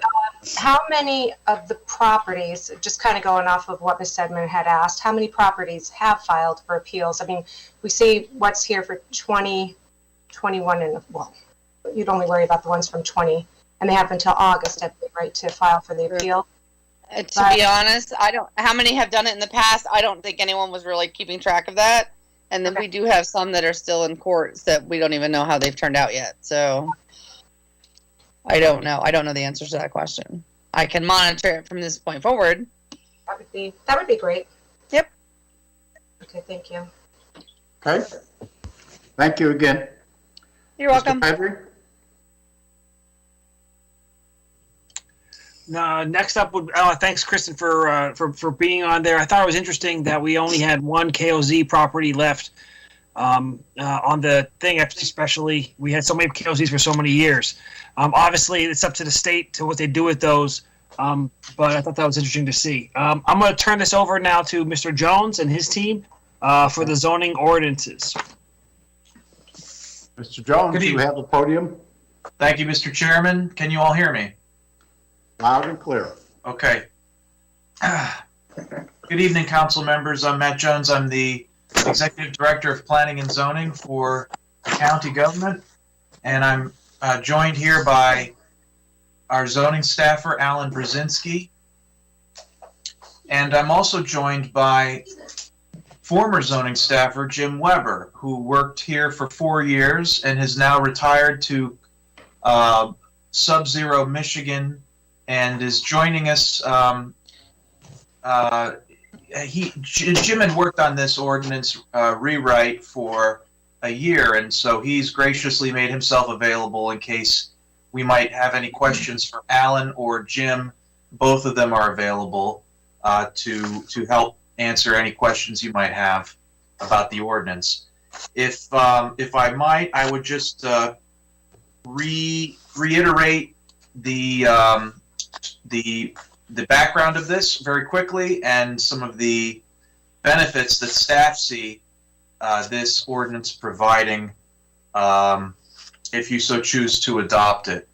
So you might remember that on September 10th, the Luzerne County Planning Commission voted unanimously to recommend adoption of this ordinance after a year of its development, and forward it to council for your adoption consideration. And I know that the chairman of the Planning Commission, Mr. Brian Caverly, had intended to join you tonight and speak during the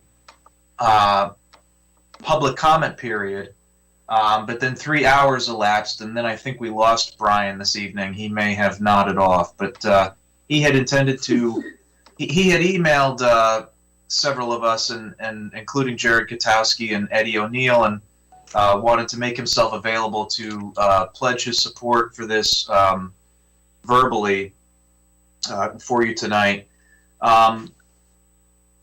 The highlights of this proposal, again, the zoning ordinance is a living document. It is intended to be revisited periodically, like any good law. This ordinance was initially adopted in the 1960s and has since been updated periodically through the decades. This proposed update would see a clarification of many of the definitions of legal terms of art and various uses of lands specified and defined clearly, so there will be clarity of the uses that are readily permittable in different zones. It eliminates and precludes some of the questions and uncertainty that came with the current ordinance that we're currently administering. It makes clear what what uses mean. Some of the ordinance has been proposed to be updated to bring language about floodplain management up to date, so that it's current with federal regulations for floodplains. The ordinance has been reorganized so that there's what staff considers a more logical flow to the document. Like themes have been condensed into the same sections instead of being scattered throughout the ordinance. The fee schedule, which is the page of the document that outlines the different fees that our department collects for various applications and proposals, we're proposing that document be separated out so that it can be more readily updated in the future. If we need to change the pricing scheme, that can be done by resolution in the future, separately by council, instead of revisiting the entire ordinance through an ordinance amendment. This proposed rewrite would establish the existence of a new zoning district that would be named the Mixed Residential and Business District. And that would be made available if you think about this going to a restaurant and you get the menu handed to you by the waiter. It provides the county another option on the menu, another dish that we can choose from. And if future discussions with local municipal leaders and community leaders, or a group of contiguous landowners in the future were to result in their wanting the county to rezone their properties, in particular, for example, along a commercial strip, those properties could be rezoned. An option would be to rezone them to mixed residential business. That would allow more flexibility for landowners if they were to rezone their property to that new district, for them to be able to do more things with their land that they see some of the neighboring districts, neighbors in other neighboring districts near them, that they're able to do within their zones more readily. For example, there is Union Street. Two strips that we envision this might be useful for are Union Street in Luzerne and Pringle boroughs, and Main Street in the Glen Lyon neighborhood of Newport Township. Those strips might be appropriate for rezoning to this new district. It would allow those properties, for example, the owners of those properties could site pools. Many of those properties, some of them are commercial, but many of them have become residential in use, and yet they are not able to put a pool, for example, in their yard. If they are rezoned into this mixed district, they would then be able to site a pool on their property without having to go for a variance before the zoning hearing board and paying a bunch of fees. That would be a much easier process for them to go through getting their pool permitted in their yard. And I know that similar to Brian Caverly, the planning chairman, Joe Hillen, who is the manager of Newport Township, had also sent us messages saying that he had planned on being on this evening's public comment section to voice his support, that he thinks that providing this new district for the county and the 22 municipalities that we cover for zoning purposes, that he thought that Newport being one of them, that this would be a good thing for Newport Township. So again, 3 hours passed by and I think we lost Joe, but he wanted to forward those comments on and I wanted to pass them on to you. So those are the highlights. Let me just say that we've had two things happen. Well, we had one thing happen that we didn't expect since we floated this to you last fall. The first thing is that a few months have gone by Obviously, if you choose to enact this ordinance, it will then become the 2021 zoning ordinance of Luzerne County instead of 2020, because now we're in the new year. One other item is that, as I mentioned, there are 22 municipalities within Luzerne County that rely on the county government to serve as a backstop to administer their zoning.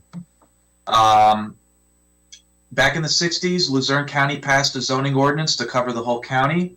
Since then, most municipalities, 40 some odd municipalities within the county, have subsequently enacted their own home rule, municipality-wide zoning ordinance. Their local zoning ordinance then superseded the county zoning ordinance. And so they administer their own zoning program.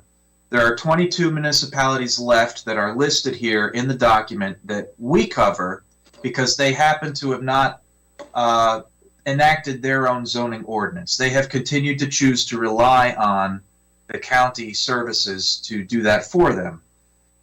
Literally yesterday, my staff and I received proof from Luzerne Borough that they have recently enacted their own borough-wide zoning ordinance. So now that we've received their documentation, I can tell you today that the number of municipalities covered by Luzerne County has gone down from 22 to 21. And so obviously we would need to change the language in this to reflect the fact that we're down to 21 communities that would be covered under this, minus Luzerne Borough. We have also heard from Wyoming Borough that they have been considering enacting their own zoning ordinance, and I don't believe we've seen the final product of that. I don't think we've seen it enacted yet by their borough council. And so my best understanding is that we still cover 21 municipalities now, and I would propose that if this were to be adopted, it would be under the understanding that we can change the date to 2021 and that we would take out Luzerne Borough as covered under this ordinance. And so that's the highlights that I can pass on to you. They're sort of listed in your agenda submittal, and I've gone through them with you verbally now. Again, Alan Brzezinski and Jim Weber are much more closely, they have a working relationship with this document and the current old ordinance that we're currently using, and how this is different from that ordinance in certain various details. In terms of the actual districts, this proposal will not change the zoning districts as they exist. It would only change the abbreviations that they are denoted by. And they would only change those abbreviations in a manner that's being proposed that would make them more user-friendly and obvious to the reader. So instead of A1, the agricultural district would be referred to as the AG district. It just makes sense. We propose that makes more sense. It's much more user-friendly. The only change of zoning on the ground, there would be no change of zoning on the ground. The only change is that, again, this ordinance would add the mixed business and residential district as an option on the menu to choose from that folks would have available, landowners would have available to them as an option that they could try to propose rezoning their property to. So one property could propose to rezone to that new district that would give them more flexibility and options of what they could do with their land, what's permittable readily. A series of landowners along a corridor could come forward and jointly propose to rezone that corridor that they all own jointly together to that new district to offer them all that added flexibility. So I just wanted to make those distinctions clear. And so Alan and Jim and I are available to answer any questions. And with that, I will pass it back to Chairman McGinley And thank you very much for your time and consideration.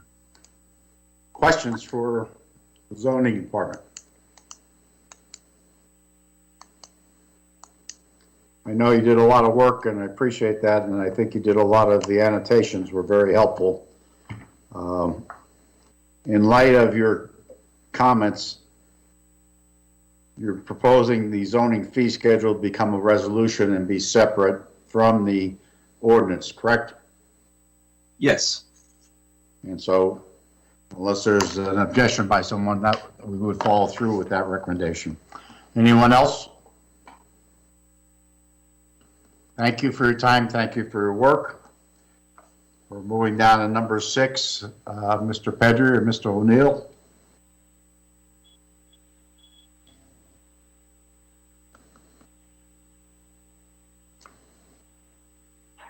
Mr. Yes. O'Neill. Mr. Chair, Eddie O'Neill. Good evening, members of council. I am here tonight to review and discuss once again a lease with the flower tent for the property located in the parking area in front of the Wilkes-Barre Wyoming Valley Airport. This has been a lease that has been that has been approved in the past. I believe there have been 5 periods prior. I provided the information in an email that I believe was forwarded to you and council members regarding the costs. And I also have Tim Ancilio, who is a partner in the Flower Tent LLC, who is available online in the meeting with us to answer any questions regarding this specific request. How does this lease proposal compare with the others proposals that we've received in the past?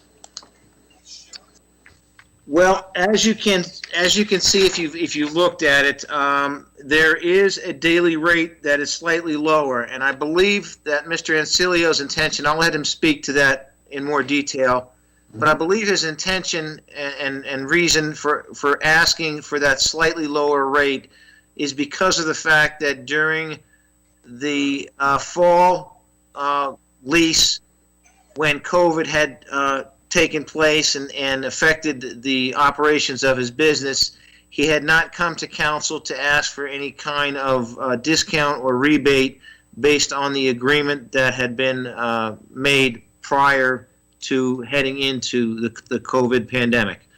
So, Mr. Ancilio, are you available on the meeting? I am here. Okay, maybe you can speak in a little more detail regarding the slight difference in the daily rate that we have calculated and the fee that you have proposed to council for this lease period. Okay, Mr. Chair, basically, Eddie what he meant to say was the spring season, not the fall. The fall we were open for the full term as per the lease. For the spring season last year, we were supposed to open for Easter. We did not open until directly before Mother's Day. Our lease went from before Easter to the end of the season. There was about 30 days that we were not open or even able to set up for. Therefore, the property was not being used. At $45 a day, that's quite a bit of money. All I'm asking for basically is the same rate as rent as last year, which is the $38.70. It is 10 days longer than last year, which is why I'm asking for the forgiveness of those 10 days at that rate because of not using the property and paying for it for 30 days. Mr. Ancilio, just to clarify, last year during the spring season, because of the pandemic restrictions, you were not able to open for 30 days? Correct. But you paid the rent for those 30 days? Yes. So that's over $1,200 in rental that you paid? And so in regards to that, you're saying that you would like to have 10 days longer on this lease, but not pay for those 10 days. to balance out what you lost last spring. Correct, because I paid for them last year and I didn't use them. Okay. Everybody clear on that part of it? Any questions about that? Personally, I think that would be very fair to try to offset some of your losses. I'd appreciate that, considering we lost a lot last year. We lost a third of our business last year. Yeah. It was a very bad year for us. Well, unfortunately, it was a bad year for a lot of people, and you're a small businessman like a lot of our people, and they've suffered quite a bit.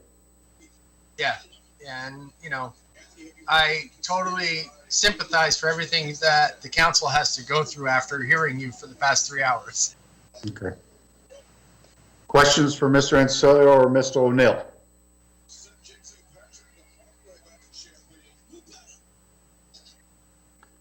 Hearing none, thank you very kindly for hanging on for a period of time. We appreciate that.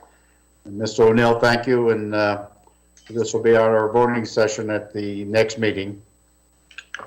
So if we have any further questions, we'll certainly send them out to you so that you can have the information returned. Thank you. Thank you. Ms. Houck? Thank you, Mr. McGinley. Yep. So, Council, I'm presenting the summary, the findings and the recommendations of the Elections Inquiry Committee.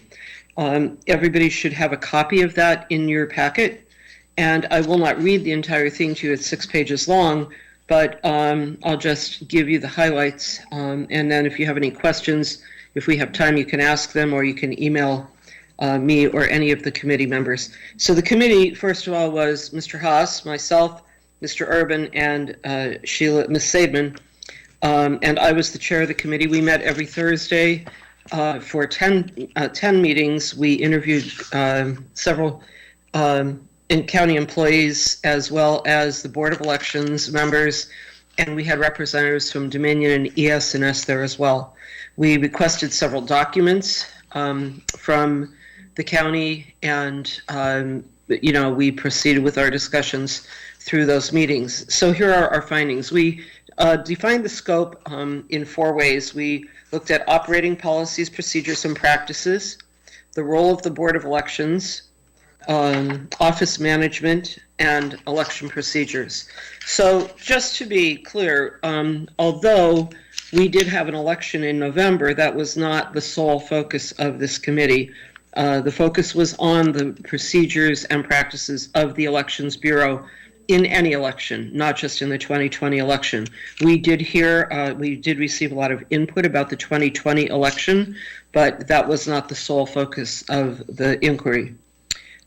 So under operating policies, procedures, and practices, what you'll see is that we listed all of our findings, and then we listed all of our recommendations, and they do correspond by letter number.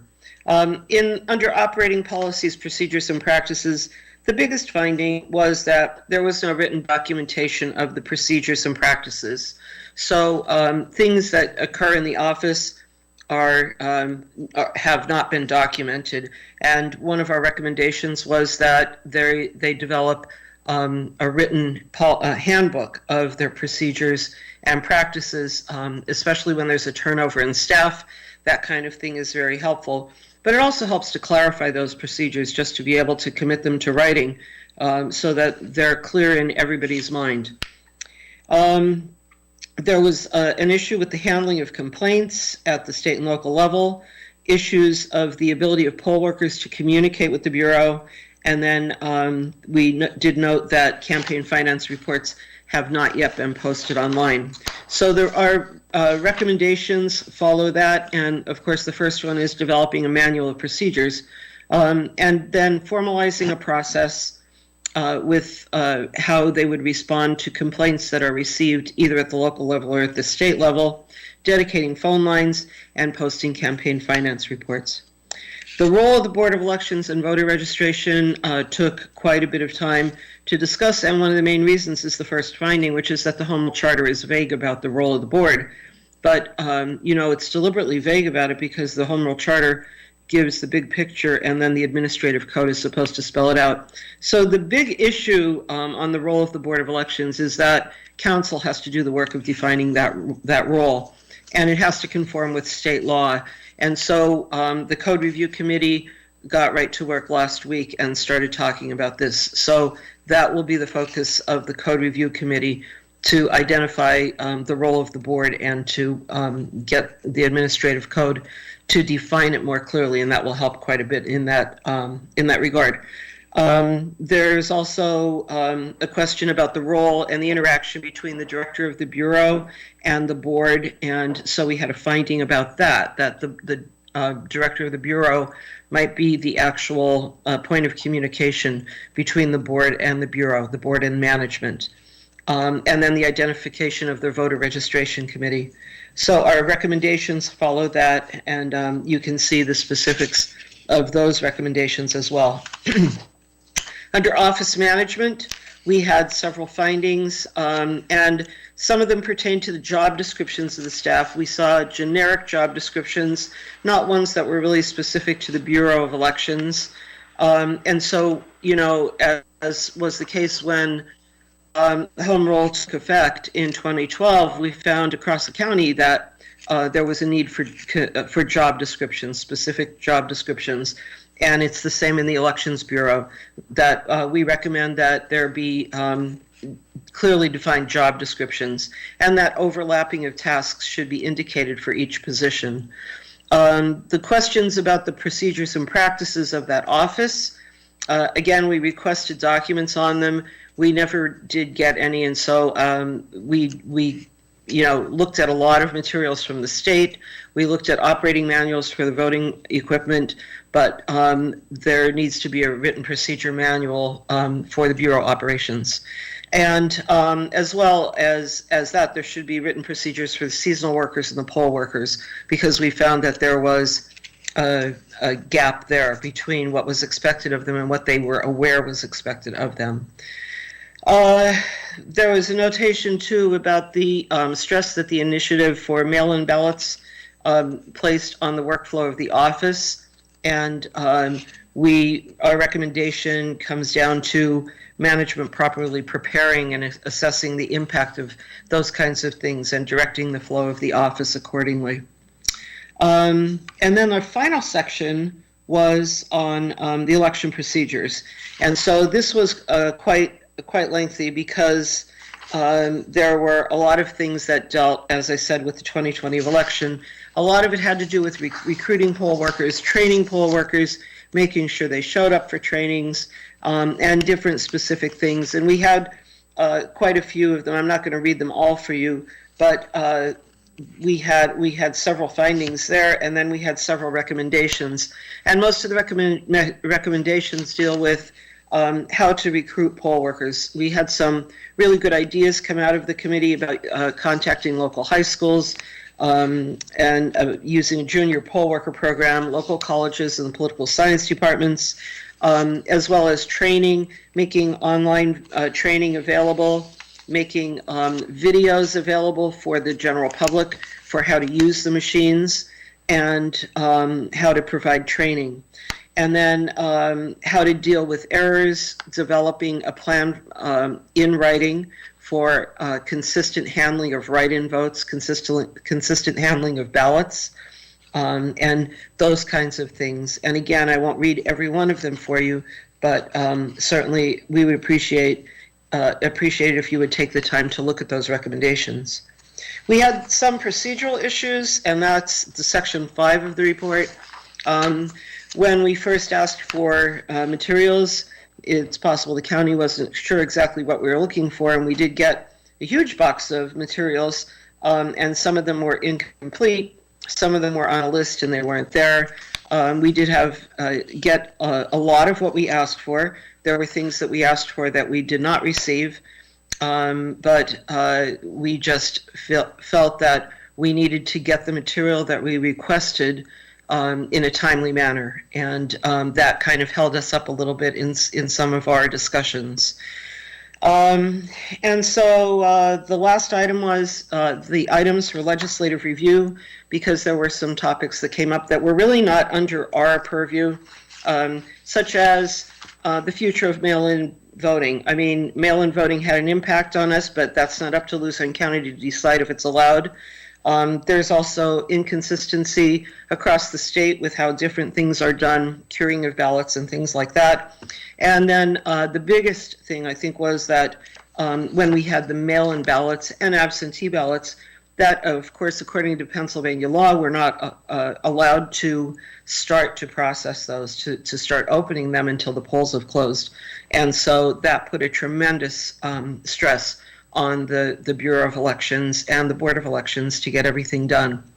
But basically, I think everybody was pretty much in agreement that the people who worked in the elections office and who came in as seasonal workers, who came in as temporary workers to help out, did a yeoman's job given all of the stresses with the pandemic, with the overwhelming number of mail-in ballots that were received.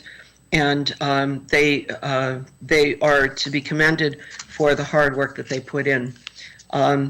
I personally felt that it was a great experience to do this inquiry. I think it gave a lot of people a chance to be heard, to be able to talk about their experiences, not just in the 2020 election, but you know, in elections in general. We heard from former elections department employees and from citizens from all over the county as well. And I thought it was a very good opportunity for everyone to be heard.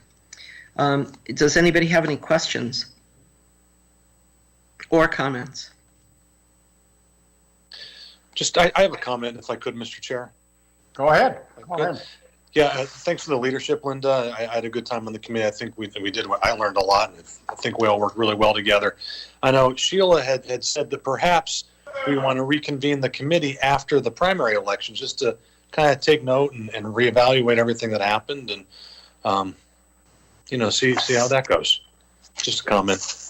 I think that would be a great idea, and if Mr. McGinley would be open to keeping the committee active, although not like immediately active, but not disband us until after the primary at least, I think it would be great for us to have at least one more meeting just to see how things went, and maybe discuss with management, you know, what kind of recommendations they've implemented, what kind of, you know, or what problems they might have had that we also need to be aware of, and really how council can help.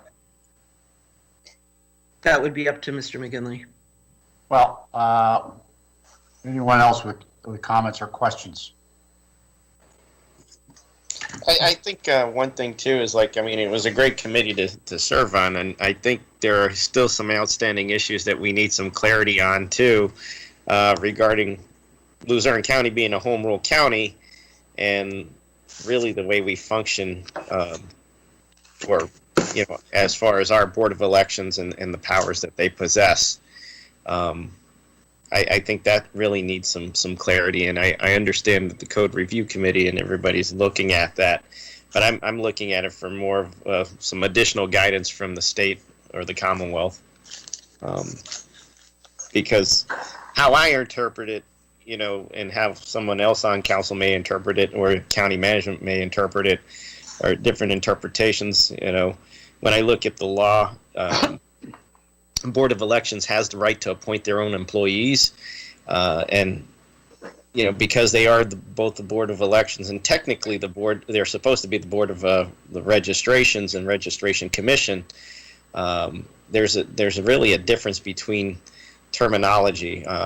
Most of the election law sort of conveys the word board versus bureau, and the way I look at a bureau is just like a department that's within the county, but if the powers aren't conveyed to those employees, are those employees actually doing the legal work of the county without the proper approval from the Board of Elections? And so those are some legal questions that I would have going forward that I think I would want clarity on. Right, and we actually did talk about all of that at the Code Review Committee, and that's what we hope to have clarified for the administrative code. Yeah, that's a big sticking point, because everything that I read in the law is that the Board of Elections is supposed to do everything out in the open and approve everything in public meetings, and knowing that they have the ability, I mean, the law states they have the ability to appoint employees, and then 47 of the election code says their employees then act as the registration commission. Well, in our county, they're really not responsible for the employees. It's management that says that they own the employees, and the pretty much allowing them to basically take orders from county management. Well, county management technically isn't the Board of Elections, nor did we ever sanction management as the Board of Elections. So that's home rule really throws, like I said, a wrench into that cog. So that I would like clarification on that sooner than later, because we have an election right around the corner.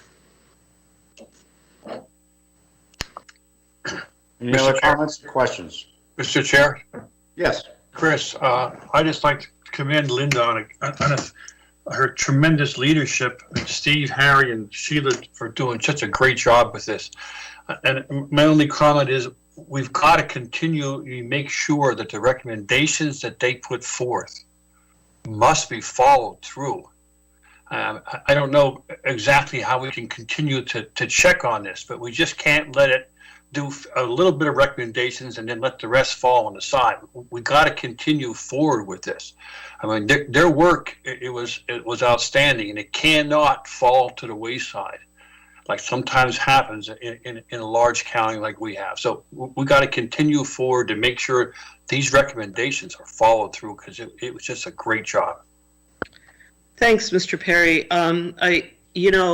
We on council walk a fine line. So we can make recommendations, but it really is up to management to implement them, or to, do what they want with those recommendations.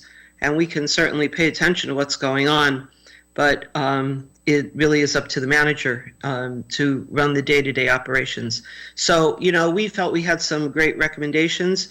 We sure hope that management is looking at them, and I have confidence that that management will be looking at them and taking some of them to heart and implementing them. But again, we can't mandate that. Our only mandate is to the manager. Anyone else? Yeah, this is Leanne. I just wanted to say thank you. I do know that was a lot of work to accomplish in a short amount of time. So thank you very much. You guys did do a great job. Okay. Thank you, Ms. Hawk, for the report. Thank you to the committee for all their work. And obviously, after I looked at the report, I think there's some very fine recommendations that hopefully we can incorporate as soon as possible. I think Mr. Pedri has indicated that he is very willing to work with them. So I would hope that we'll see some good results as we move forward with that. Public comment, please.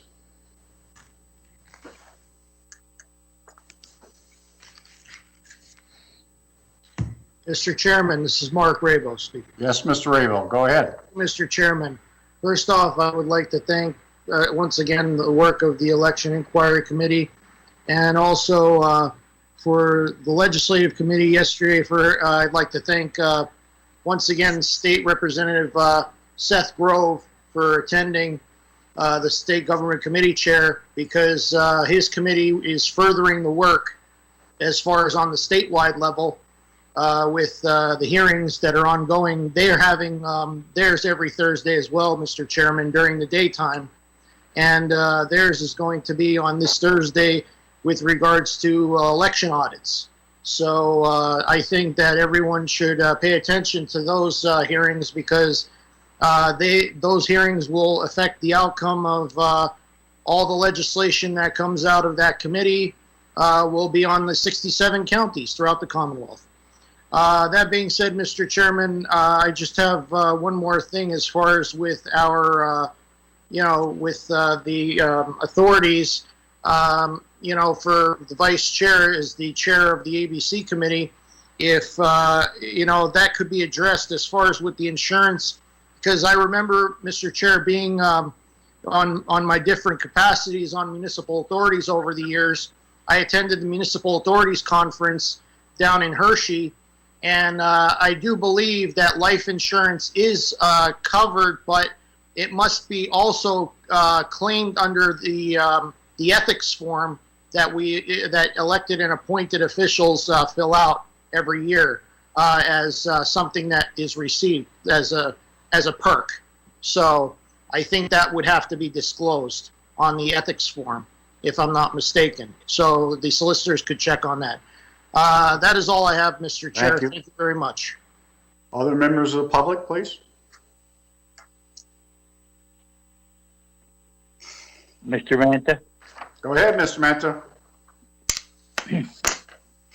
Just like Linda said, she did a fantastic job as the chairwoman for that committee, and I believe that it should be continued on to do checks and balances, because of the fact that if they throw a bunch of things at the manager, and the manager picks and chooses what he wants to get done and what he doesn't want to get done, the committee was useless. So we have to hold their feet to the fire for getting this done. We spend a lot of time, I spend a lot of my time, as well as other people in the public, listening to the hearings, and every time that there's a meeting, we were there to voice our opinions, and I think they did a yeoman's job. I mean, there's so many different things that came out of that. And one other comment, aside from the election committee, the gentleman that came in and said that there's 22 counties involved in this. I can't remember what he said. No. Zoning ordinance. Zoning ordinance. I'm sorry. Zoning ordinance. So then, let me ask this question. So what about the other 55 counties? Do they go on their own merry way? Mr. Manta, so you're correct with the information. There's 22 of our municipalities that are covered by the zoning ordinance. The other municipalities have their own separate, distinct zoning ordinance. It's only for Luzerne County he was speaking. So there's 76 municipalities in Luzerne County, correct? I believe you are correct. So 22 out of the 76 are abiding by the county rules, correct? That's so what the other ones have indicated. their own. They have their own rules that they're making their municipality adjudicated by. This I is don't Matt understand Jones, why. the zoning director. That is Mr. correct. Jones, Mr. Jones, please. Go ahead. No, Mr. Manta, is that your question? Yeah, that's my question. Go ahead. Done? No, I'm not done yet. Hold on. Well, yeah, you're So past 3 minutes. All right. Is that your last question? I'll wrap it up. And the last question is, why can't they hold the rest of the county responsible for the county rules? How come they could have their own? That's the other question. Well, go ahead. I'll listen to the answer. Well, Mr. Manta, every municipality has a choice to make. They can choose to go with the county's zoning, or they can choose to do their own. But they have a choice, and that's their choice, the municipality's choice, and not our choice as the county.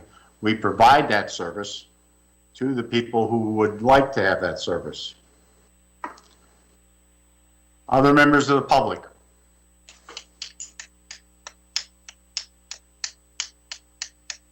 Other members of the public? I have one email from Ms. Williams, Kingston Township. I understand you'll be discussing the election inquiry report during the work session. I'm writing to ask if Luzerne County participated in the Pennsylvania risk limiting audit pilot of November 2020 presidential election, which found a strong evidence of accurate count. It notes that in the article that 63 of the 67 Pennsylvania counties participated. This type of audit will be mandatory for all counties and starting in 2022. If Luzerne County did not participate, what was the reason? And I think the email I saw, Mr. Petty replied and said, yes, Luzerne County did participate. Okay. Okay, do any other members of the public? We have a motion for adjournment. So move, Sheila. Ms. Saban, do we have a second? Second, Chris. Mr. Perry, all in favor indicate by saying aye. Aye. Any in opposition? Any abstentions? None heard. Motion carried. Be safe. Stay healthy. Be careful with the weather outside. I think it's a little bit icy tonight, so be careful. Especially tonight and tomorrow morning. It'll probably be a little hazardous on the roads. Thank you. Night. Good night. Take care, guys. Good night. Good night. Good night.